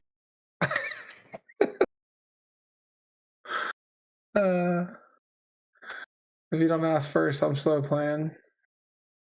Man, you know the number of times in a tournament I have to tell people like they'll go Arvin for Buddy Poffin Stone or Buddy Poffin something, and they'll go start shuffling. I'm like, you're gonna play the Poffin, like stop shuffling. Yeah. Like I still got to figure out the way to say that like that's not like rude, but like I'm like, yo, you're wasting time. Like stop shuffling. I've caught myself doing that. Sometimes it's completely nerves. It is, yeah, it is for sure. I at least say I'm going back in after I finish an action like that. Yeah. Even though like you said, it's nerves. A lot of people aren't in that situation. Like I played 2 regionals a year, and I will say when I play Vegas, I'm going to be nervous as hell first round. Yeah. I haven't played in person in a while, and I probably won't be. Won't be playing. Yeah, that's a good one. Yeah. I probably won't get any more in person play until Vegas. Maybe next weekend. But I just haven't had the time to, and I'm also still missing my Lily's Determination that I ordered beforehand. I think it's actually in my mailbox right now. Please tell me it's not a base rarity you ordered. Huh? And it was the reverse hollow. Okay, cool. I prefer my trainers in Cosmic Hollow, and there's no Cosmic Hollow yet, so it's reverse. Will you be playing the red rare candies? I mean the four candies? I was going to try to get them. I didn't realize how much they were until it was too late to put an order in. Yo, we're carrying the Blood Moon on the bench. All right, I'm about this. I'm all for that, yeah. The surfing beach is so cool.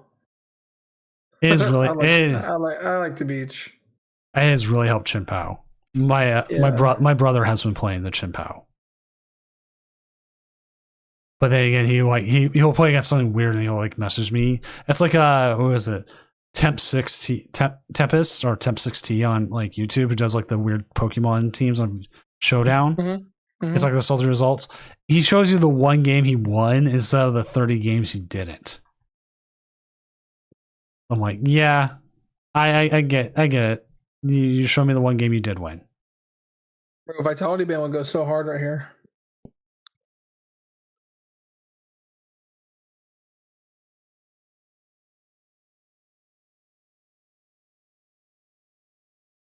You lost the final game. Oh no. Sorry about. Oh no, not the Wug. Not the Wug.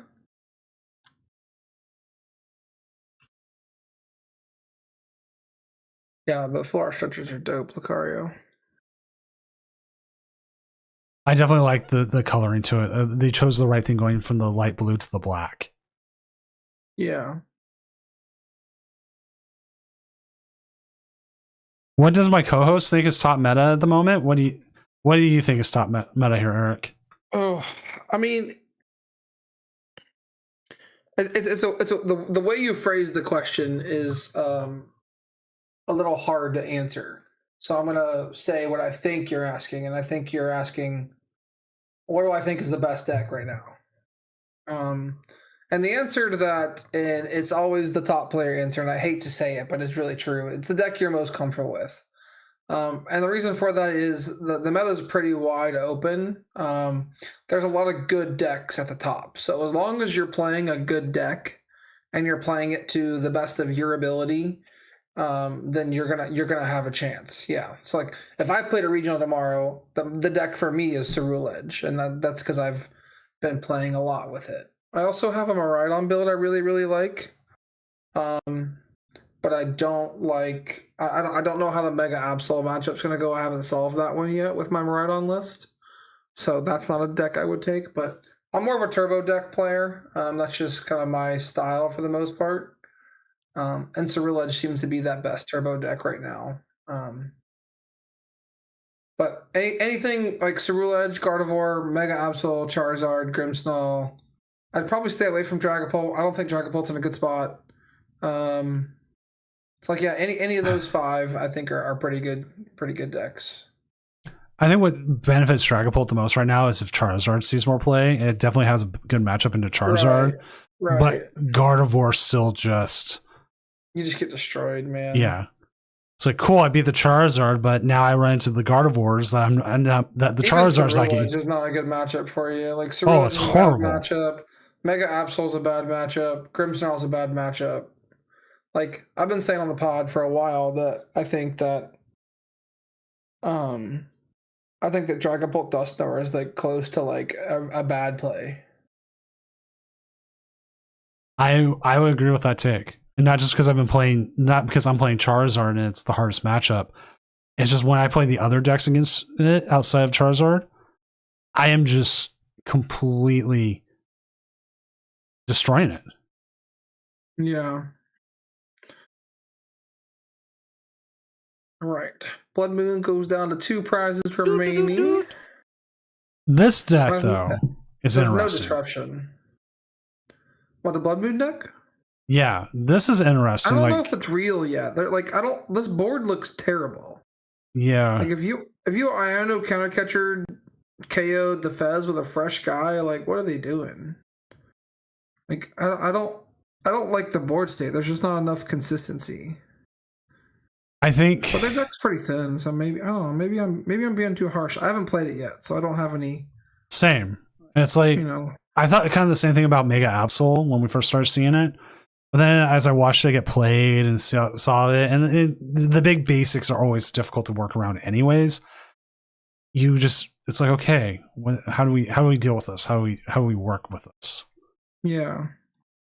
Which energy acceleration, putting damage counters out there, it's good.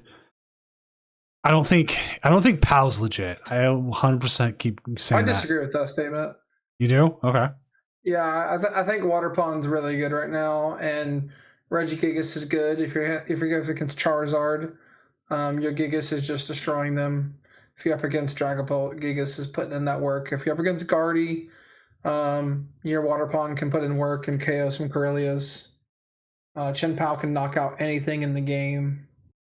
I don't know if we've found the perfect 60 to Chien-Pao yet, but the beach seems pretty good, and the fact that there's 3 prizers in the game makes Chien-Pao really good. Oh, we're gonna see a 2-prize turn here from the pawn. At least I assume so. Oh yeah. Well, they can't. What are they doing here? They took the monkey. Nightmare start to an event. Henry Brand only had 59 cards when he counted his deck and got like a late penalty and had to win 2-0, and he won 2-0 because he's good.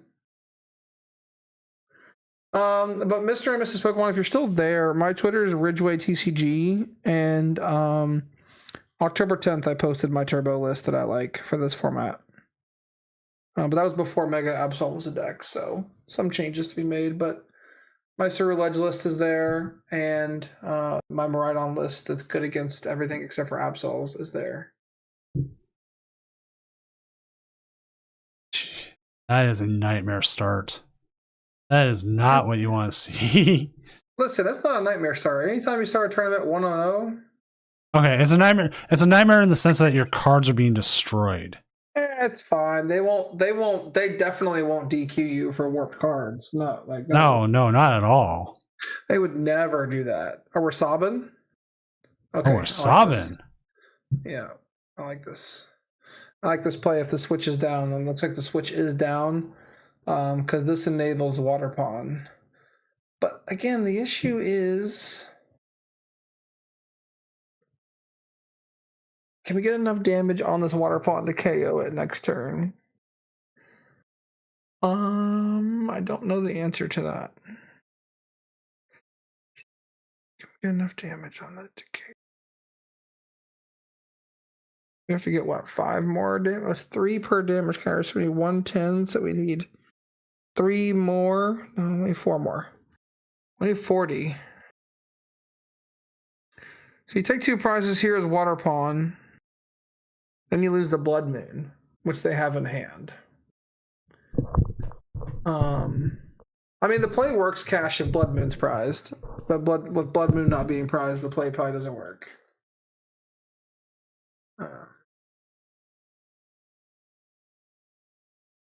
Maybe they're going for the long win con, saying, "Hey, you got 10 cards in deck." Maybe they're going for the Saab win con. Nope, we just saw that go away. Okay, went torrential pump. Yeah, I mean they just lose the Blood Moon here every time. Yeah. Yeah, I don't know why they didn't move damage from Monkey Cash. I think they were just locked in on Blood Moon, like big Blood Moon. All right, so it looks like we've got a Blood Moon going to top cut, probably.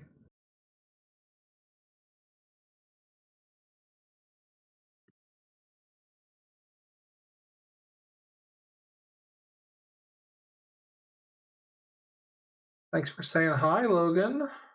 What's up, Logan? Logan is one of the longest followers of this channel. Yo, shout out longest followers. 5 years. Yo, 5 years? That's crazy. Oh, pre-COVID, baby? No, I started July 2020. Oh, okay. Of COVID. I started because it's COVID. Oh, they don't have the energy for the bear? Yeah, nice stretcher. It's fine. Retrievals, it's fine. I didn't find that way. They probably point of that. 5 years, 1 day, 3 hours. I love that there's those. Well, why are we retreating the hard way? Okay, that's fine. There we go. All right, on the top cut. Well, hopefully on to cut. They still have to get their opponent to agree to an ID. Yeah, let's update the standings and take a look at it. Yep, we're just waiting on one game here. Let's go ahead and go back to the caster's desk so I can share with you.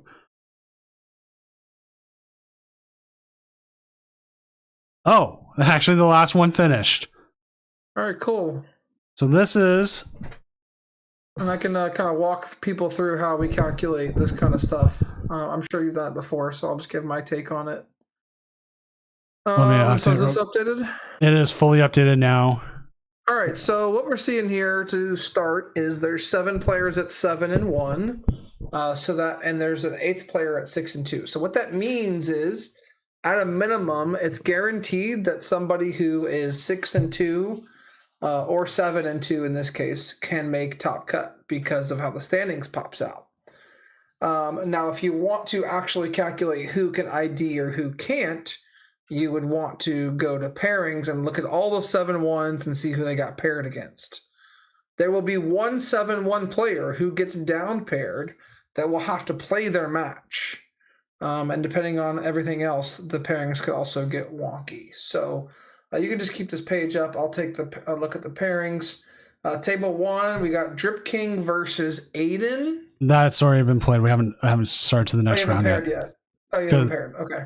Because I want to be ready to jump in and see all right, who we have. Like how it's going to shake out is there's going to be one 7-1 player that gets down paired, and that's going to be the match we want to take, if we can get it. That's usually what depends on who gets down paired. That is usually what we try.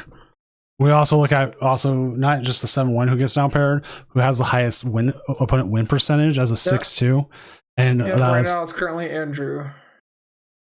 So we will with the Joltik box. All right, so now we got the pairings up. Pairings are up. Take a look. And so Andrew got Corzin. So down pair is Penguin into Chandler. So Penguin's the Chen Pao, I believe. The one we just watched. So Chen Pao into Chandler.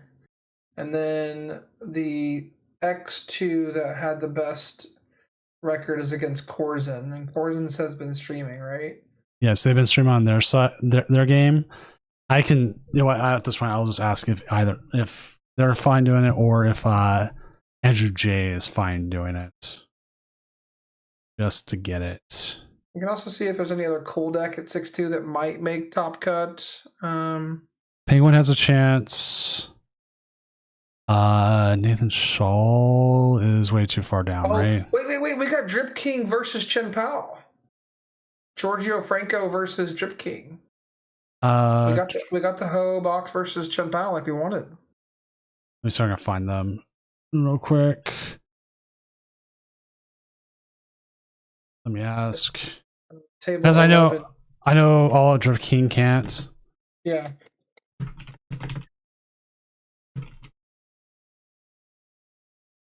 All right, well, that's that. We do have an ID. Our first one is Nyata TCG and William. They're actually asking if they tie, would they both make cut? Yes, they're both 7-1. 7-1-1 is guaranteed. Yeah, 7-1-1 is guaranteed. There's no. Tables 1 through 3 can ID if they want to.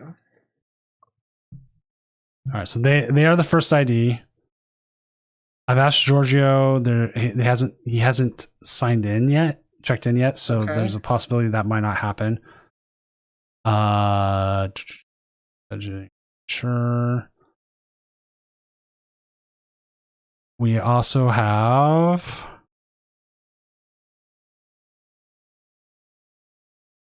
Let's see who else we could possibly get. They are not able to. Okay. Well, whoever you want, I'll probably just sign off. All right, I will find something. Oh, we have another ID here. Carlos and Alex Jen have ID'd. So more people here making sure they're getting.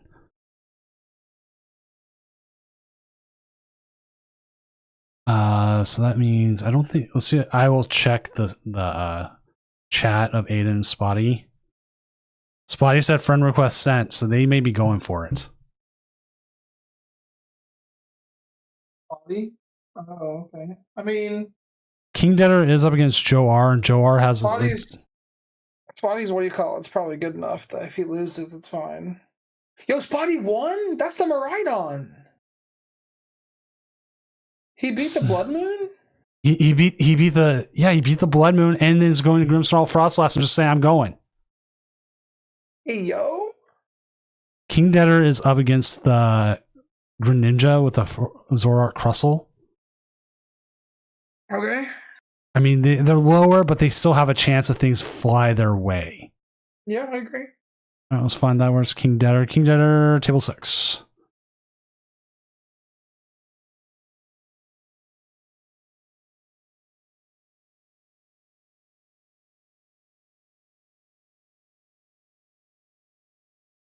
You there, Doom? Yep, I'm here. All right.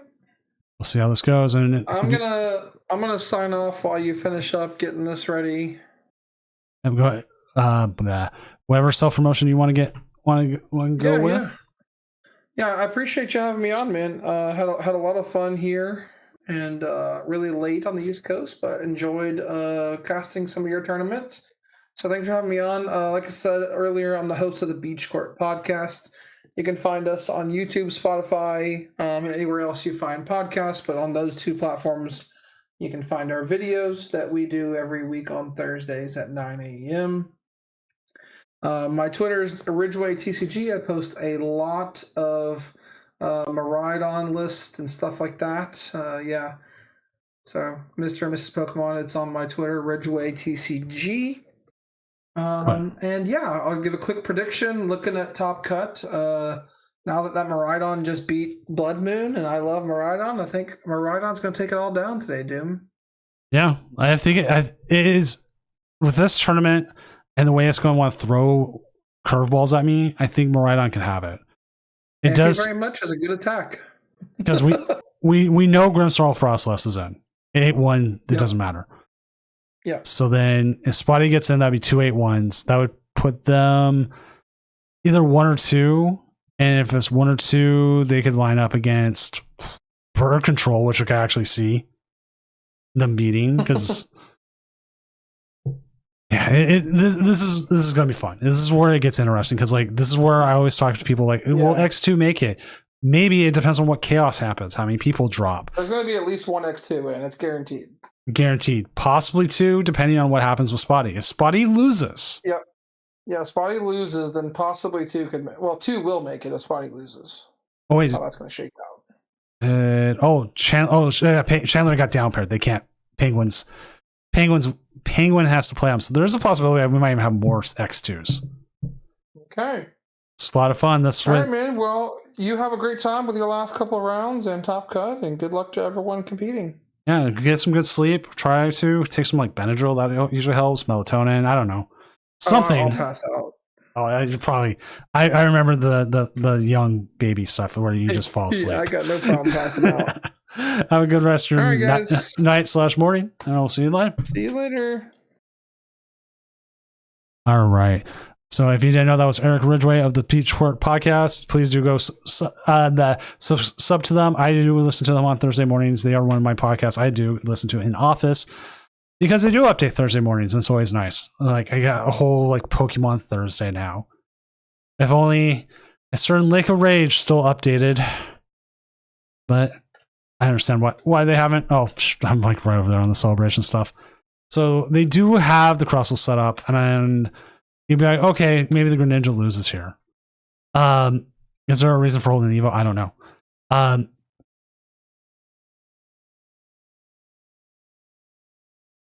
We'll have to see what happens. For the people who don't know, I'm Senior Doom. I'm the tournament organizer, professional illustrator, and person who's been streaming for way too long.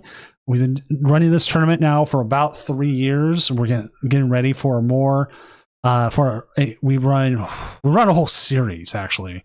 We have the whole Doom Champion series, which consists of our Friday night tournaments, which you can consider to be a almost League Cup style. So we usually have about anywhere from 250 to almost 500 players every week. We average that. We also have the Challenge of Dooms on every other Tuesday, which has a cap limit, like any challenge would. And then we have the quote-unquote regionals, where we do a weekend tournament with a best of 3, with pricing, and hopefully we'll have some really good pricing coming here soon. But yeah, Logan, I'm the same way. I don't do Wednesday Uncommon. I do Thursday Beach Court and Uncommon because I'm at work. I'm in the office. I'm sitting there. I'm not doing anything else. I need to do something. Carlitos_MP, thank you for the follow.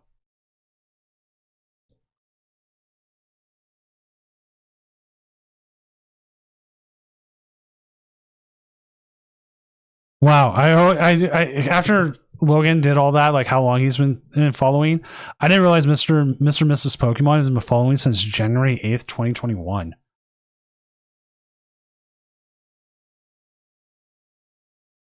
Like I didn't realize I could like check that kind of stuff.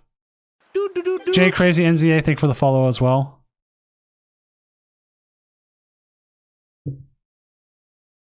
Goodbye. Yeah, they've got to go after the Duskulls. They have no other ways. See, all right, Mr. and Mrs. Pokemon, I'm the same way with Sunny, professional lurker. I was even joking on Tuesday. I never followed him. And then I realized I did, but I lurk. And one of the things I do is I will find just streams to go lurk in. I'll mute and do whatever else. I'll just leave it running. Because we should be supporting ourselves. So just supporting each other. And just by having it in the background, even if you're not like there, like fully chatting or anything. Sunny only I'd have to find, but Sunny only ever comes in, redeems Zan can't believe Mo likes turkey bacon, says something about it, and then he lurks the rest of it. And if you still hear Sunny, say something, but I don't know.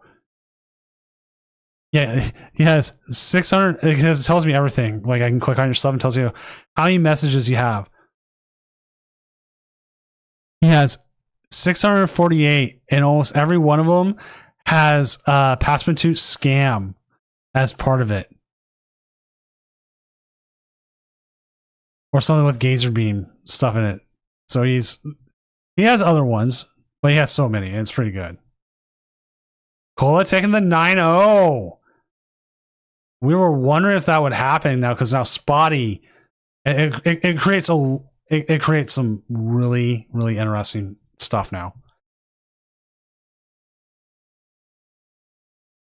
I do think Zan Can't Believe Mellow Likes Turkey Bacon is like the third most redeemed, with I Like Bacon being number one.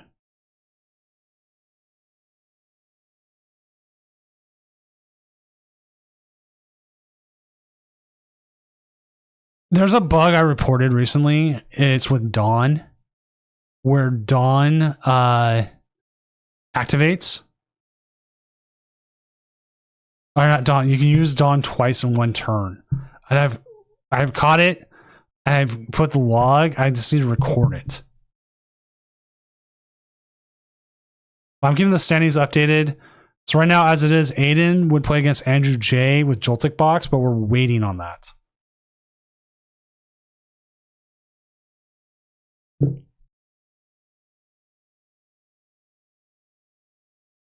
And they are just sitting on everything they need.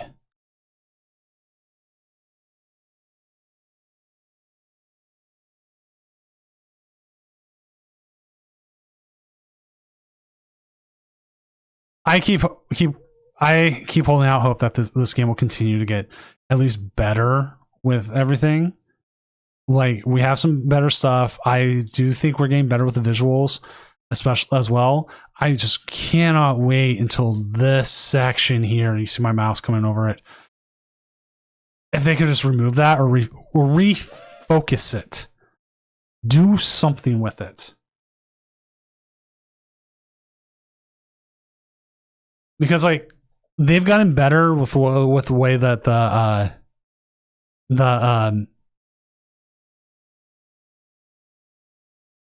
like the deck, where the decks are and how they outline them and your bench spaces. Like, those are so much better. Like, this even looks a little bit like classic PTCGO. I know they're kind of going with a Halloween look, like with like the thing, but I'm hoping we see more.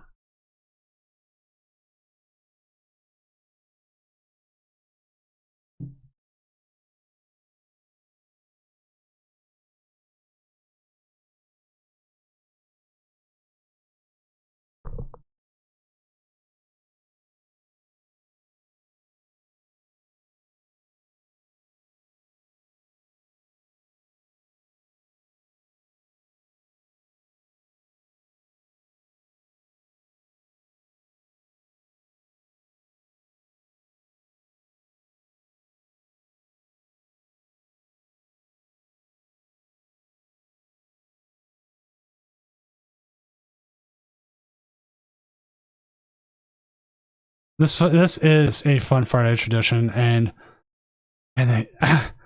I one of the things is I don't know if I'll ever, or when, not ever, ever not stop streaming. I don't know when I will. All right, Logan, I wanted to see how the World Series is going, just because I was like, oh, all right, it's going right. I got in right after the Jays had the 9-run inning, and I just laughed. I could not stop laughing, to be honest. And then I went back to watching the Great British Baking Show, because that show is awesome.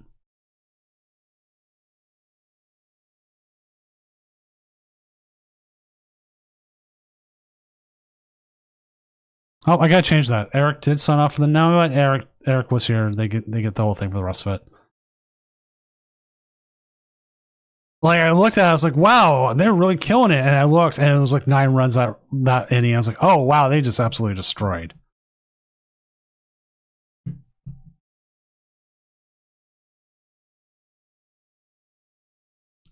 I do need to get some practice in with some tournaments. I need to find a day I can do it. So that's the biggest thing.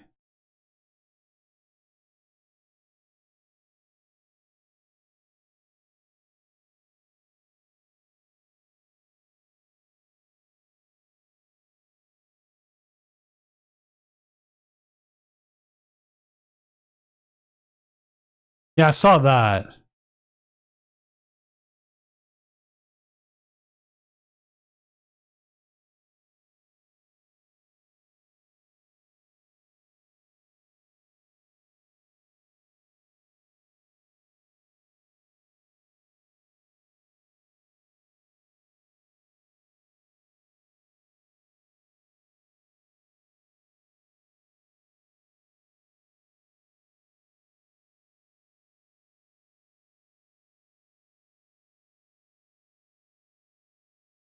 I also read somewhere that like the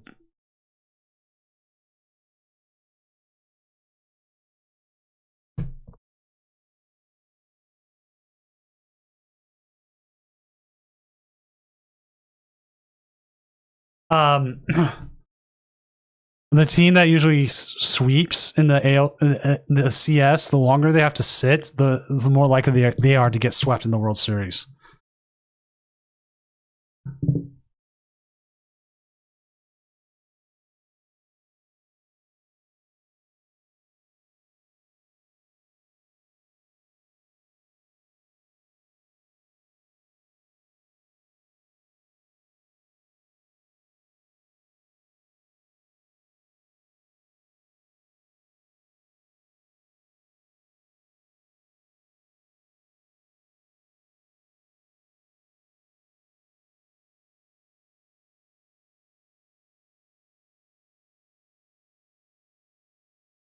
But, you know, the messier top cut is, the more fun it is.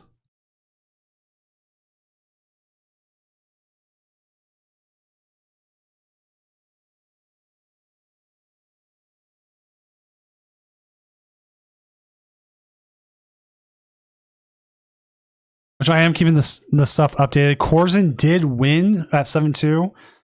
So right now, Corzin and Spotty are your 7 and 8s with Chandler Crane on the outs. But just keep an eye on it. You might see more. Brokey knockout? Maybe. Oh my god.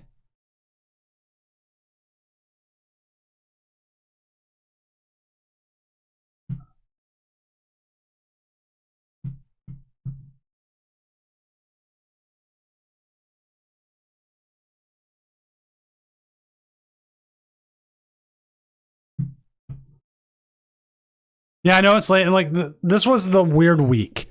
This was 100% a weird week in that we got hit with a surprise maintenance, and we haven't had surprise maintenance like ever.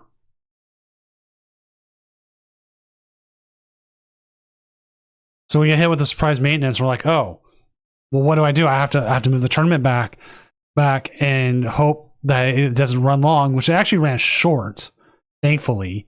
So with a short one, we were able to go ahead and set up everything. And Corzin is out. Why did they get knocked down? Oh, their win percentage got knocked down. Okay, they're not out of cut yet, but they're not in a good spot for it.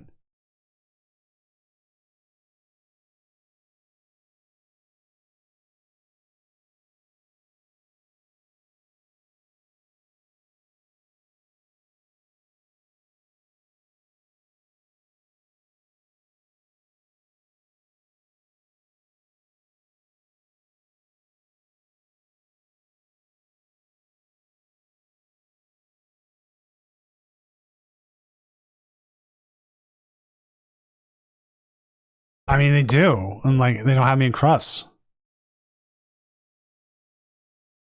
Yeah, if you ever want to watch the stream, also like go back and watch. I am on YouTube as well. If you ever want to go back and watch them, let me link to that here in Twitch. Which, if you're on YouTube, hey, please like and subscribe.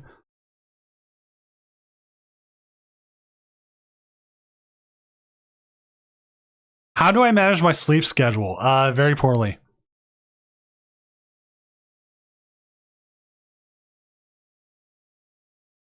I've said this over and over. I'm not able to run this without Mrs. Doom. As soon as the stream ends, usually I go right to bed. Which actually, before we get cut, I'm actually going to go run downstairs to get the pills I need. So, and then I stay up and I watch, and by the time it's done, it's usually 3 a.m. for me. I go to sleep. I can fall asleep pretty fast. There's a technique with your breathing you can do. If you learn how to do it, you can go to sleep pretty fast. Mrs. Doom takes my youngest out for the morning to go get Wendy's and other stuff, and she drives him around for a while. And then I sleep until probably about 9-ish, maybe 10. And then I get up, get around, and then I do chores all morning. and then I take Littlest Doom out, and we go from there. And as part of making up for Mrs. Doom on Fridays in the afternoon, I take Littlest Doom out for like a 4 or 5 hour drive. I take them out Friday afternoon, so they have all the time, do whatever they want, watch whatever they want without worries about them, and not worried about me or Littlest Doom. And we have our thing where we go and get Chinese and other things. And then today we try to find the Gengar deck, and I couldn't. And now you're item locked, and that really sucks.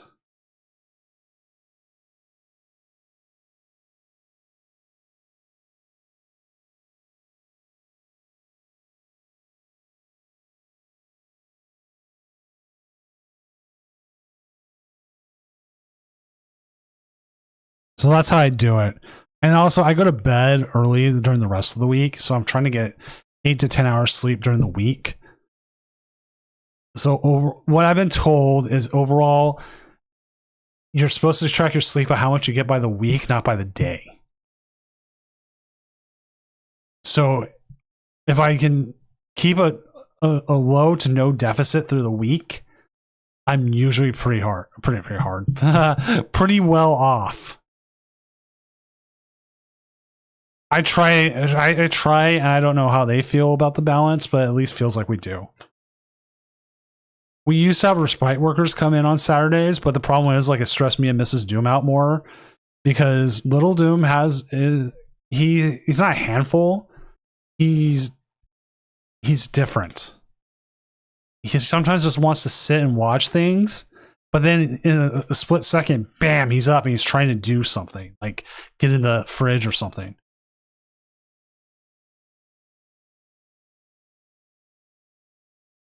So, like, a caregiver might sit there and think, oh, he's being easy. And he's just kind of like, okay, maybe I can play on my phone or something while he chills out. But then he gets up and boom, he's doing something. He's hardcore, yeah. And so, like, I'd rather sit here, I could play a game of Pokemon and still know what he's doing. Or if he's doing something he shouldn't be pretty quick. Frog, my oldest, does the same thing, and Mrs. Doom can do it too. Bye buttons, PP up. Could we see Dweeble? Yeah. 1 second he's chilling, the next is telling us the problems with unconditional gust.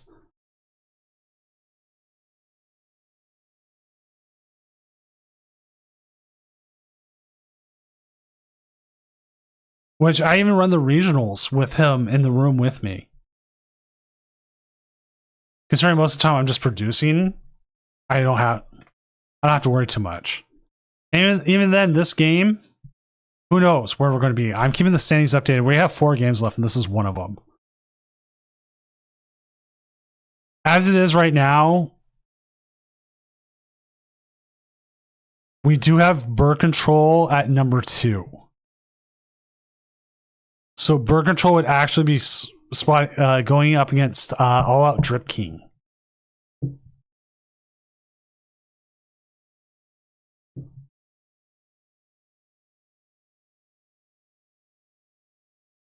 Right, and they still need to find the energy and everything for this crust.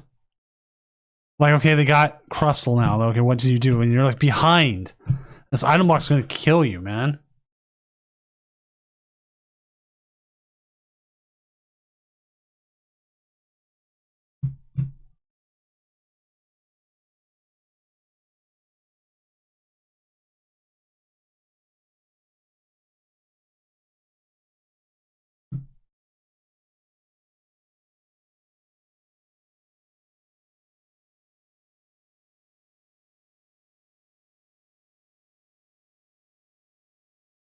How's the Zard been since we last talked? It turned out a little better. I need to still kind of watch and figure out.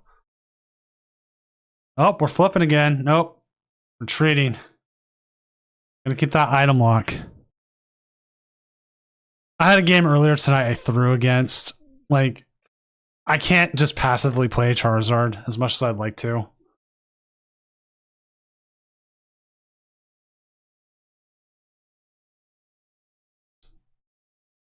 Also, like, I can't get frustrated with it, and that's why, like, I'm still kind of sitting Gardevoir I'm like, So that's a good card. I bought Bling for both. And then I also bought a bunch of Giovanni's I've been missing.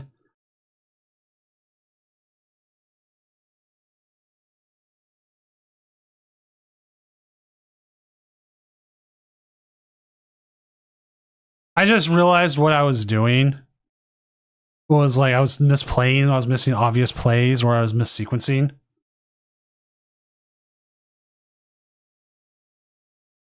All right. Still in it, finding the energies.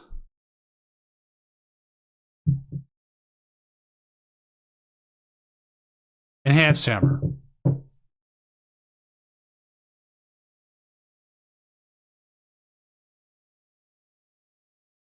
This is one of 3 matches left.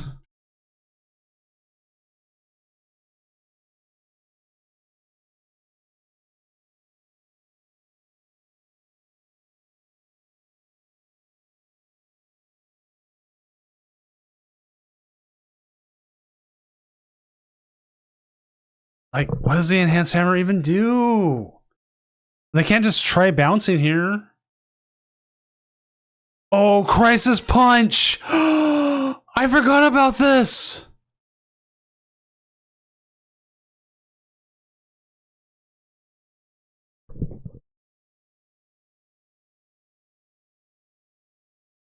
I forgot crisis punch was in the deck!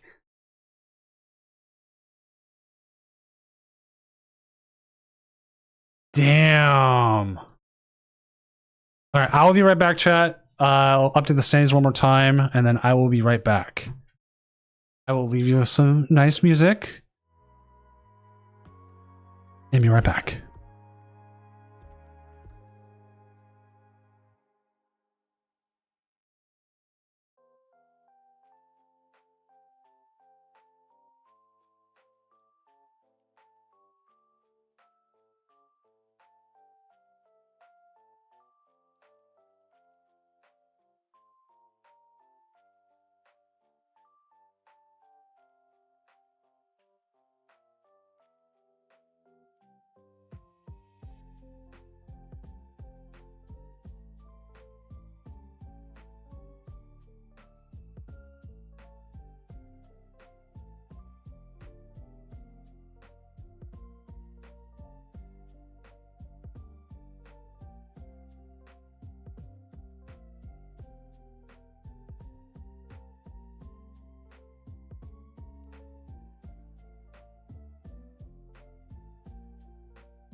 All right, I'm back. Logan, have a good rest of your night. Catch you next week. Let's see. Thomas over on YouTube. That is quite funny. It was quite funny. We're waiting on one match. Let's see what that last match is. That is. Ooh, that could be a 7-2. This is currently the most up-to-date standings we have. So we are currently waiting on. I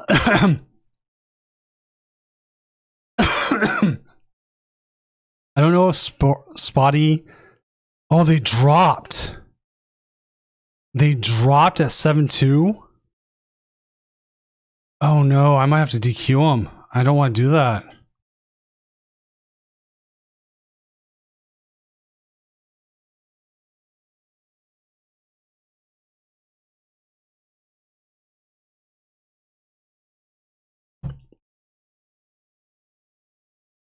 But then again, they earned that spot and they can drop if they want to.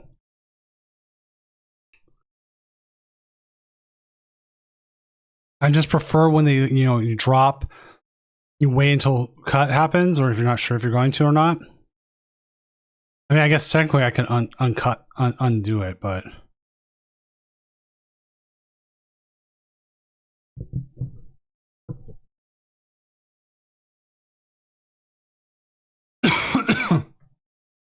Excuse me. Choking on everything.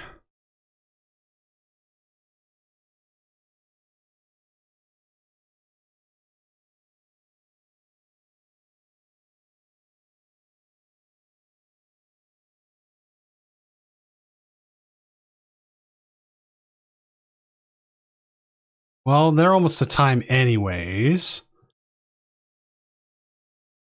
Oh, it just ended.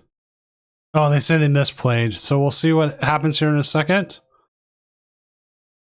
Update the standings. Final thing, and we are set. End round. Set up next phase, confirm. Yes. Next phase is set. So we know Spotty 12, unless they come back, is out. They decided to drop ahead of time. My policy is to keep it.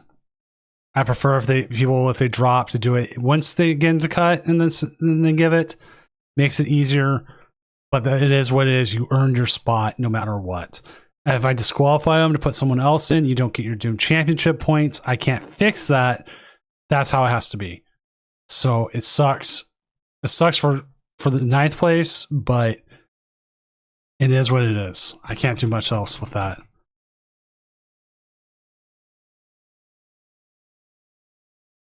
God. So Top Cut is live. Let us find a match.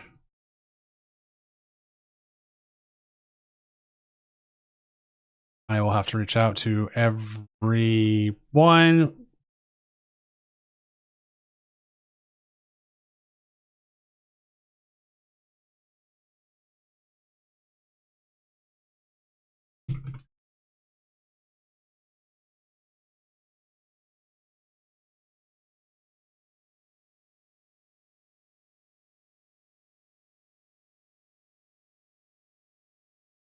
So I am talking to everyone.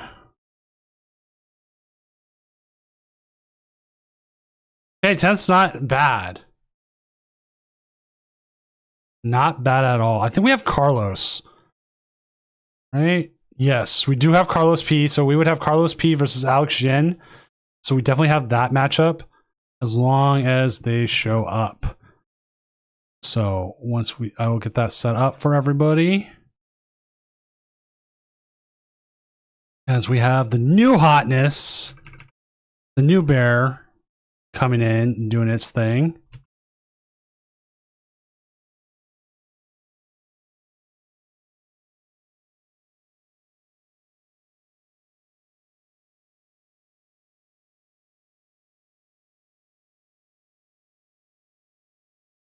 Which means I am going to have to go make it a new card here. I'm not going to do it tonight because I have other things I need to take care of.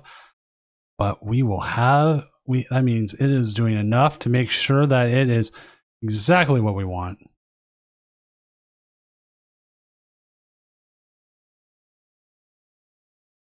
And it looks like the game is going.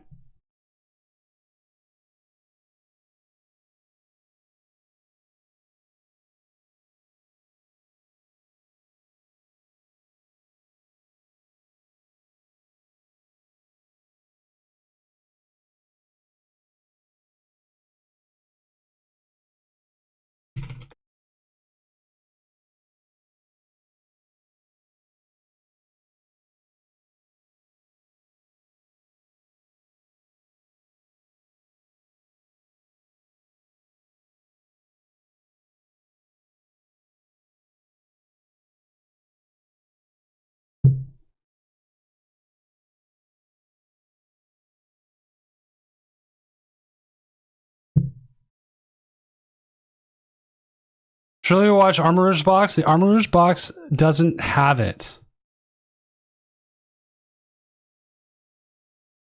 Oh, Armorer's Box actually dropped as well.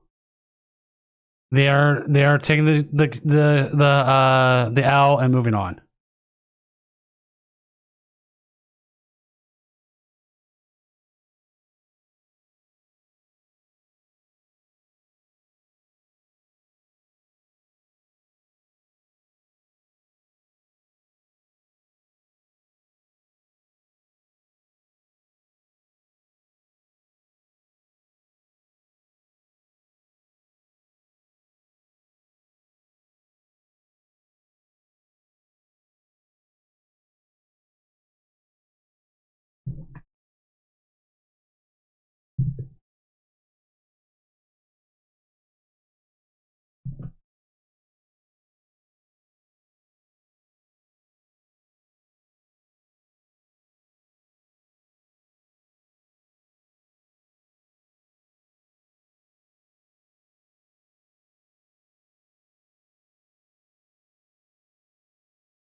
Alrighty. That all out. So yeah, because I went to look to see if there was a possibility, but we had 2 people in top 8 drop. So we have Nata, TCG, and William B playing, which is Absol Box versus Swirl Edge. And then we have this matchup here, which is the new hotness, the new Tim Danklin version of Blood Moon Ursaluna going up against Charizard Pidgeot.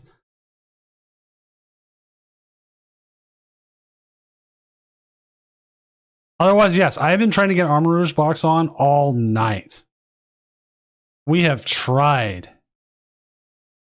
So it's not from a lack of trying. We have wanted it on to see. It just hasn't gone our way.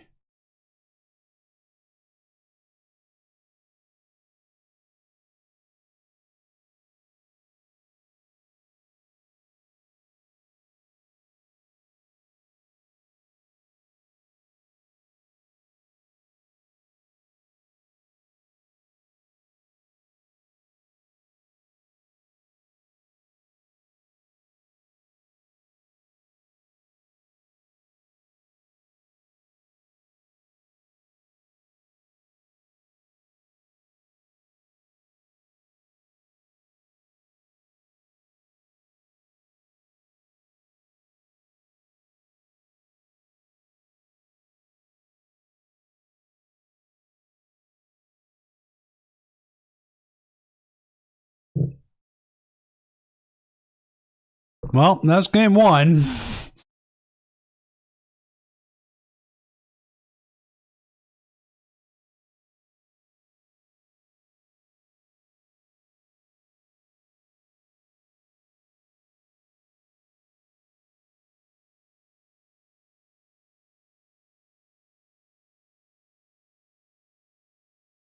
we'll be going to game 2 here very shortly.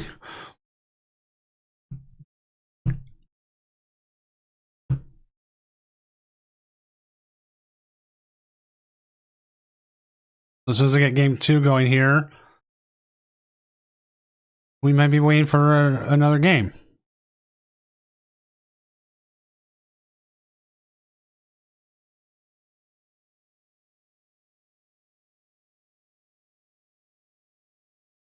Which this is winnable for Carlos. It's just game 1 didn't go their way.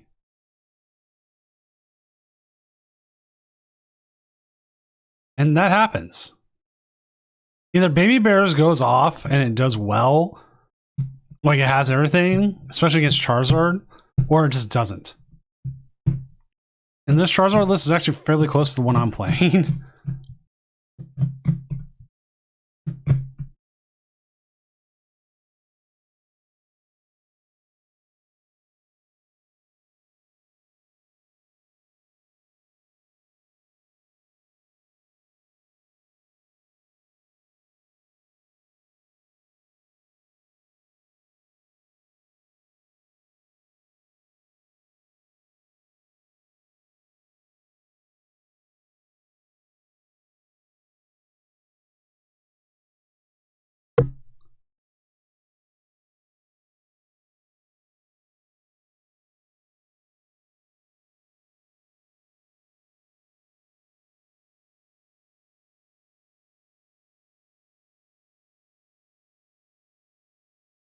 I think every time we've watched Baby Bears, they've always started Big Bear.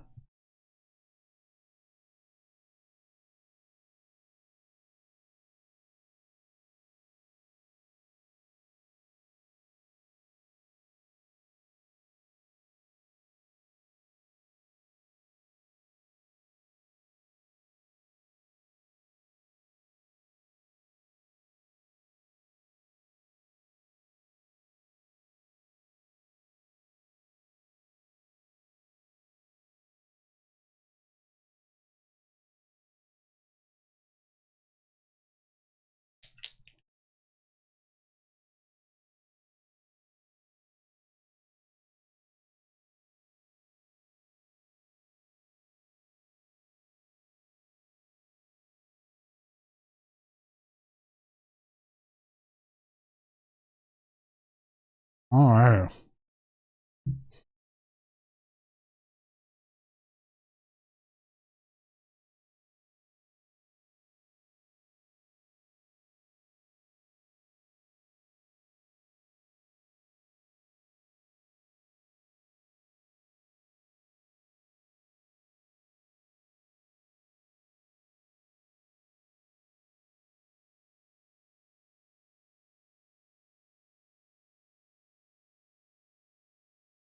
What?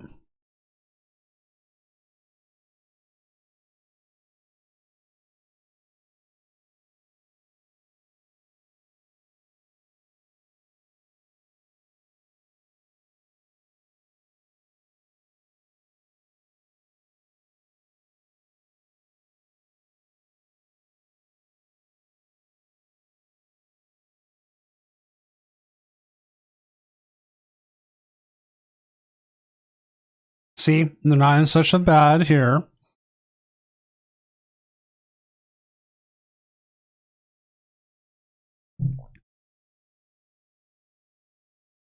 Better than they were.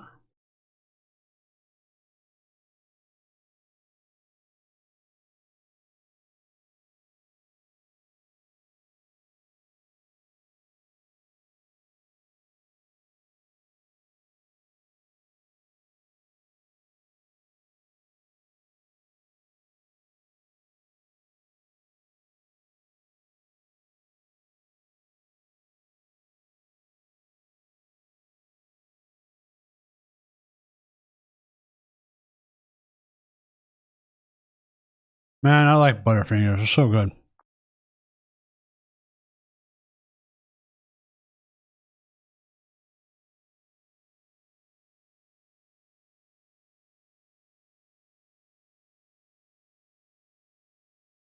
All right. Well, let's see a Baby Bear attack here.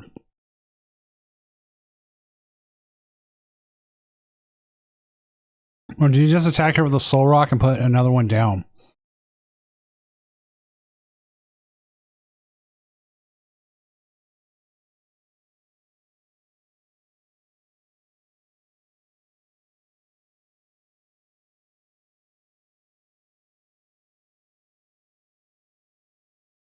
So they took prizes. They took prizes without getting blown up to do it.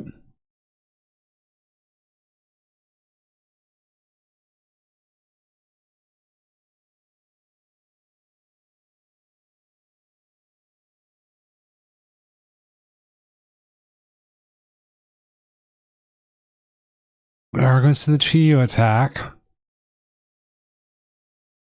Man, if they're attacking with the Chiyu, their hand has to be bad.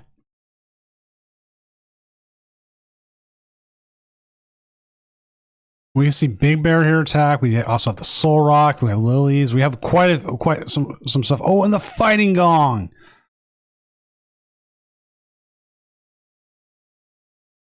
Oh, this is a hard call. What do you do here?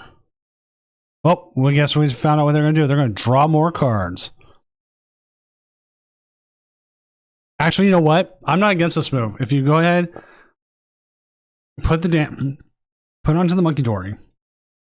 Attack with a Soul Rock. They can't attack for more than 50 damage.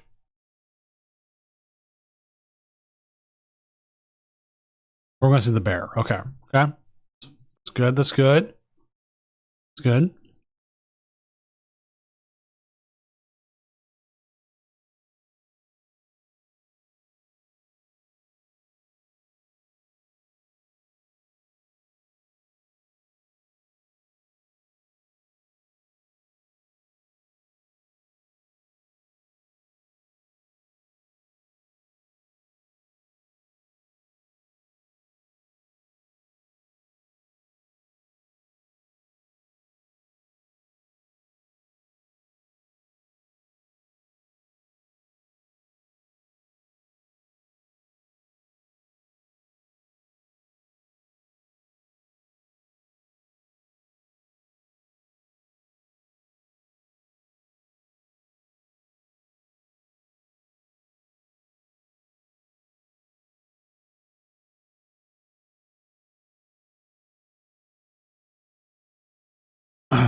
Alright, so we're going to see the attack.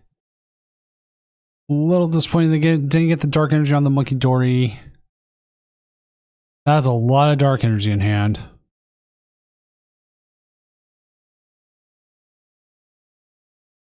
Is it worth it putting down?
Okay, we see the Charmeleon. They go with the evolution attack here.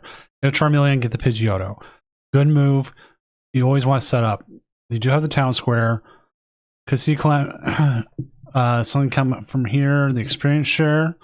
Big there.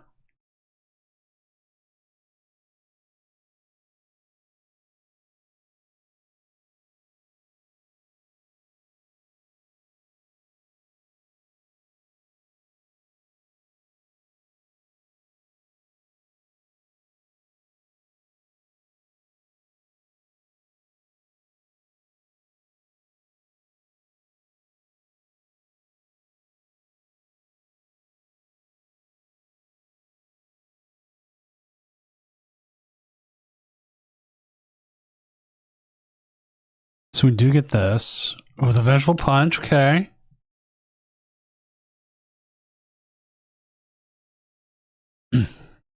Now the question is, what do you bring up? That Pidgeotto does not have the free retreat. It's not the free retreat Pidgeotto. No, wait, it is. I'm sorry.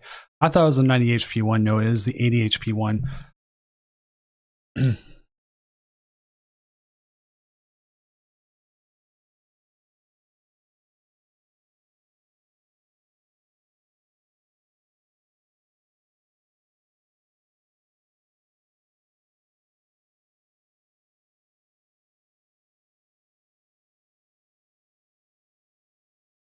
There'll be an ad here in about 2.5 minutes. Be prepared.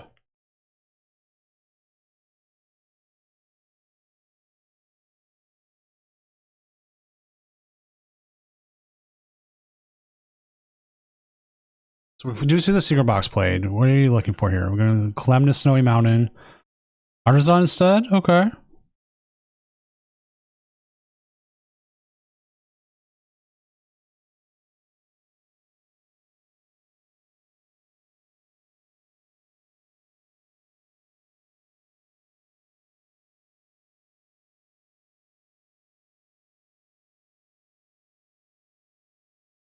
You gotta make a choice here, man. You are running out of time. Let's see how the other game is going. Currently, William B with the Mega Absol box is 1-0 over Nata TCG with Cerule Edge.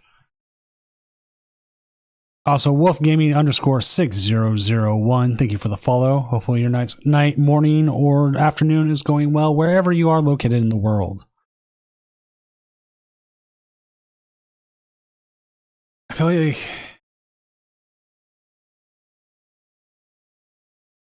you can get a KO here with a Cosmic Beam.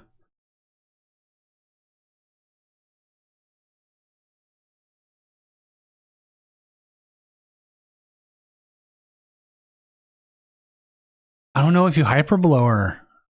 Maybe you use it as a threat for the future, but I don't know if that time is now.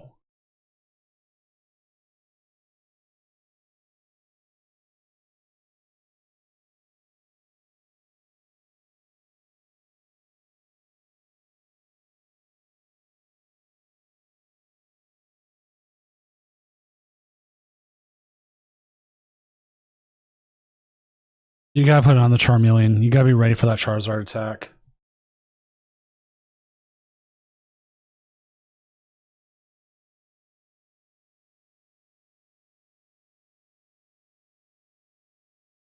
Alright, chats, this is what I have to ask. Baby Bears, legit deck or just spur of the moment deck?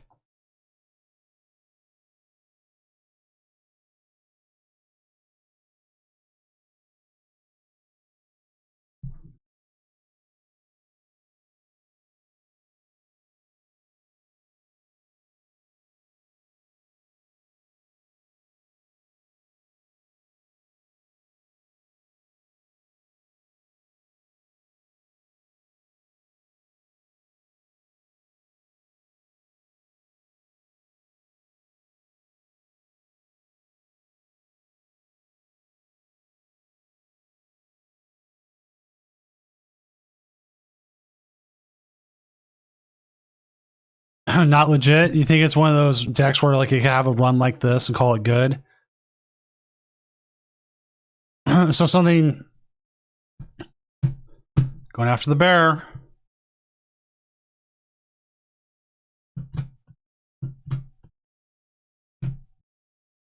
If they're going after the bear, they're either trying to stall here or they do have something. Oh, they're just going to come up and Blazing Destruction. Okay. They don't know they're sitting on energy. I feel like bear wins this game now.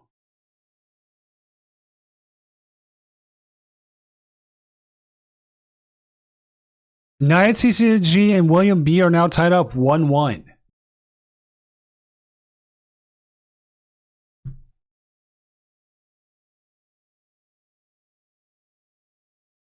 Which let's actually go look at who will pair up there while we continue watching this game. The winner of this match will pair up against Chandler Crane and the Pidgeot Control. The winner of Nia TCG and William B will pair up against Grimmsnarl Frostlass. Gutsy Bubble, I agree with that. I think you could win a cup or a challenge with it, considering this is like a cup. But if you take it to a regional, I don't see you winning. It's kind of maybe you have a good run with it. It's kind of it reminds me a lot of Snowgrave, where you need a really good run with it, and you 100% could. Where did everything go? There it goes. But you cannot put everything on it.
Team No League Chan, thank you for the follow. Alright, let's see what the new Pokemon is. Oh, they're gonna give up a Duskull? Oh man, giving up the Duskull to me feels like you're just giving up. But this could easily go into a game 3 now.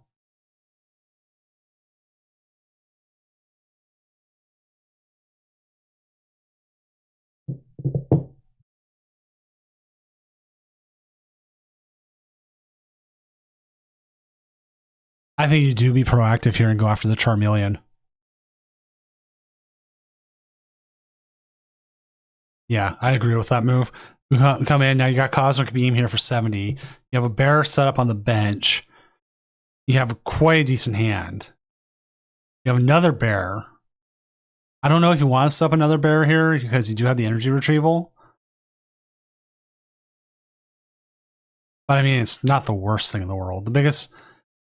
They're not going to pass you in prizes. The Duskull's become useless.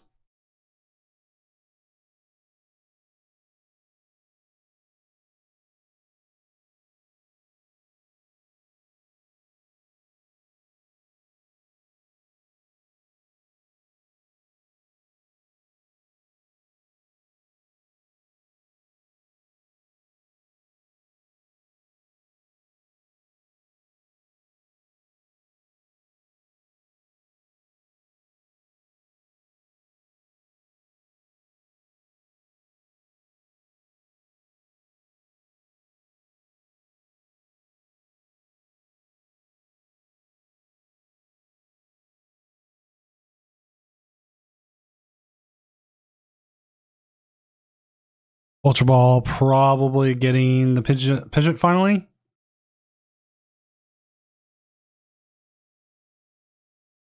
Do they have any more gusting effects? Oh wait, you know what they do have? Depending, well, no, it doesn't matter because they could use the penguin, and the penguin's just going to cause them to go right back. This is something that they don't want them to be.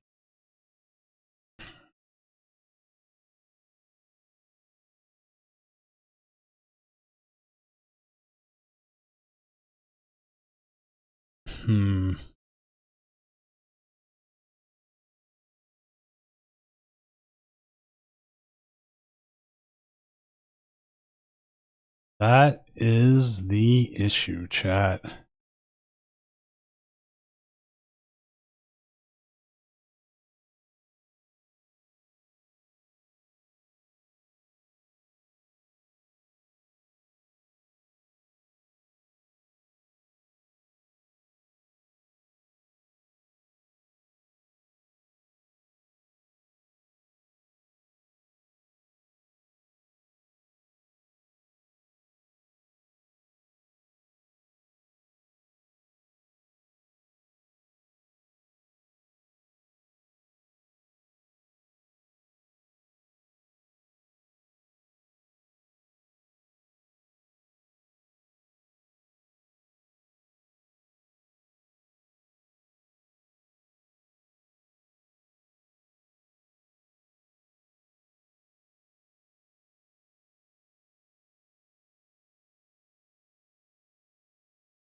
Hmm.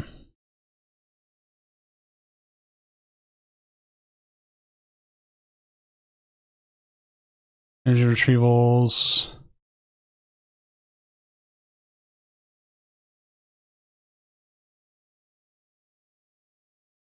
I mean, you're going to put down a lot of damage here.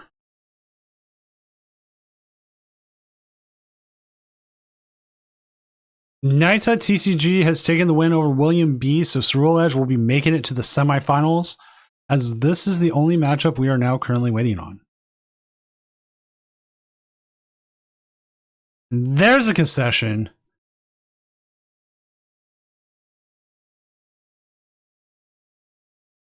So they will be going into a game 3 here, as we will watch from our side.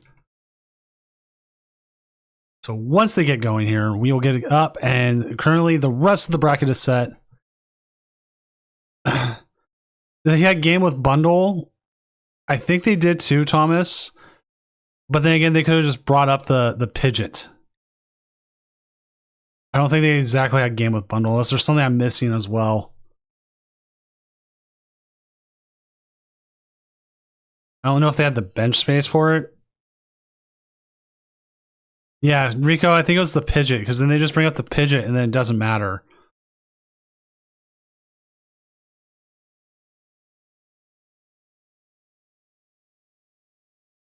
Nightwill, good run, top 8, good stuff.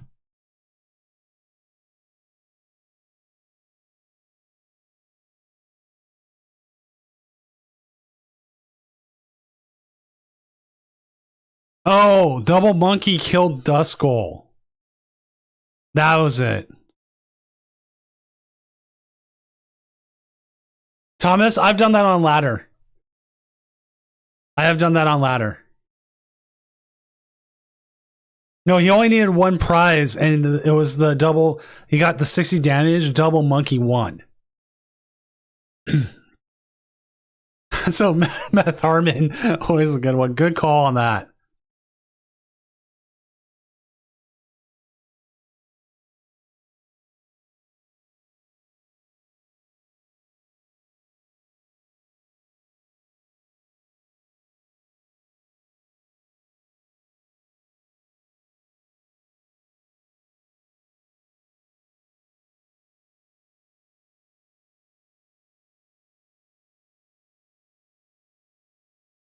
So yes, this is the last game we are waiting on. The winner of this will go on and play Chandler Crane with Pidgeot Control. As Aiden Lowe's and Naito TCG will play Cerule Edge versus Grimmsnarl Frostlass.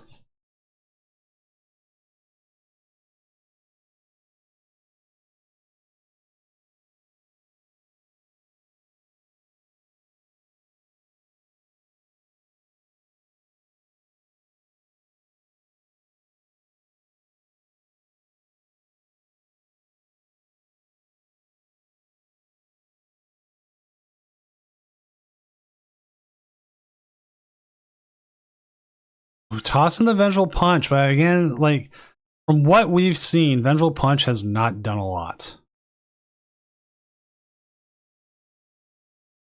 It's been just kind of there.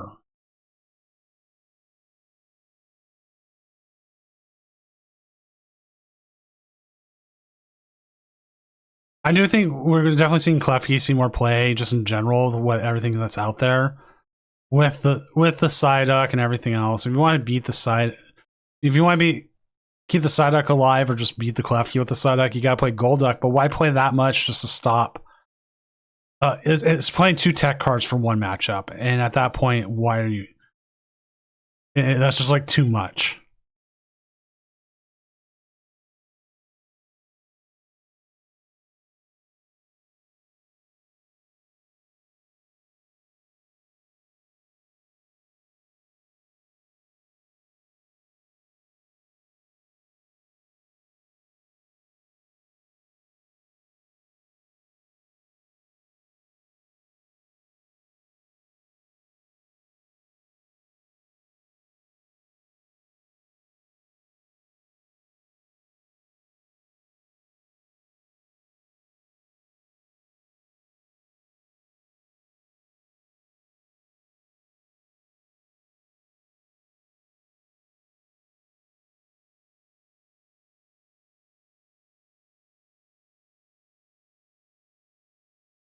Right. We can see a KO here on the active Charmander. Question is, how do you want to handle the rest of this?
All right. Maybe.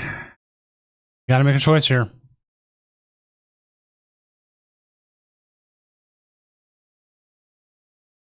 You're gonna see the Blood Moon come down. No damage coming from it. Or coming to it.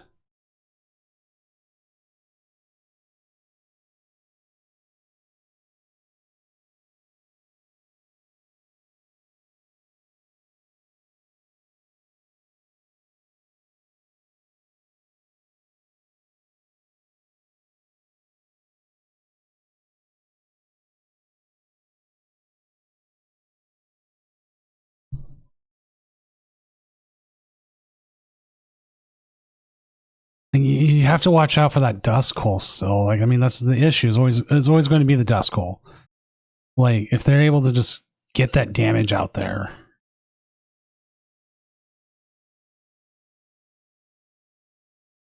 Just makes your day feels so bad.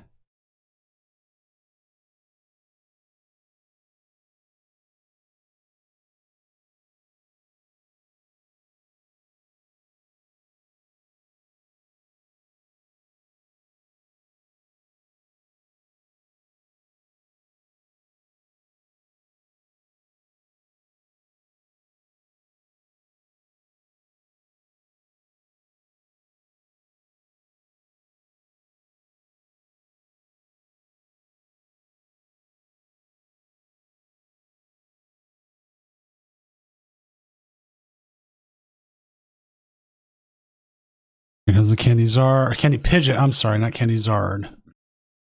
We do see the Chi-Yu as a possible attacker. I do like running Chi-Yu in the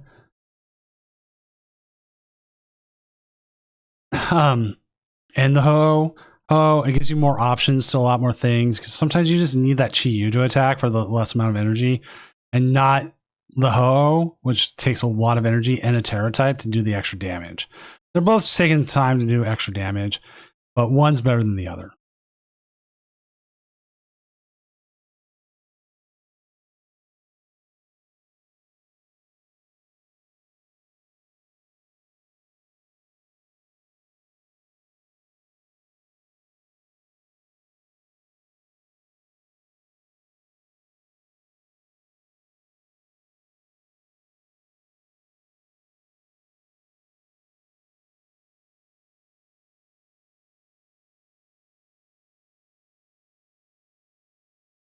All right. No, we're not going to see the Big Bear come back. Not yet, anyways. Big Bear's still got a little bit of time before they're needed. Big Bear's always been a closer. Big Bear's not the thing that finishes the game. I mean, it starts the game. You use it to close out the games.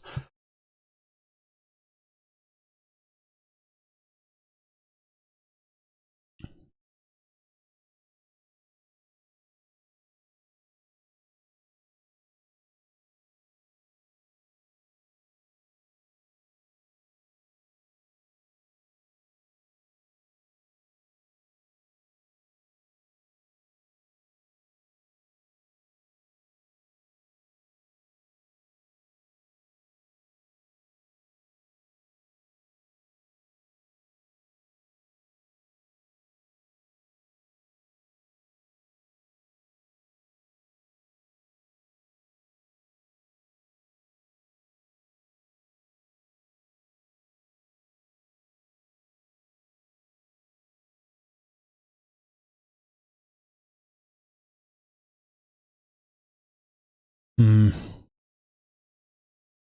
I think I put way more thought into these games than I do most of the our stuff during the early stuff.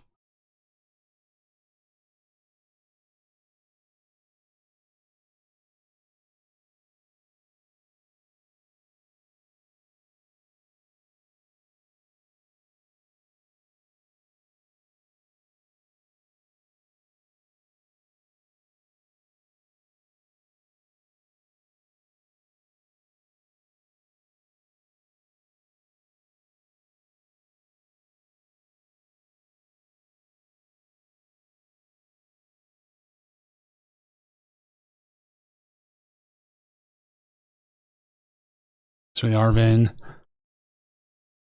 What are we going to get with this Arvin, and how is it going to set up for our next turn? Currently down 2 prizes. We're seeing a counter catcher. We're going to go after the baby bear here. I mean, I'm not against going after the baby bear. Could they have possibly prized their Charmanders? I mean, their Charizards. I mean, we saw it.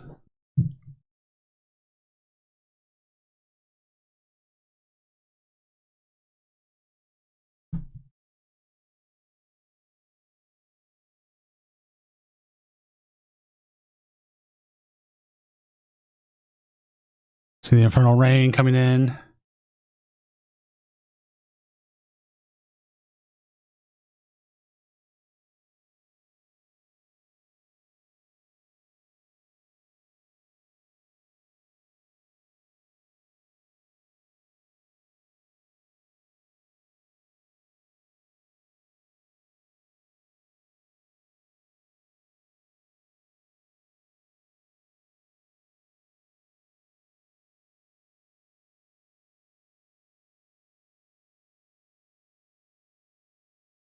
All right.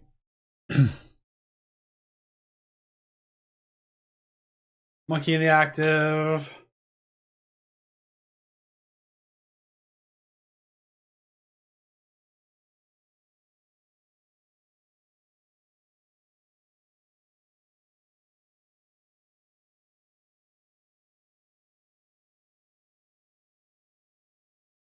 Still missing some of that damage. You can't get that Chi-Yu without some damage.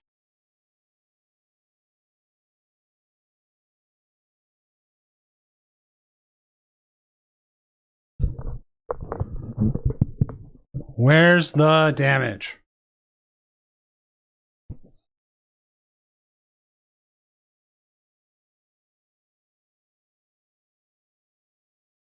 Where's the beef?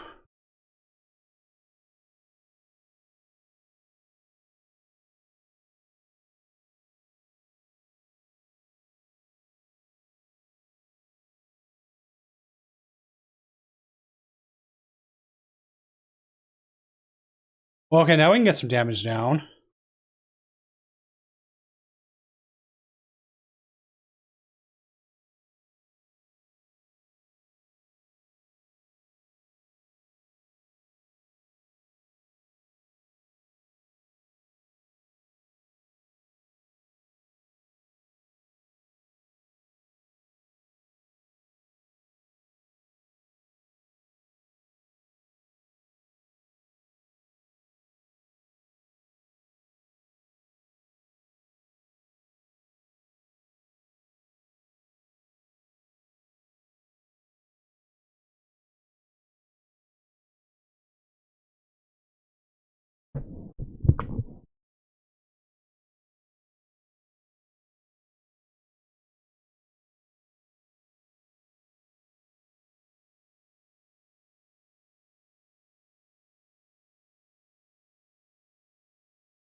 All right, so we just see you go down to 3 prizes. Still in this game, still going, still having it.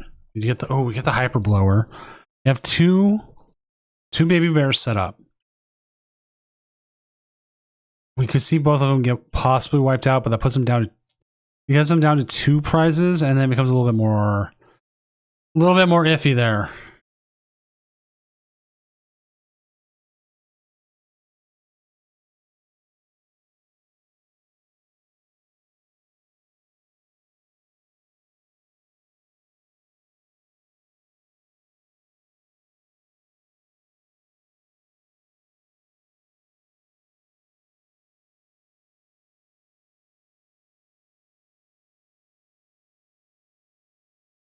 Right.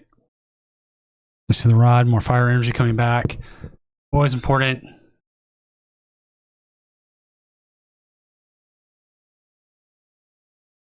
It's Blood Moon Ursulina in the active. It isn't long for the world.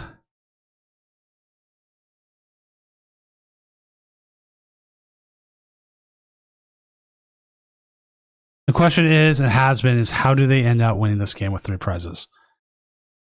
Probably see a Deathsnore here. There it is, Deathsnore. I'm assuming they have like Countercatcher or something else in hand, so they can pick up more prizes. Probably Curse Blast here on 2. Onto the monkey, okay. I like that move.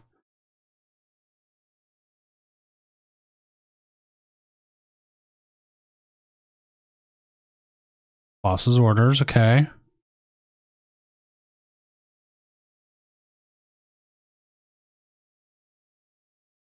Another Charizard. Okay, so that picks up more energy. That picks up more energy without putting it from hand. So the Calamitous Snowy Mountain does nothing. Z goggles, they do nothing.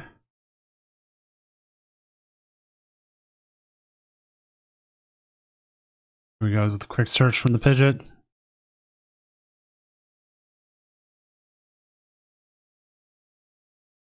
Probably grabbing something that I would assume they're going after the Pheasantipity.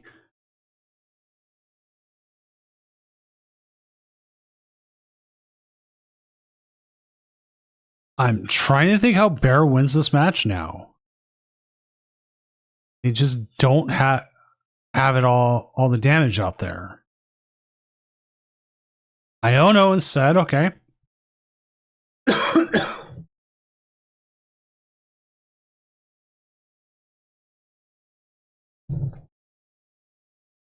I didn't realize Mountain did nothing because it was evolved. But that's good to know. That is good to know. Thank you, Tech.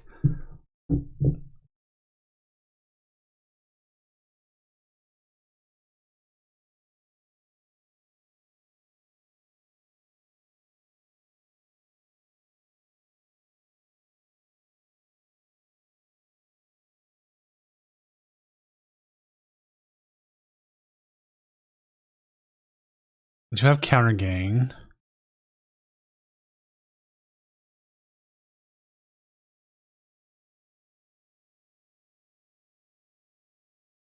We have all the energy in hand that we can ever need. But because of that, we can still draw.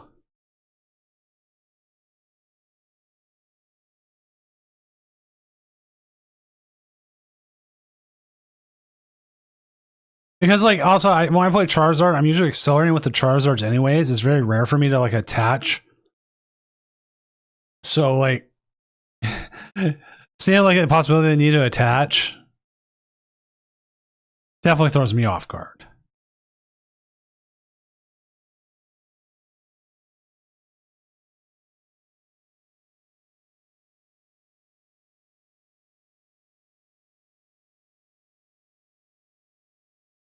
Armin might be the play here if you can get Monkey Dory back.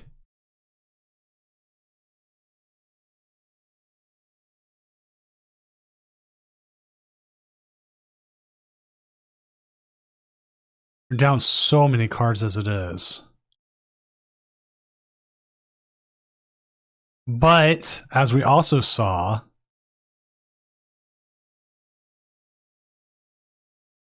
they are extremely low on cards in general.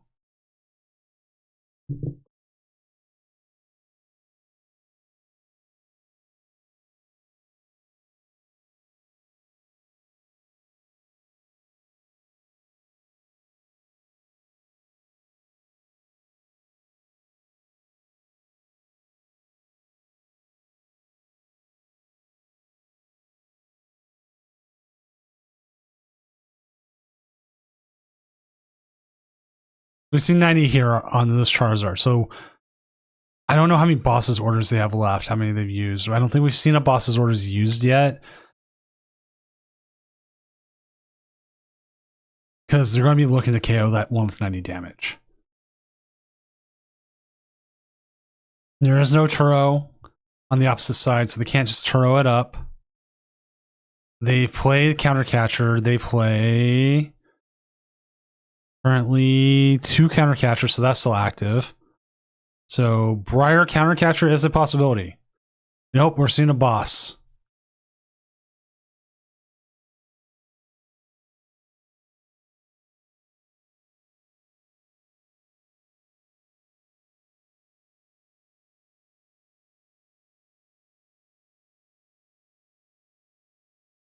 I don't know if they have a way if they have any more bears. I didn't get a chance when they looked at the deck to see if there was any more bears left in there. There's the boss. I mean, you could boss here. That would pick you up a turn or two.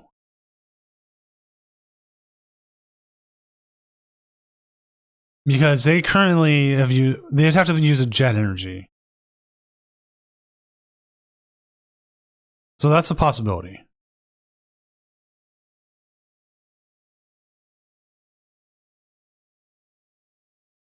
Lilies kind of gets you there, but depends on how many jets they've used.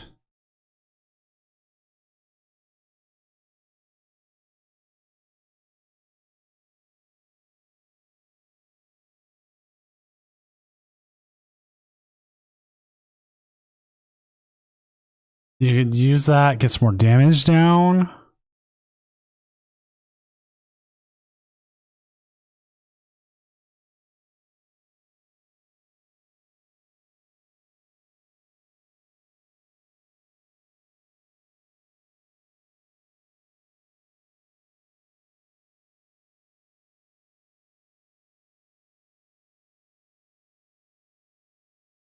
We'll see the Cosmic Beam here.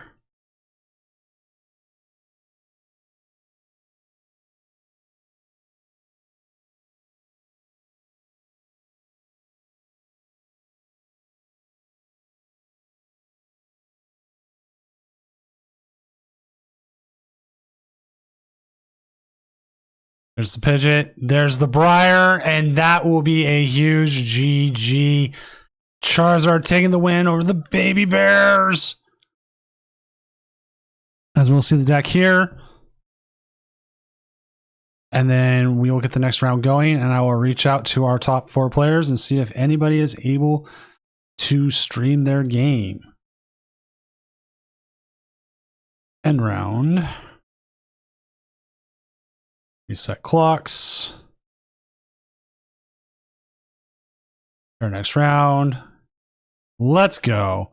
Briar, I have doubted Briar so much.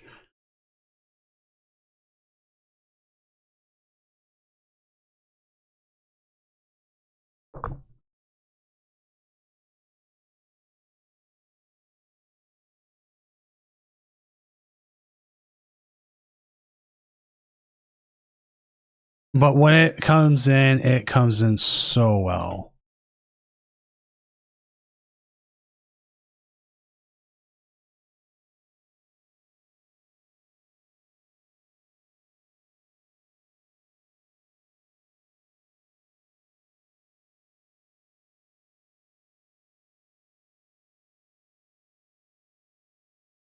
So I'm all for playing both the Ho and the Chiyu. So I'm all for it.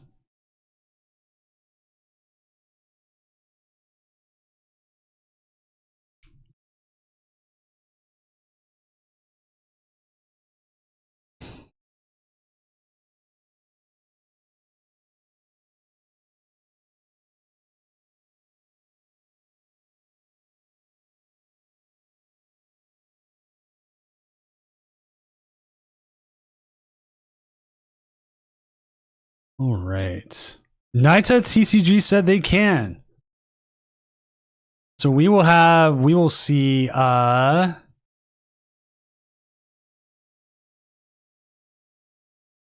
me double check which one that is. Ha ha!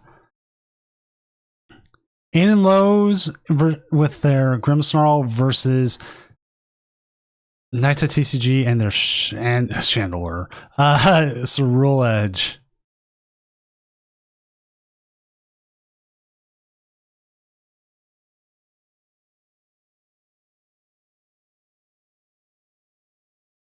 We may have Cerule Edge making it tonight.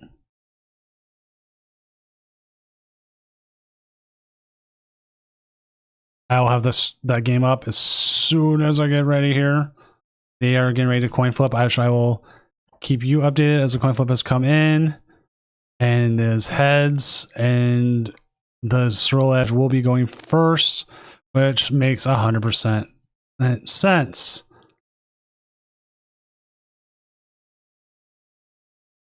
As they do have the Lunatone start and a Charcadet, they have Basic Energy, Night Stretcher, Research. They can't really research here.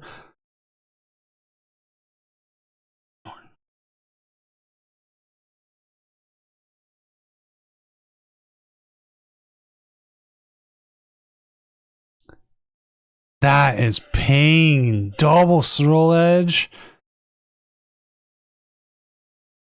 Do you even toss it here? I don't think you do, right? You go, okay, you put down the Soul Rock.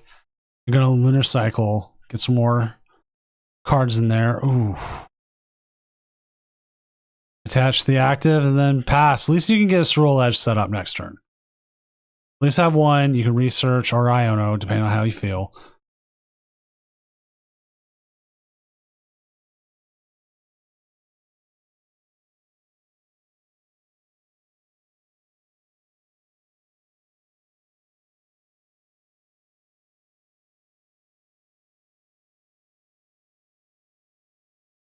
Let's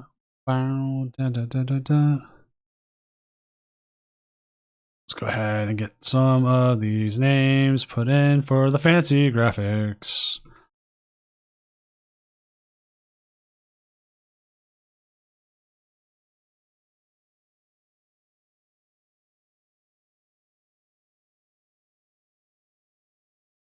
Oh wait.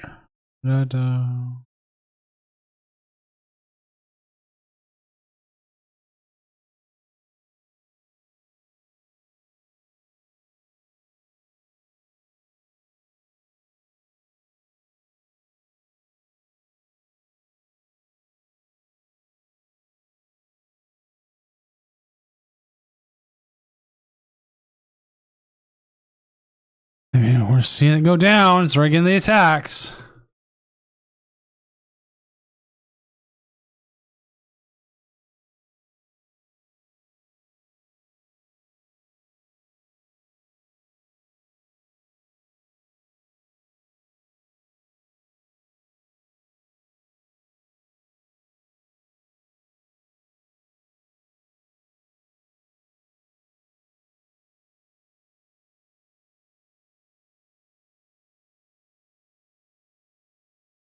Right.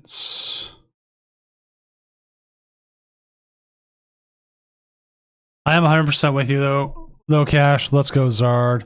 Let's go, Zard.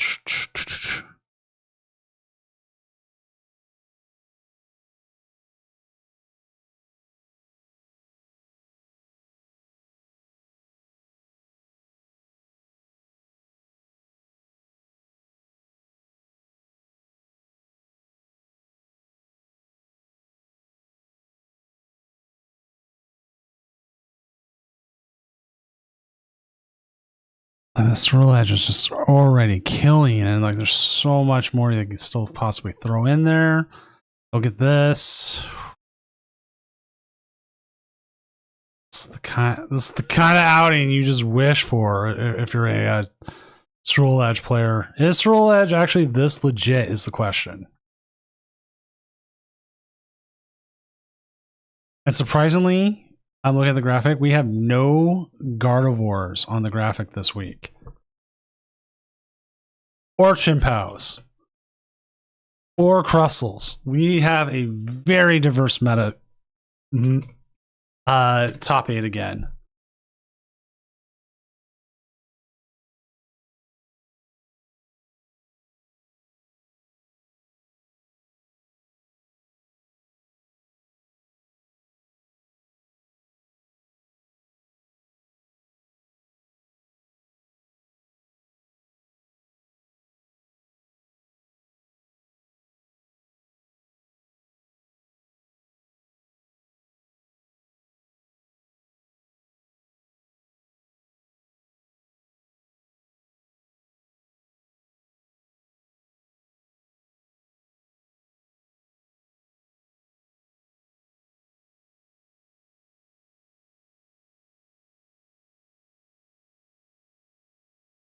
All right.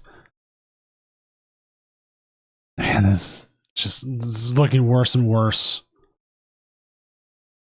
here for our Marnie's player, as they're just getting run over right now.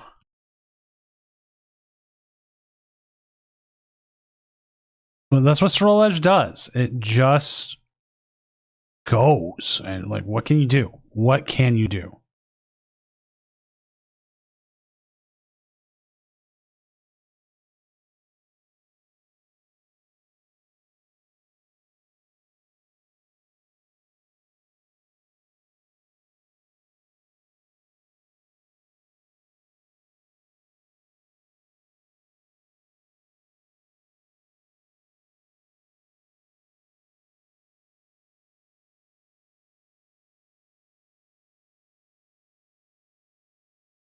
You pray to the gods, hope for the best, kind of thing.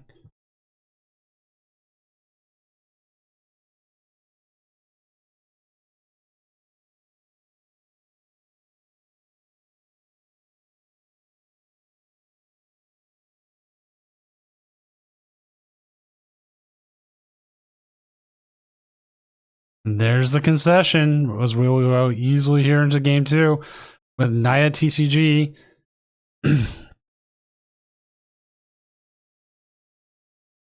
Taking game 1 with just some brutality. And actually, they're already in Arceus rank. I see their screen.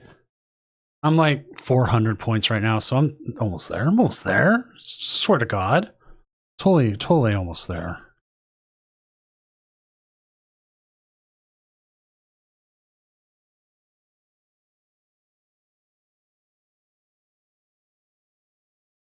Night Stretcher better. Night Stretcher kind of ends up being better because you can just grab the Pokemon you want, because a lot of times you're not recycling energy. Did Ancient Pals appear on screen today? Yes, we had Chien-Pao on. Chien-Pao's best took 18th. 18th place is the number, the highest ranking Chien-Pao.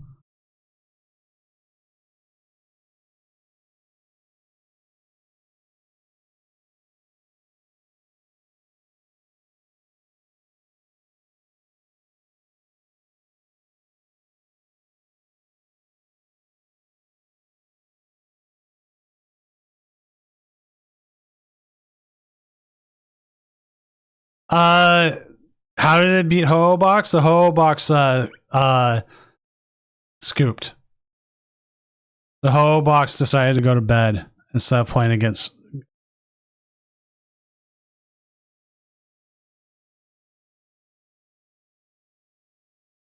So there was a possibility of it happening, but sadly they decided to drop this for the night. So that's how.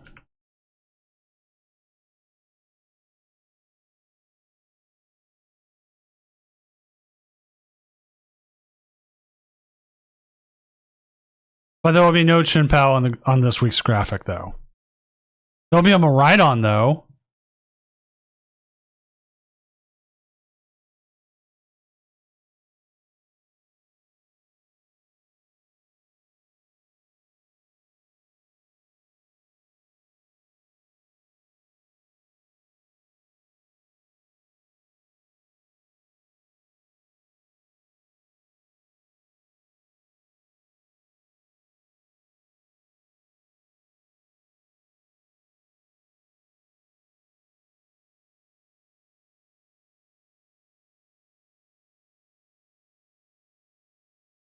Right, and even in the chat, the control person's like, "Oh, I thought you'd go all the way."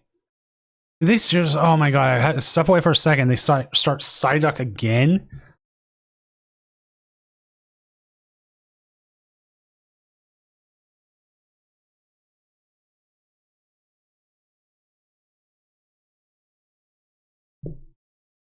Which Charizard can beat Pidgeot control, but it has a harder time doing it.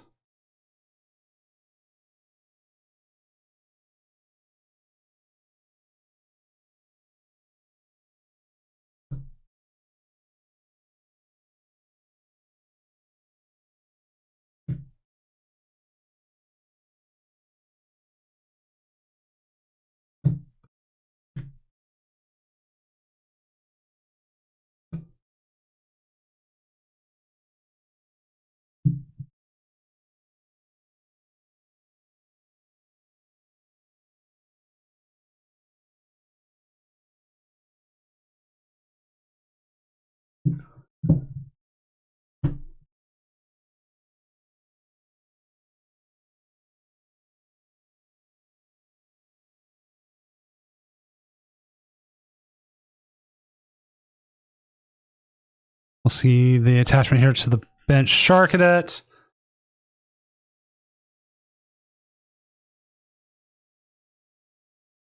There's more energy. The Stroll Edge coming in here. There's no reason Iono. Okay, good. I was so afraid they would just Iono because it was glowing.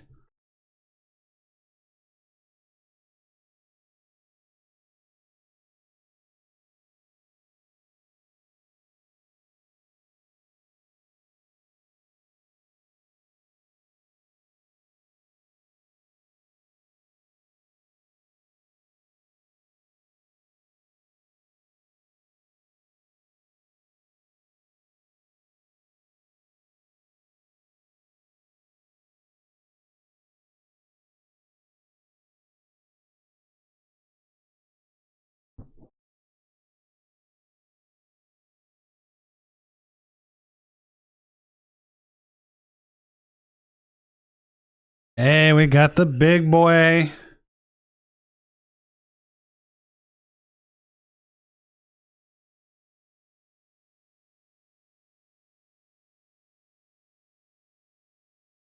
Now, I wouldn't call this a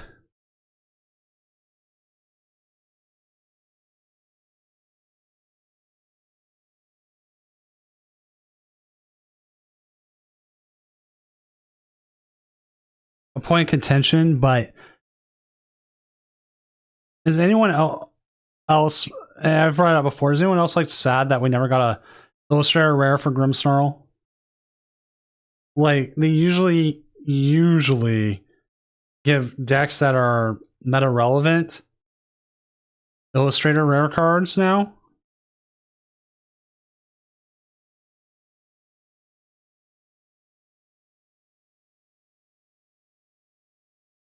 But for Marnie's, they give it to the little electric hamster.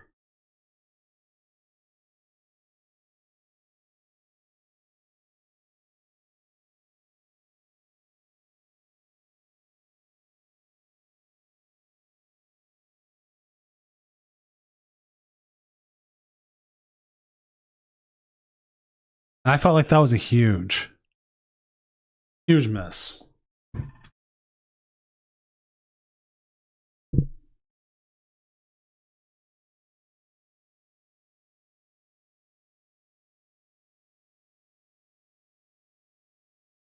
And like they used to have a way of like rectifying that, like decks that didn't get or good cards that didn't get like full arts or stuff with like our winter sets.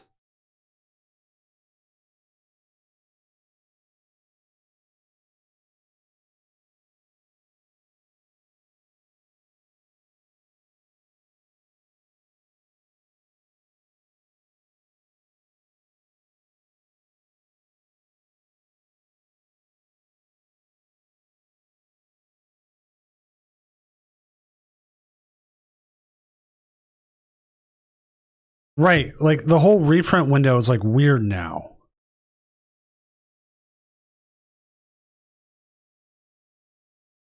Like, if anything, we get like a set based around like a video game now. So we had the black-white set. We had the 151 one set for the originals.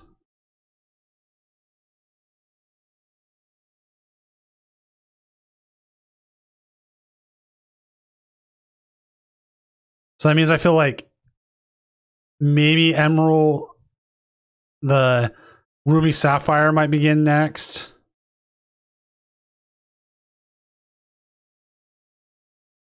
What is it doing in there? Sometimes you do need a hand disrupt your opponent.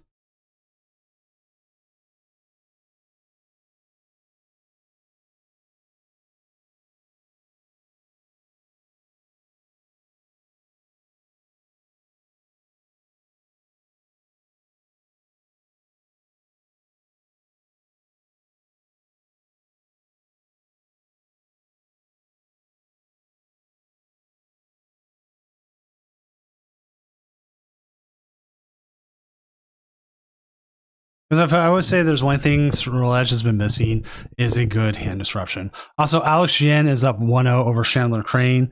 That means Charizard is up 1-0 over Pidgeot Control.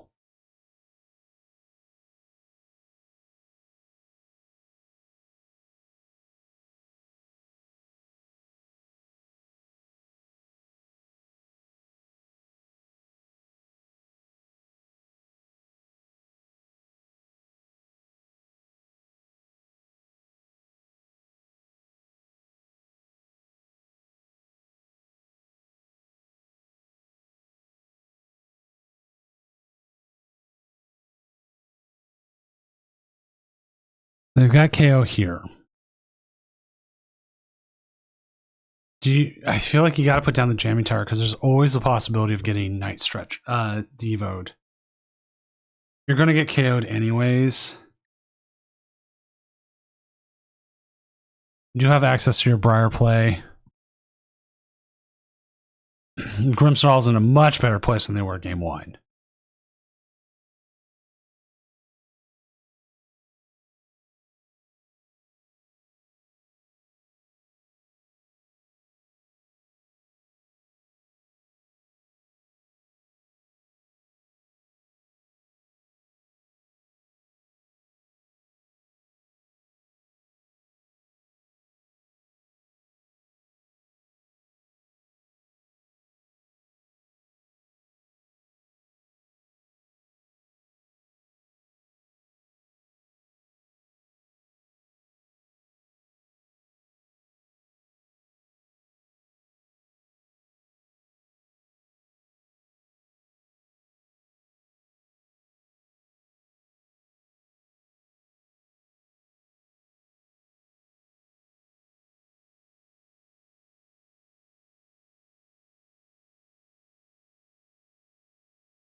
I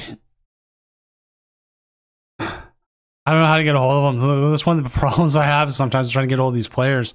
Tell them, hey, you got pricing. I need to send it to you. Please email me at, and then I don't get emailed. Freezing Shroud. They're getting really close to knocking out that birdie. They're with their Psyduck, though. Boss's orders.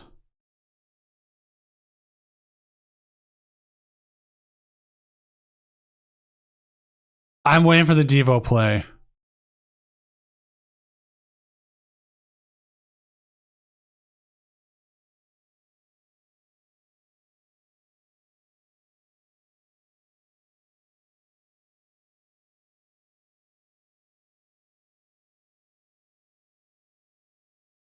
Do you put down our Charcadet?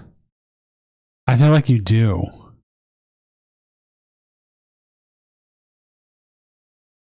But then again, even if you get devoted here, you just attack back.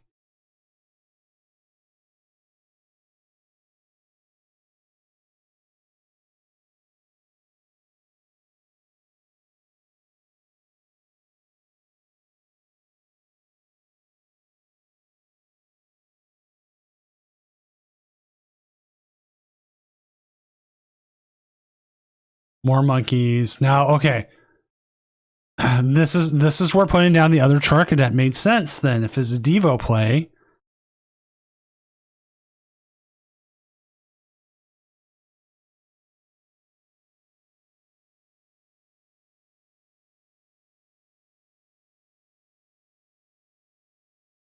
But you can also take a KO this next turn with the Soul Rock.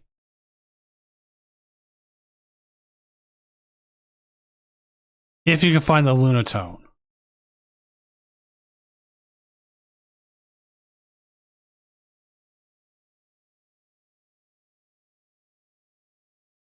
Nope, that's game.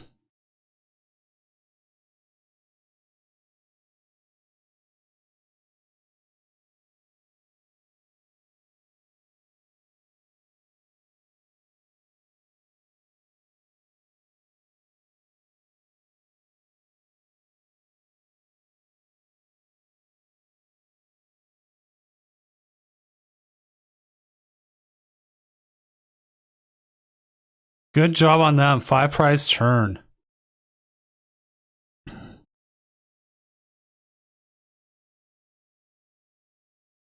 So that we're going to head here into game 3 as Aiden has tied it up with Knight of TCG, and also that was the first time Aiden has lost all night. Was game 1.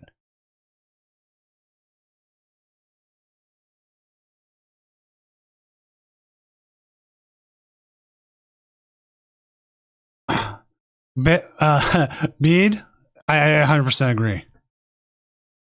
They were hitting the numbers. They just the Grimmsnarl spread the damage where it needed to and did what it needed.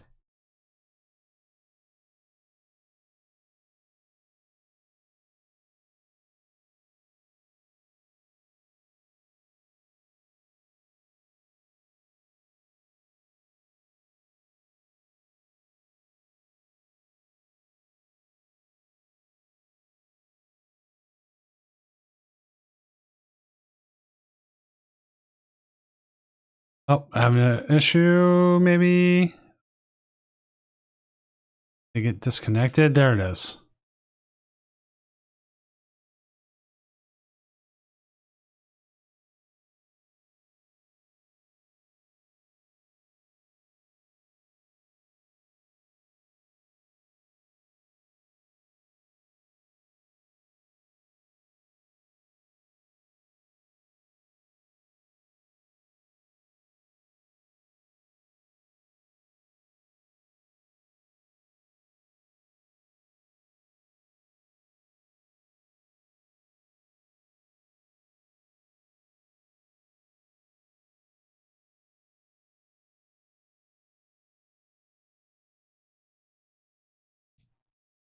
The start for the Cerulean Edge player is not that good either.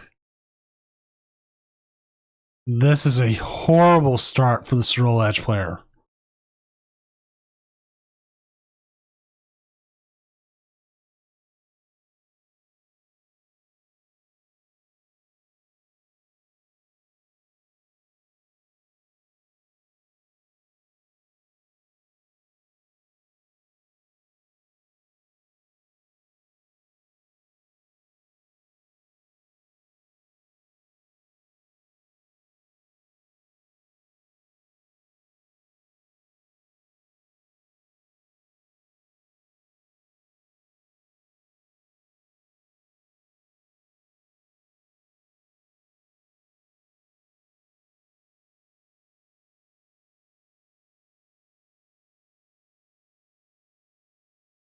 Oh no. This is not looking good. We could easily see things go right off here.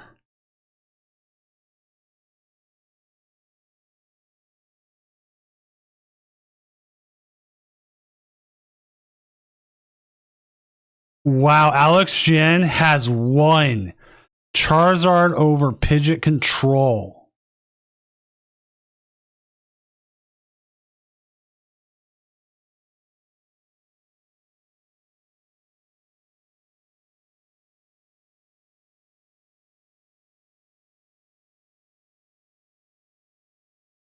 Well, let's see what they get off the top deck here.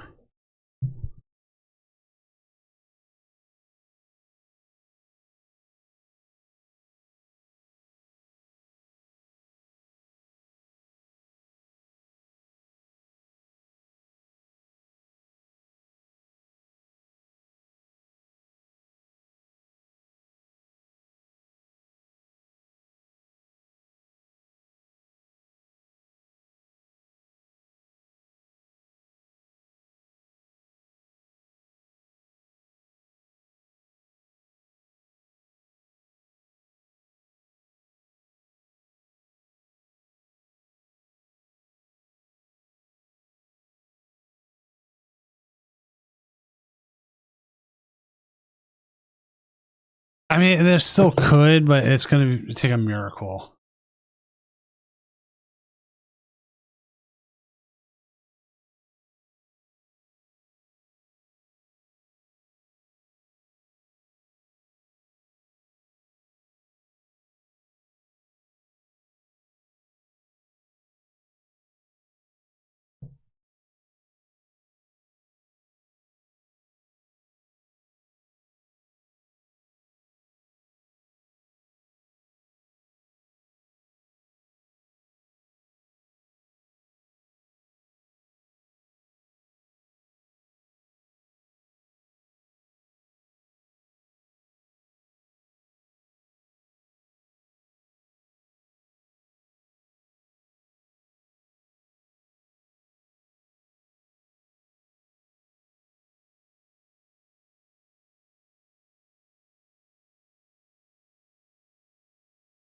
Man, this is painful. This is not how you want to see a game end.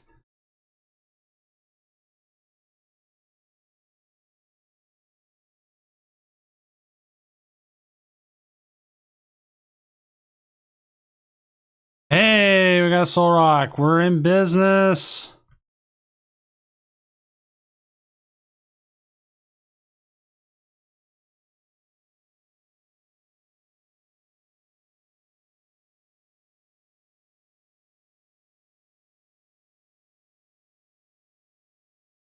Okay, you can see a lot of stuff at the discard here.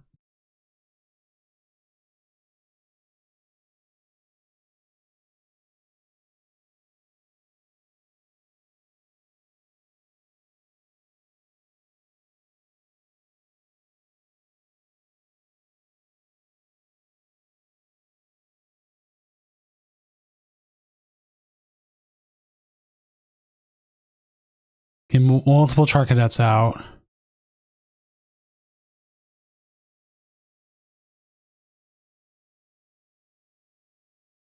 Probably fighting gong here. Get a couple more energies. Get the swirl edge. Things are, you're gonna miss that KO. And you got not as many energies as you wanted, but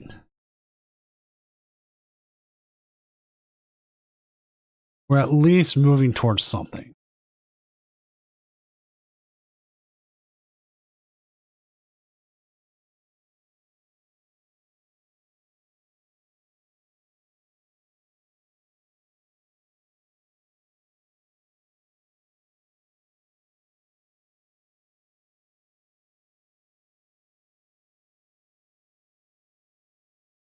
$140 damage is $140 damage. Now we do have to watch out, and we already brought it up. Gotta watch out for, that's right, the devolution play.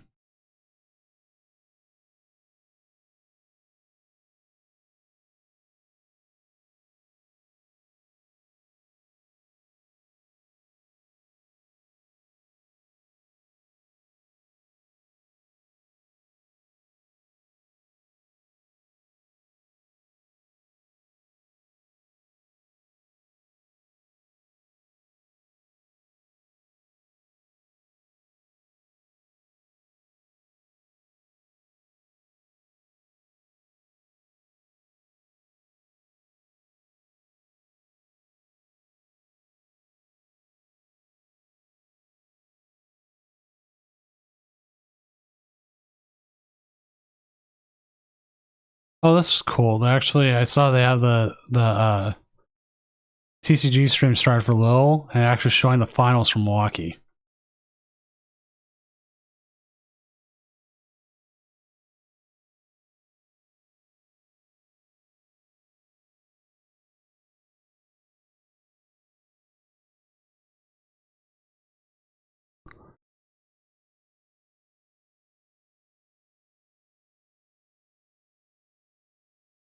I mean, at this point, you have to Carmine, right?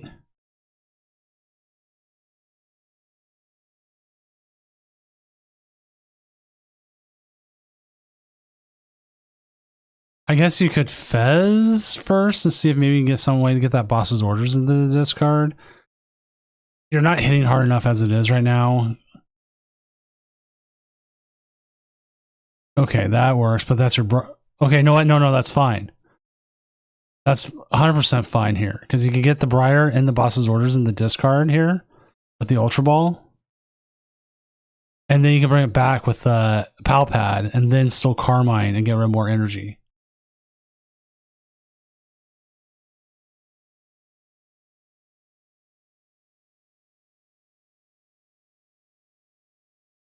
I guess they put more to the Briar, which, you know what, honestly, that's fine as well. Still short. I'm telling you, you got a Carmine here, or you got to bring something else and KO it.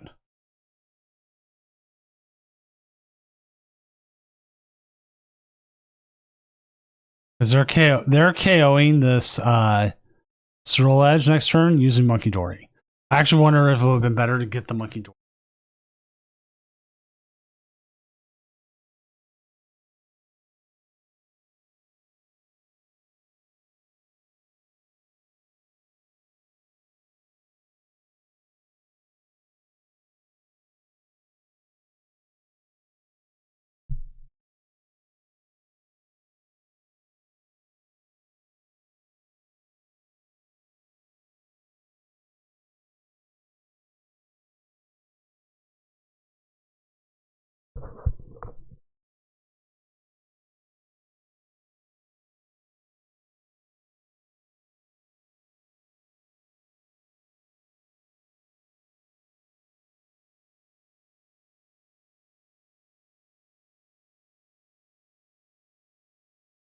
Opponent took all the prize cards.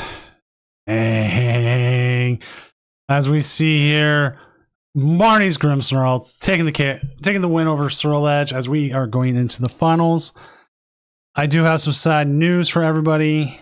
We will not have the finals on stream unless one of the players can come do it. But I don't expect either one to be able to.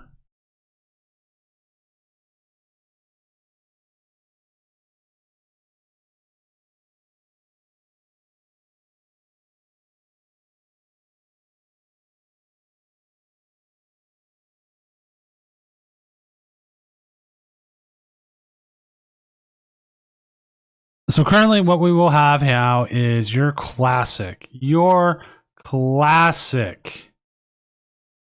Grimmsnarl versus Charizard Pidgeot. I don't know what I expected. I don't. Like, we'll see. Okay, no, Aiden's asking if they can stream. We'll give it a moment. I don't think Alex can. I don't think they have in the past. But if they can, great. If they can't, great. I mean, no worries. It's just you're under no obligation to.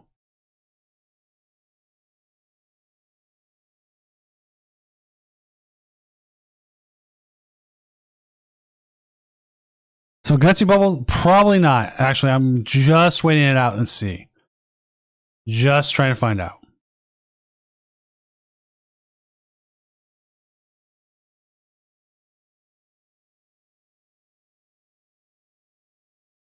I just need confirmation from both players. That's all. Which really sucks because we've had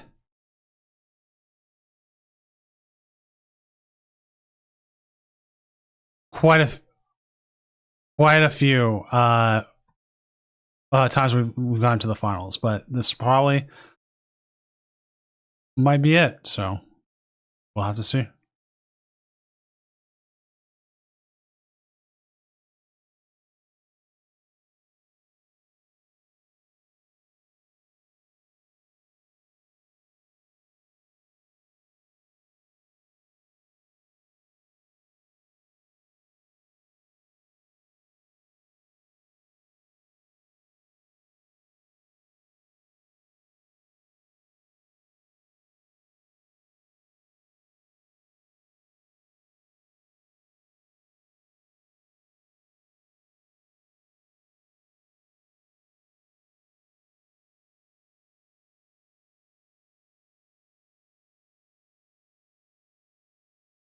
Oh, he says he can. Okay.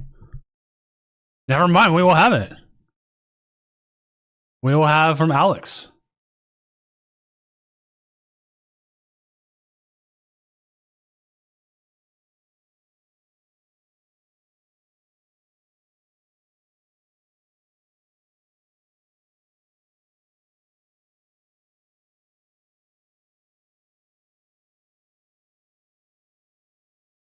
I will join up with them here in a second then.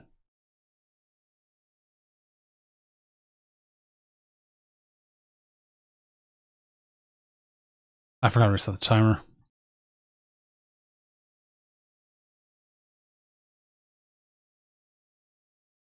So we do have a final stream. We will have it. Thank you. Thank you for asking, Aiden.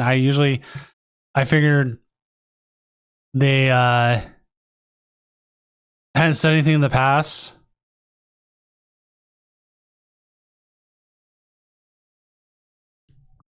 The curse of the game 3 brick was so bad. I mean, Nyada, it was just like it was a game where what could go wrong went wrong.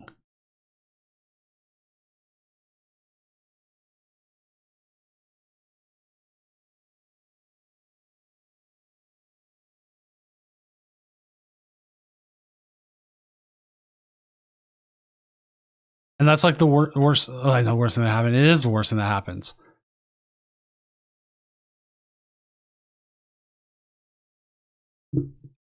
Also, thank you for playing. I can host these all day, but if nobody plays in them, I mean, like it's like okay, nobody played in them.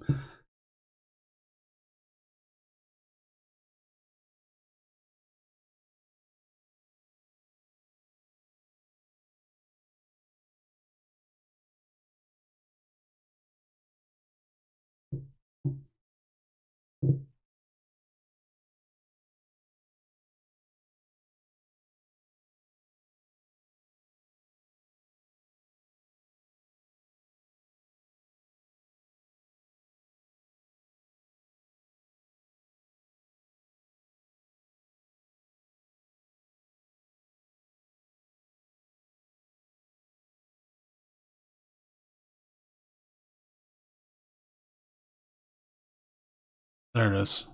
Just waiting for them to set up.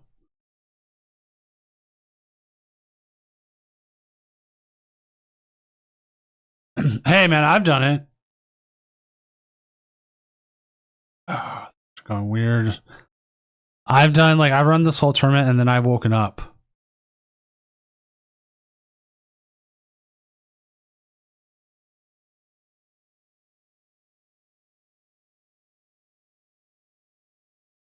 Here we go.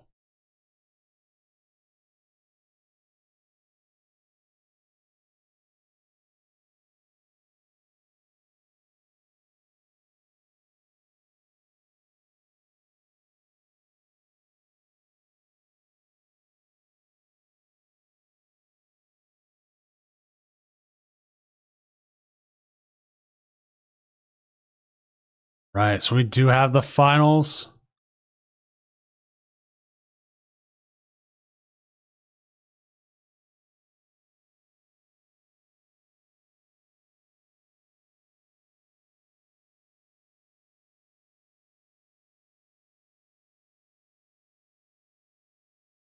So they're trying to decide what they want here. They do have the artisan. They do have access to a lot.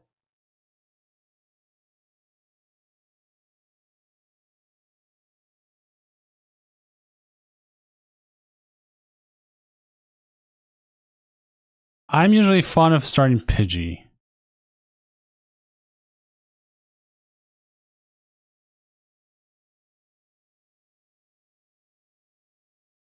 Four or five tonight, Pete. Not your best showing, but I mean, still, the fact you played it through is amazing.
Is there a time that Aiden here has not started Secret Box?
We do see the Charmeleon. Knock off for the Artisan. Yeah, I think you have to Tatsugiri here.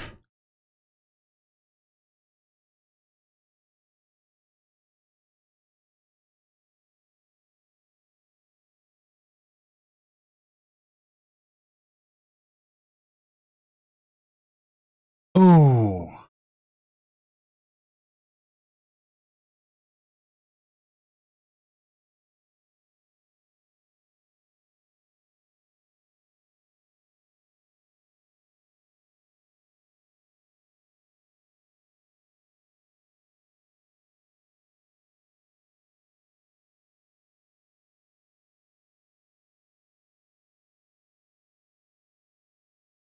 Wait, why did the match rate finish? Oh. I didn't realize Alex didn't check in. It doesn't matter. I just reset it.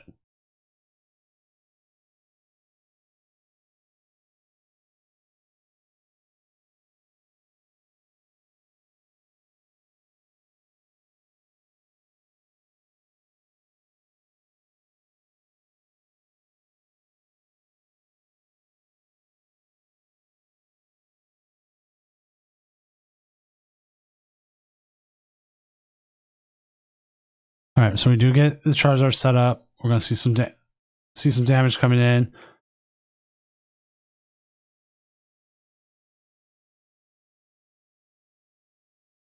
And goodbye, Morgrim.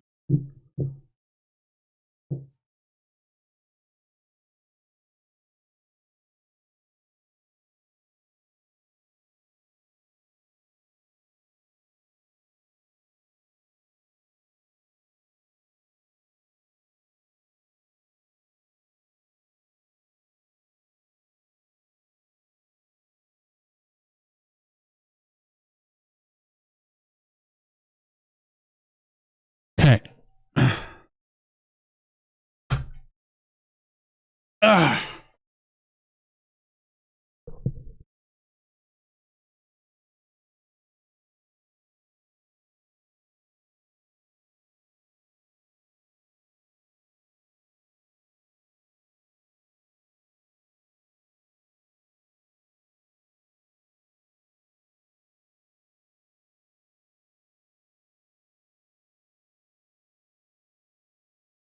Would it be?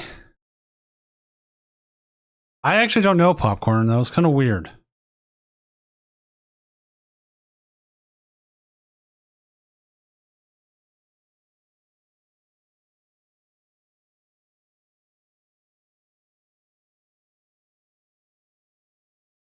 So he's the counter catcher. He's gonna bring up the Charmander. A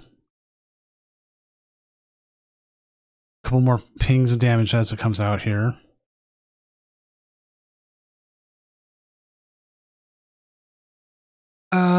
Do you just Lilies here flat out, or do you try to get like the Pidgeot?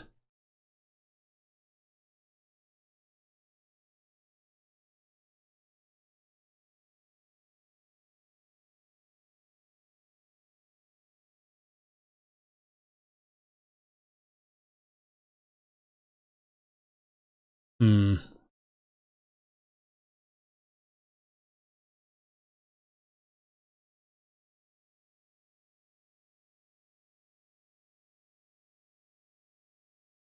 Are looking for something.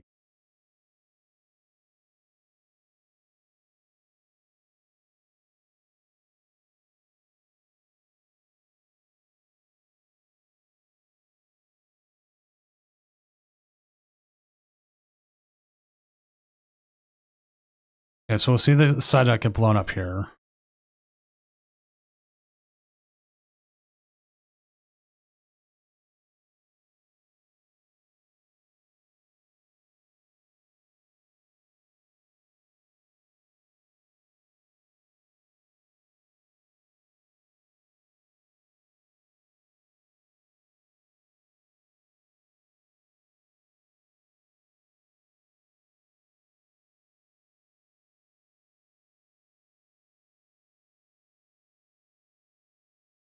Like, part of me is like, man.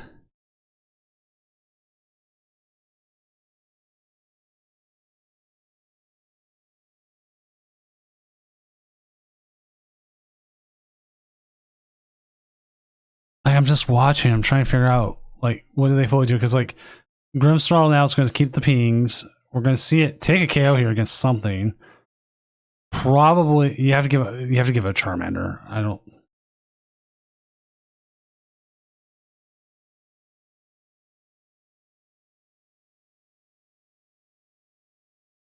I mean, okay, we could have given the Pidgey, and they don't have enough damage to KO the Pidgey.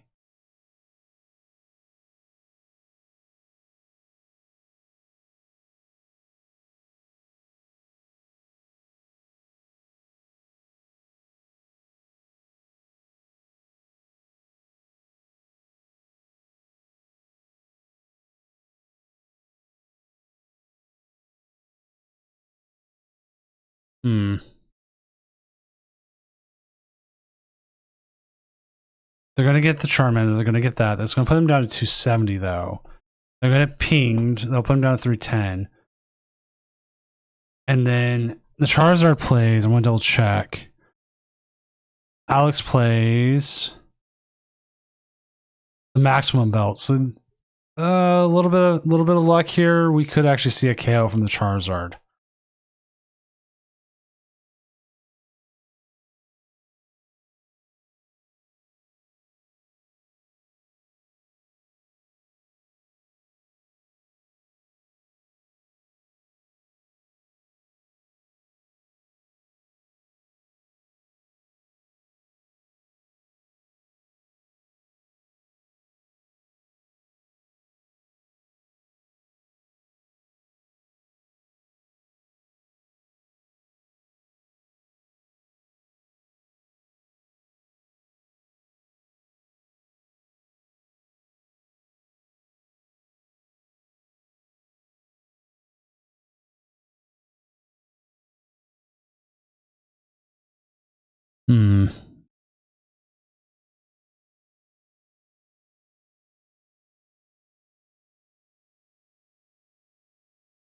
So we got 280 here. You gotta Lilith here, Lilies, and hope you get the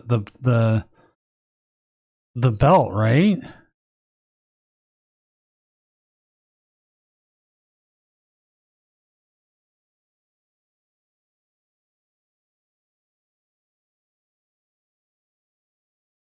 Oh, see the mist energy come down. Lilies, they're really just trying to decide how they want to handle this. Countercatcher. You have Town Store. You can find the belt if you didn't prize the belt.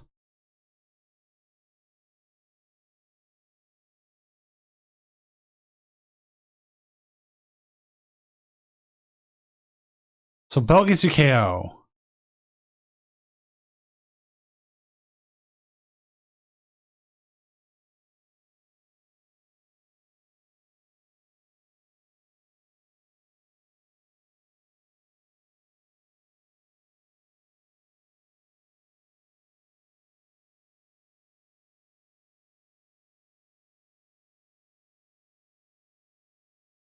Okay, so now we're down to 2 prizes.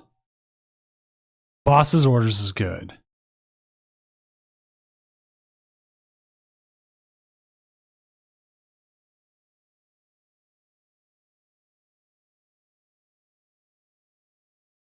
Here comes the stretcher. Is it stretcher for... No, don't ever like apologize for misplays, especially at the end of this tournament. It's 6 a.m. for you. It's 3 a.m. for me. Some people, it's different times. It's just what it is.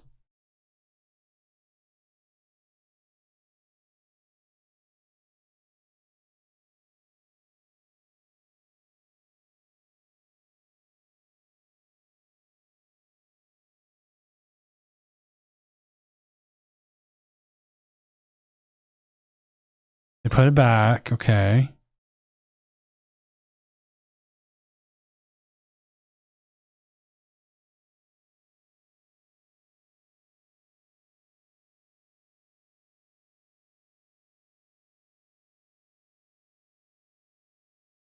Okay, so ooh, the Devo play.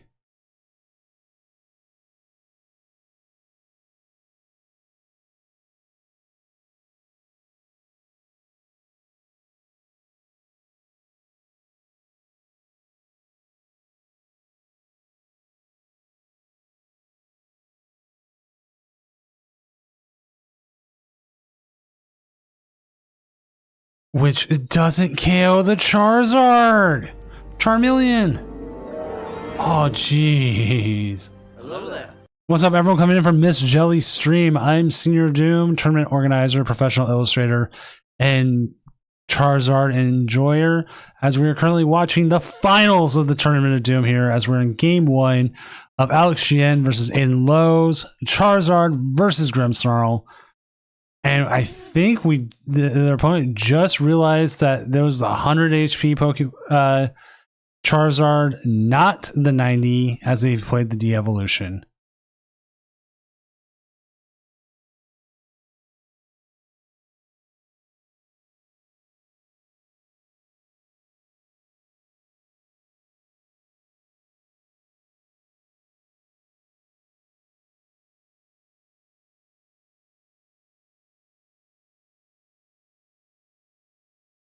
So,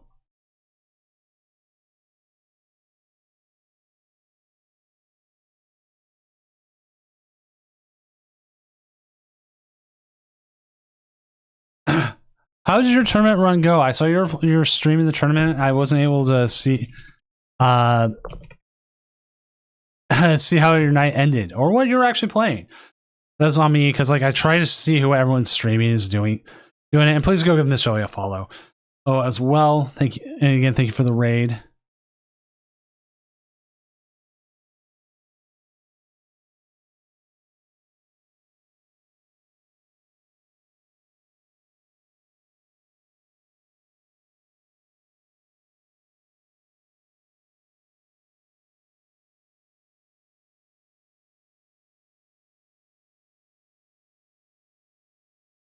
Swirl Edge? Oh man, we had Swirl Edge get to the semifinals.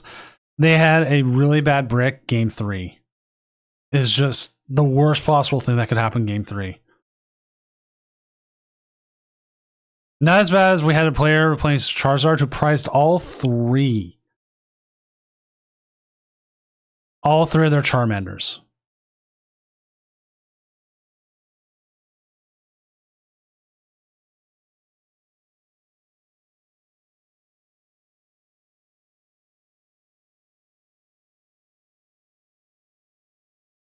Life is Silky, I don't know if they saw it. That's one of those things. It's like, is it a troll or not? Is it something they just didn't know?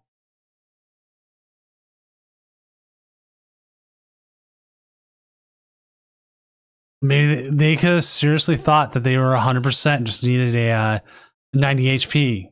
Because a lot of Charizards like to go with the 90 and not the 100.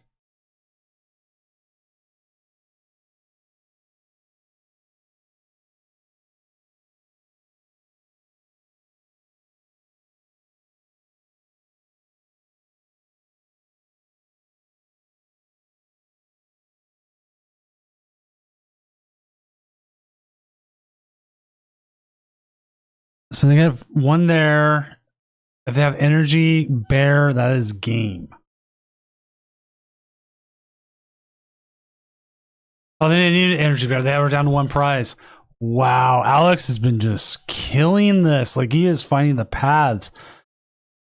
I almost now feel like that wasn't a mistake. It was the play. They wanted them to keep that alive, so they just brought it back, and then he could do that.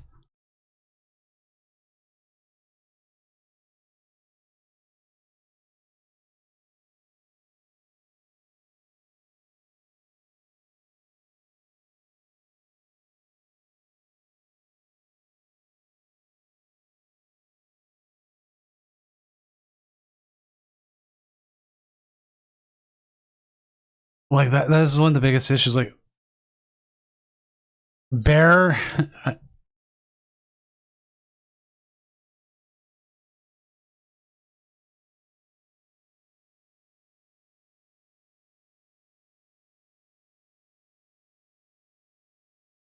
so we are just waiting here as they are setting up for first or second.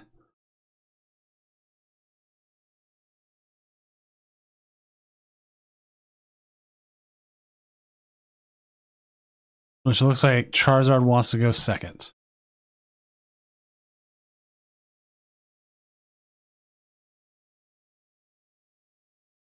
Here we go, going to game 2 here with Aiden with a 1-0 lead currently, and we'll see how it goes.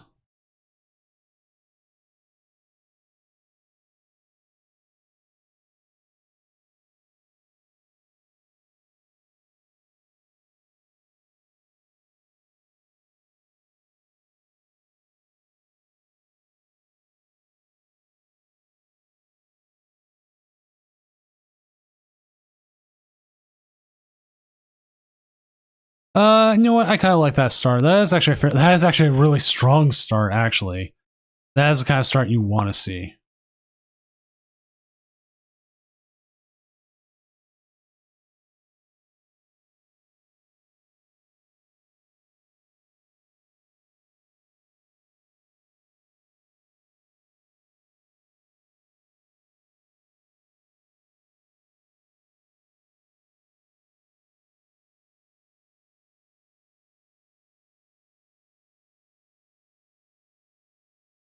They start the bear, but they do get the secret box. I don't think I have seen Aiden tonight miss secret box once. Once.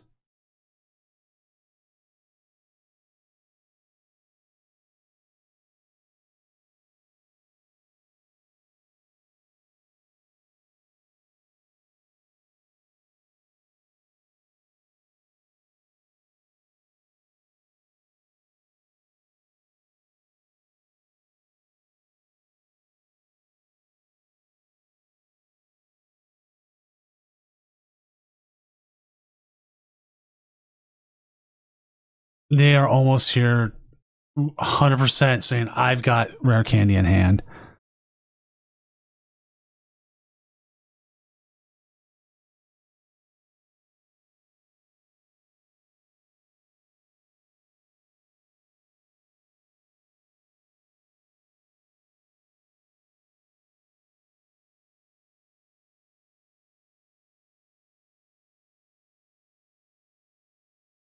So we see the Duskull Pidgey looking at what they have options with. Probably put down the town store. Hit him with the Iono, maybe?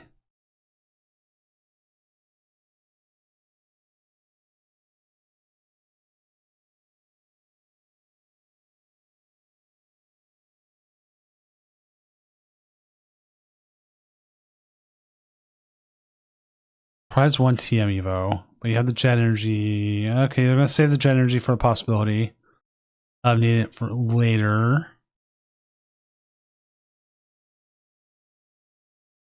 But you do have the Charizard and the Pigeon in hand, so there's no reason to Iono other than the fact that you might think that your opponent needs to. But then they could have just done that to see if you would Iono them out of a bad hand.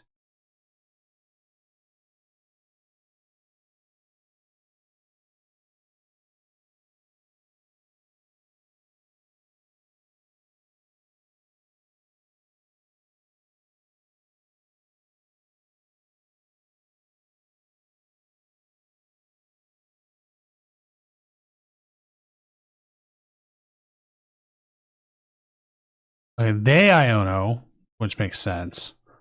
after having most of what they needed. Ooh, well, not horrible, not great, but not horrible.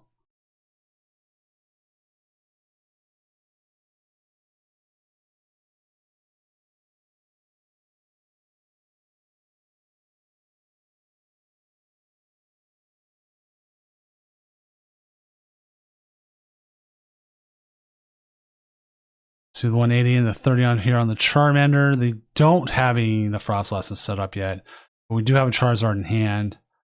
Free retreat Pidgeotto. Is it better than normal? Who knows?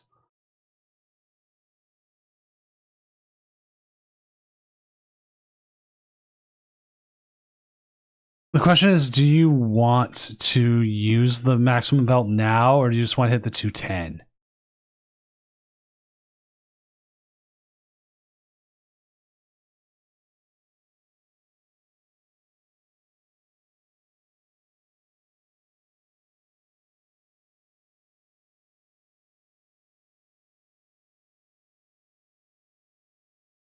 So you see the Tatsugiri.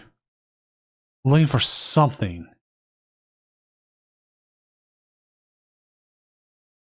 Arven's good.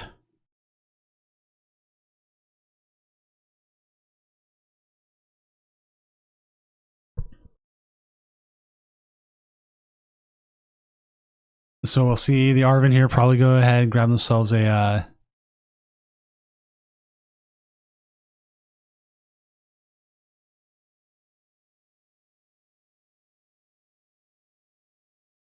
the question is, what do you give up here? Definitely one of the Pidgeys. We do see a fire energy, okay.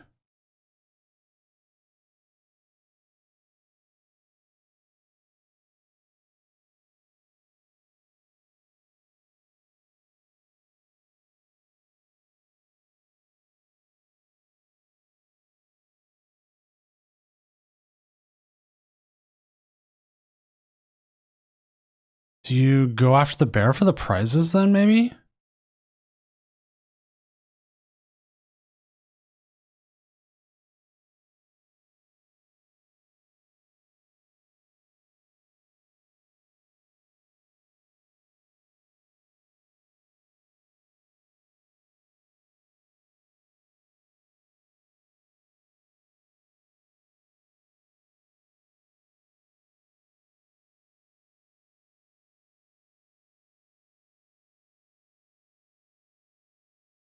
Hmm.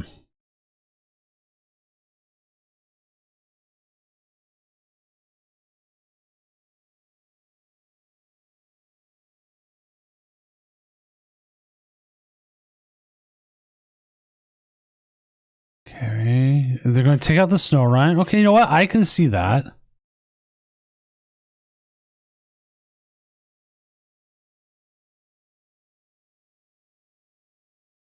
Because like taking that out prevents them from adding more ping damage. You have the Pidgeot. They can't move anything with a Monkey Dory.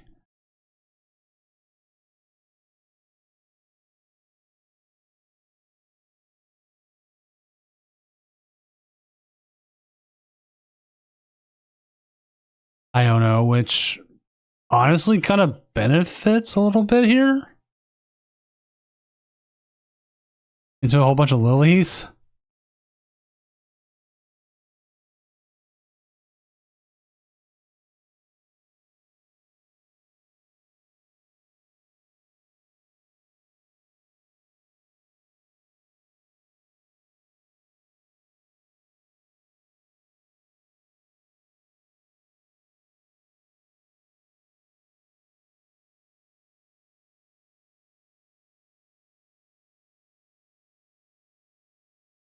So we can see the boss. Miss energy on the Pidgeot, I think, is here for the drops. No problem. I'm going to be here for the drops.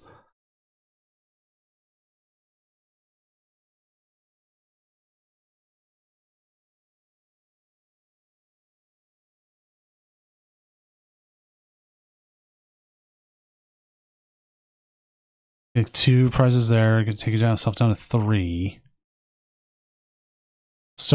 Still no damage out there for you can see anything the Monkey Dory move.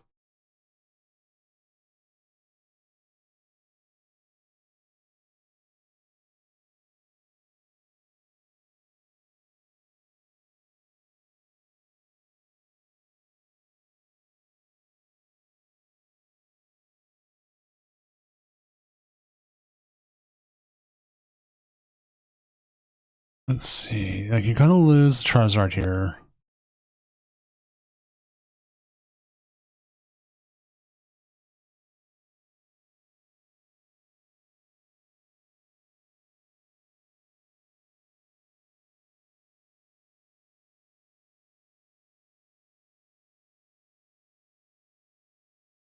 Counter catcher, bring up the Pidgey.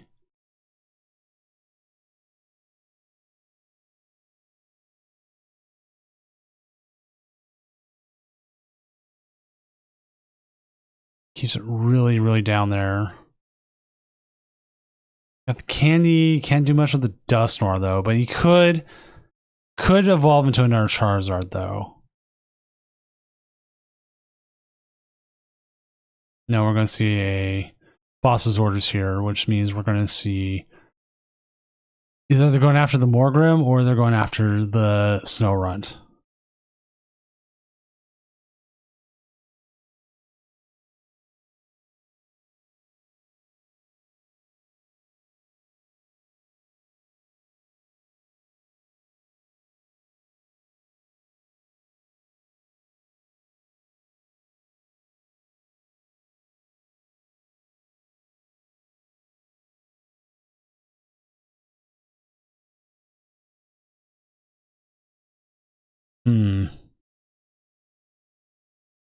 Definitely trying to figure out exactly what the full thing here is. Like I agree with getting the Dusknoir here because then it prevents him from having an easy 3. Yeah, get the Psyduck.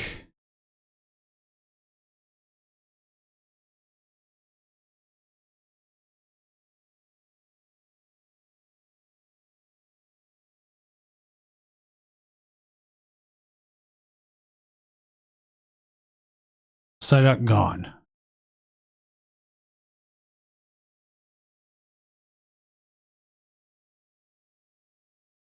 Iono seems fine.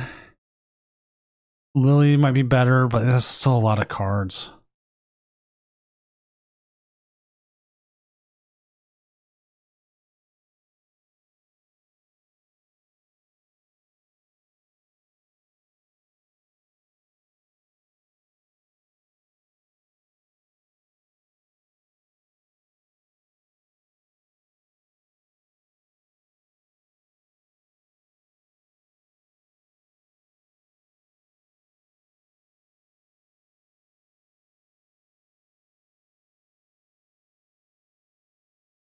See the Devo. Which if you the Mist Energy will prevent the Devo play. I actually don't even know if this is the right play to do.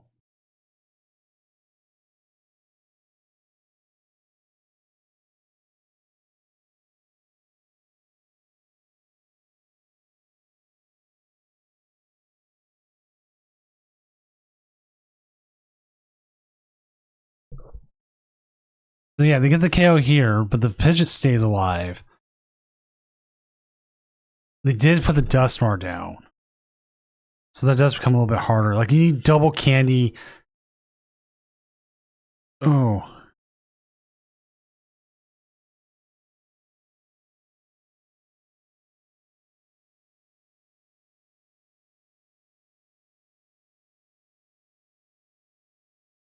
Hmm.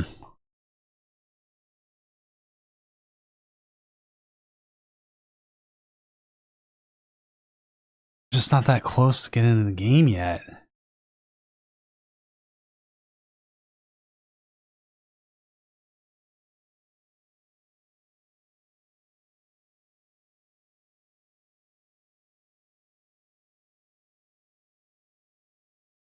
They've only got one. But if you pop Dusknoir... Okay, no. Here's your path. You can pop Dusknoir. If you can find the Dusknoir. I think if anything, you get the candy, you get the Charizard back up. Then you Lilies, hope you get the Dusknoir, because if you pop Dusknoir, they'll put their damage down to 270 plus the 320. So you need to find the Dusknoir.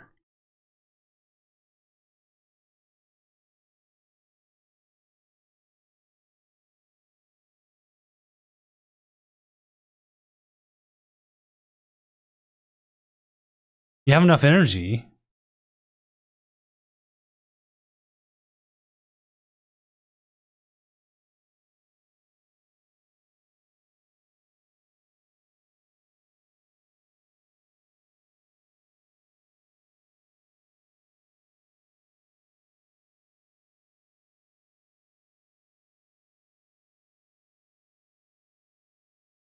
Yeah, I'm trying to figure out exactly what they're trying here.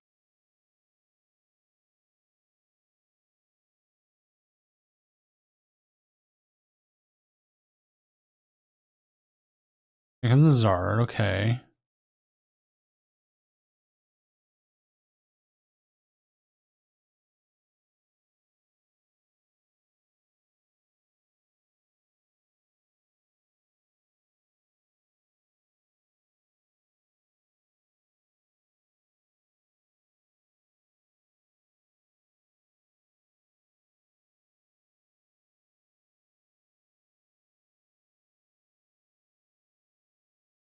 Got the Charizard, got the Dusclops.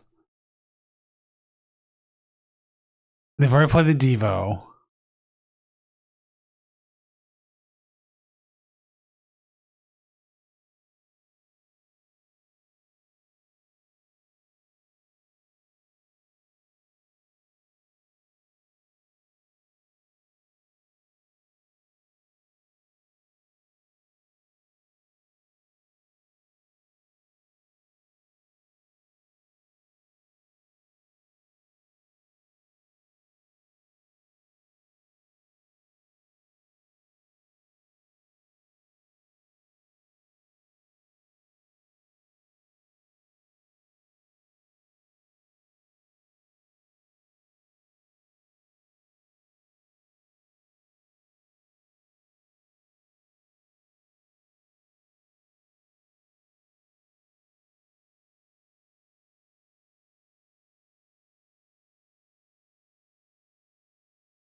All right, now they're in an interesting spot. You cannot. You just can't put damage out there right now. And the problem with the Grimmsnarl is, like, if they take 2 prizes here, they just lose.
Like you have to like bait them into KOing the Pidgeot here.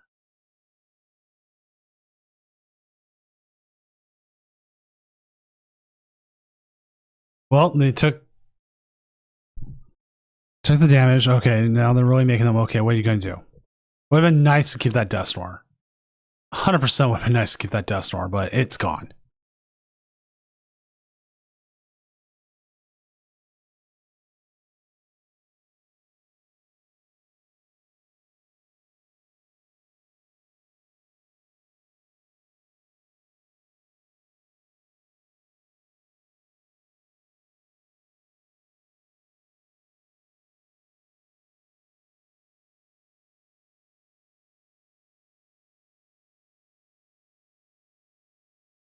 Oh, did they end up? Yeah, they ended up getting it. Oh my gosh.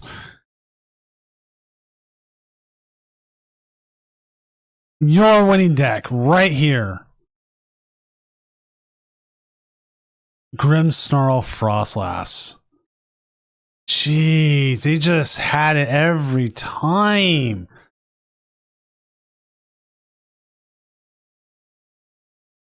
It's Grimmsnarl. Like, what more are you expecting from it, right?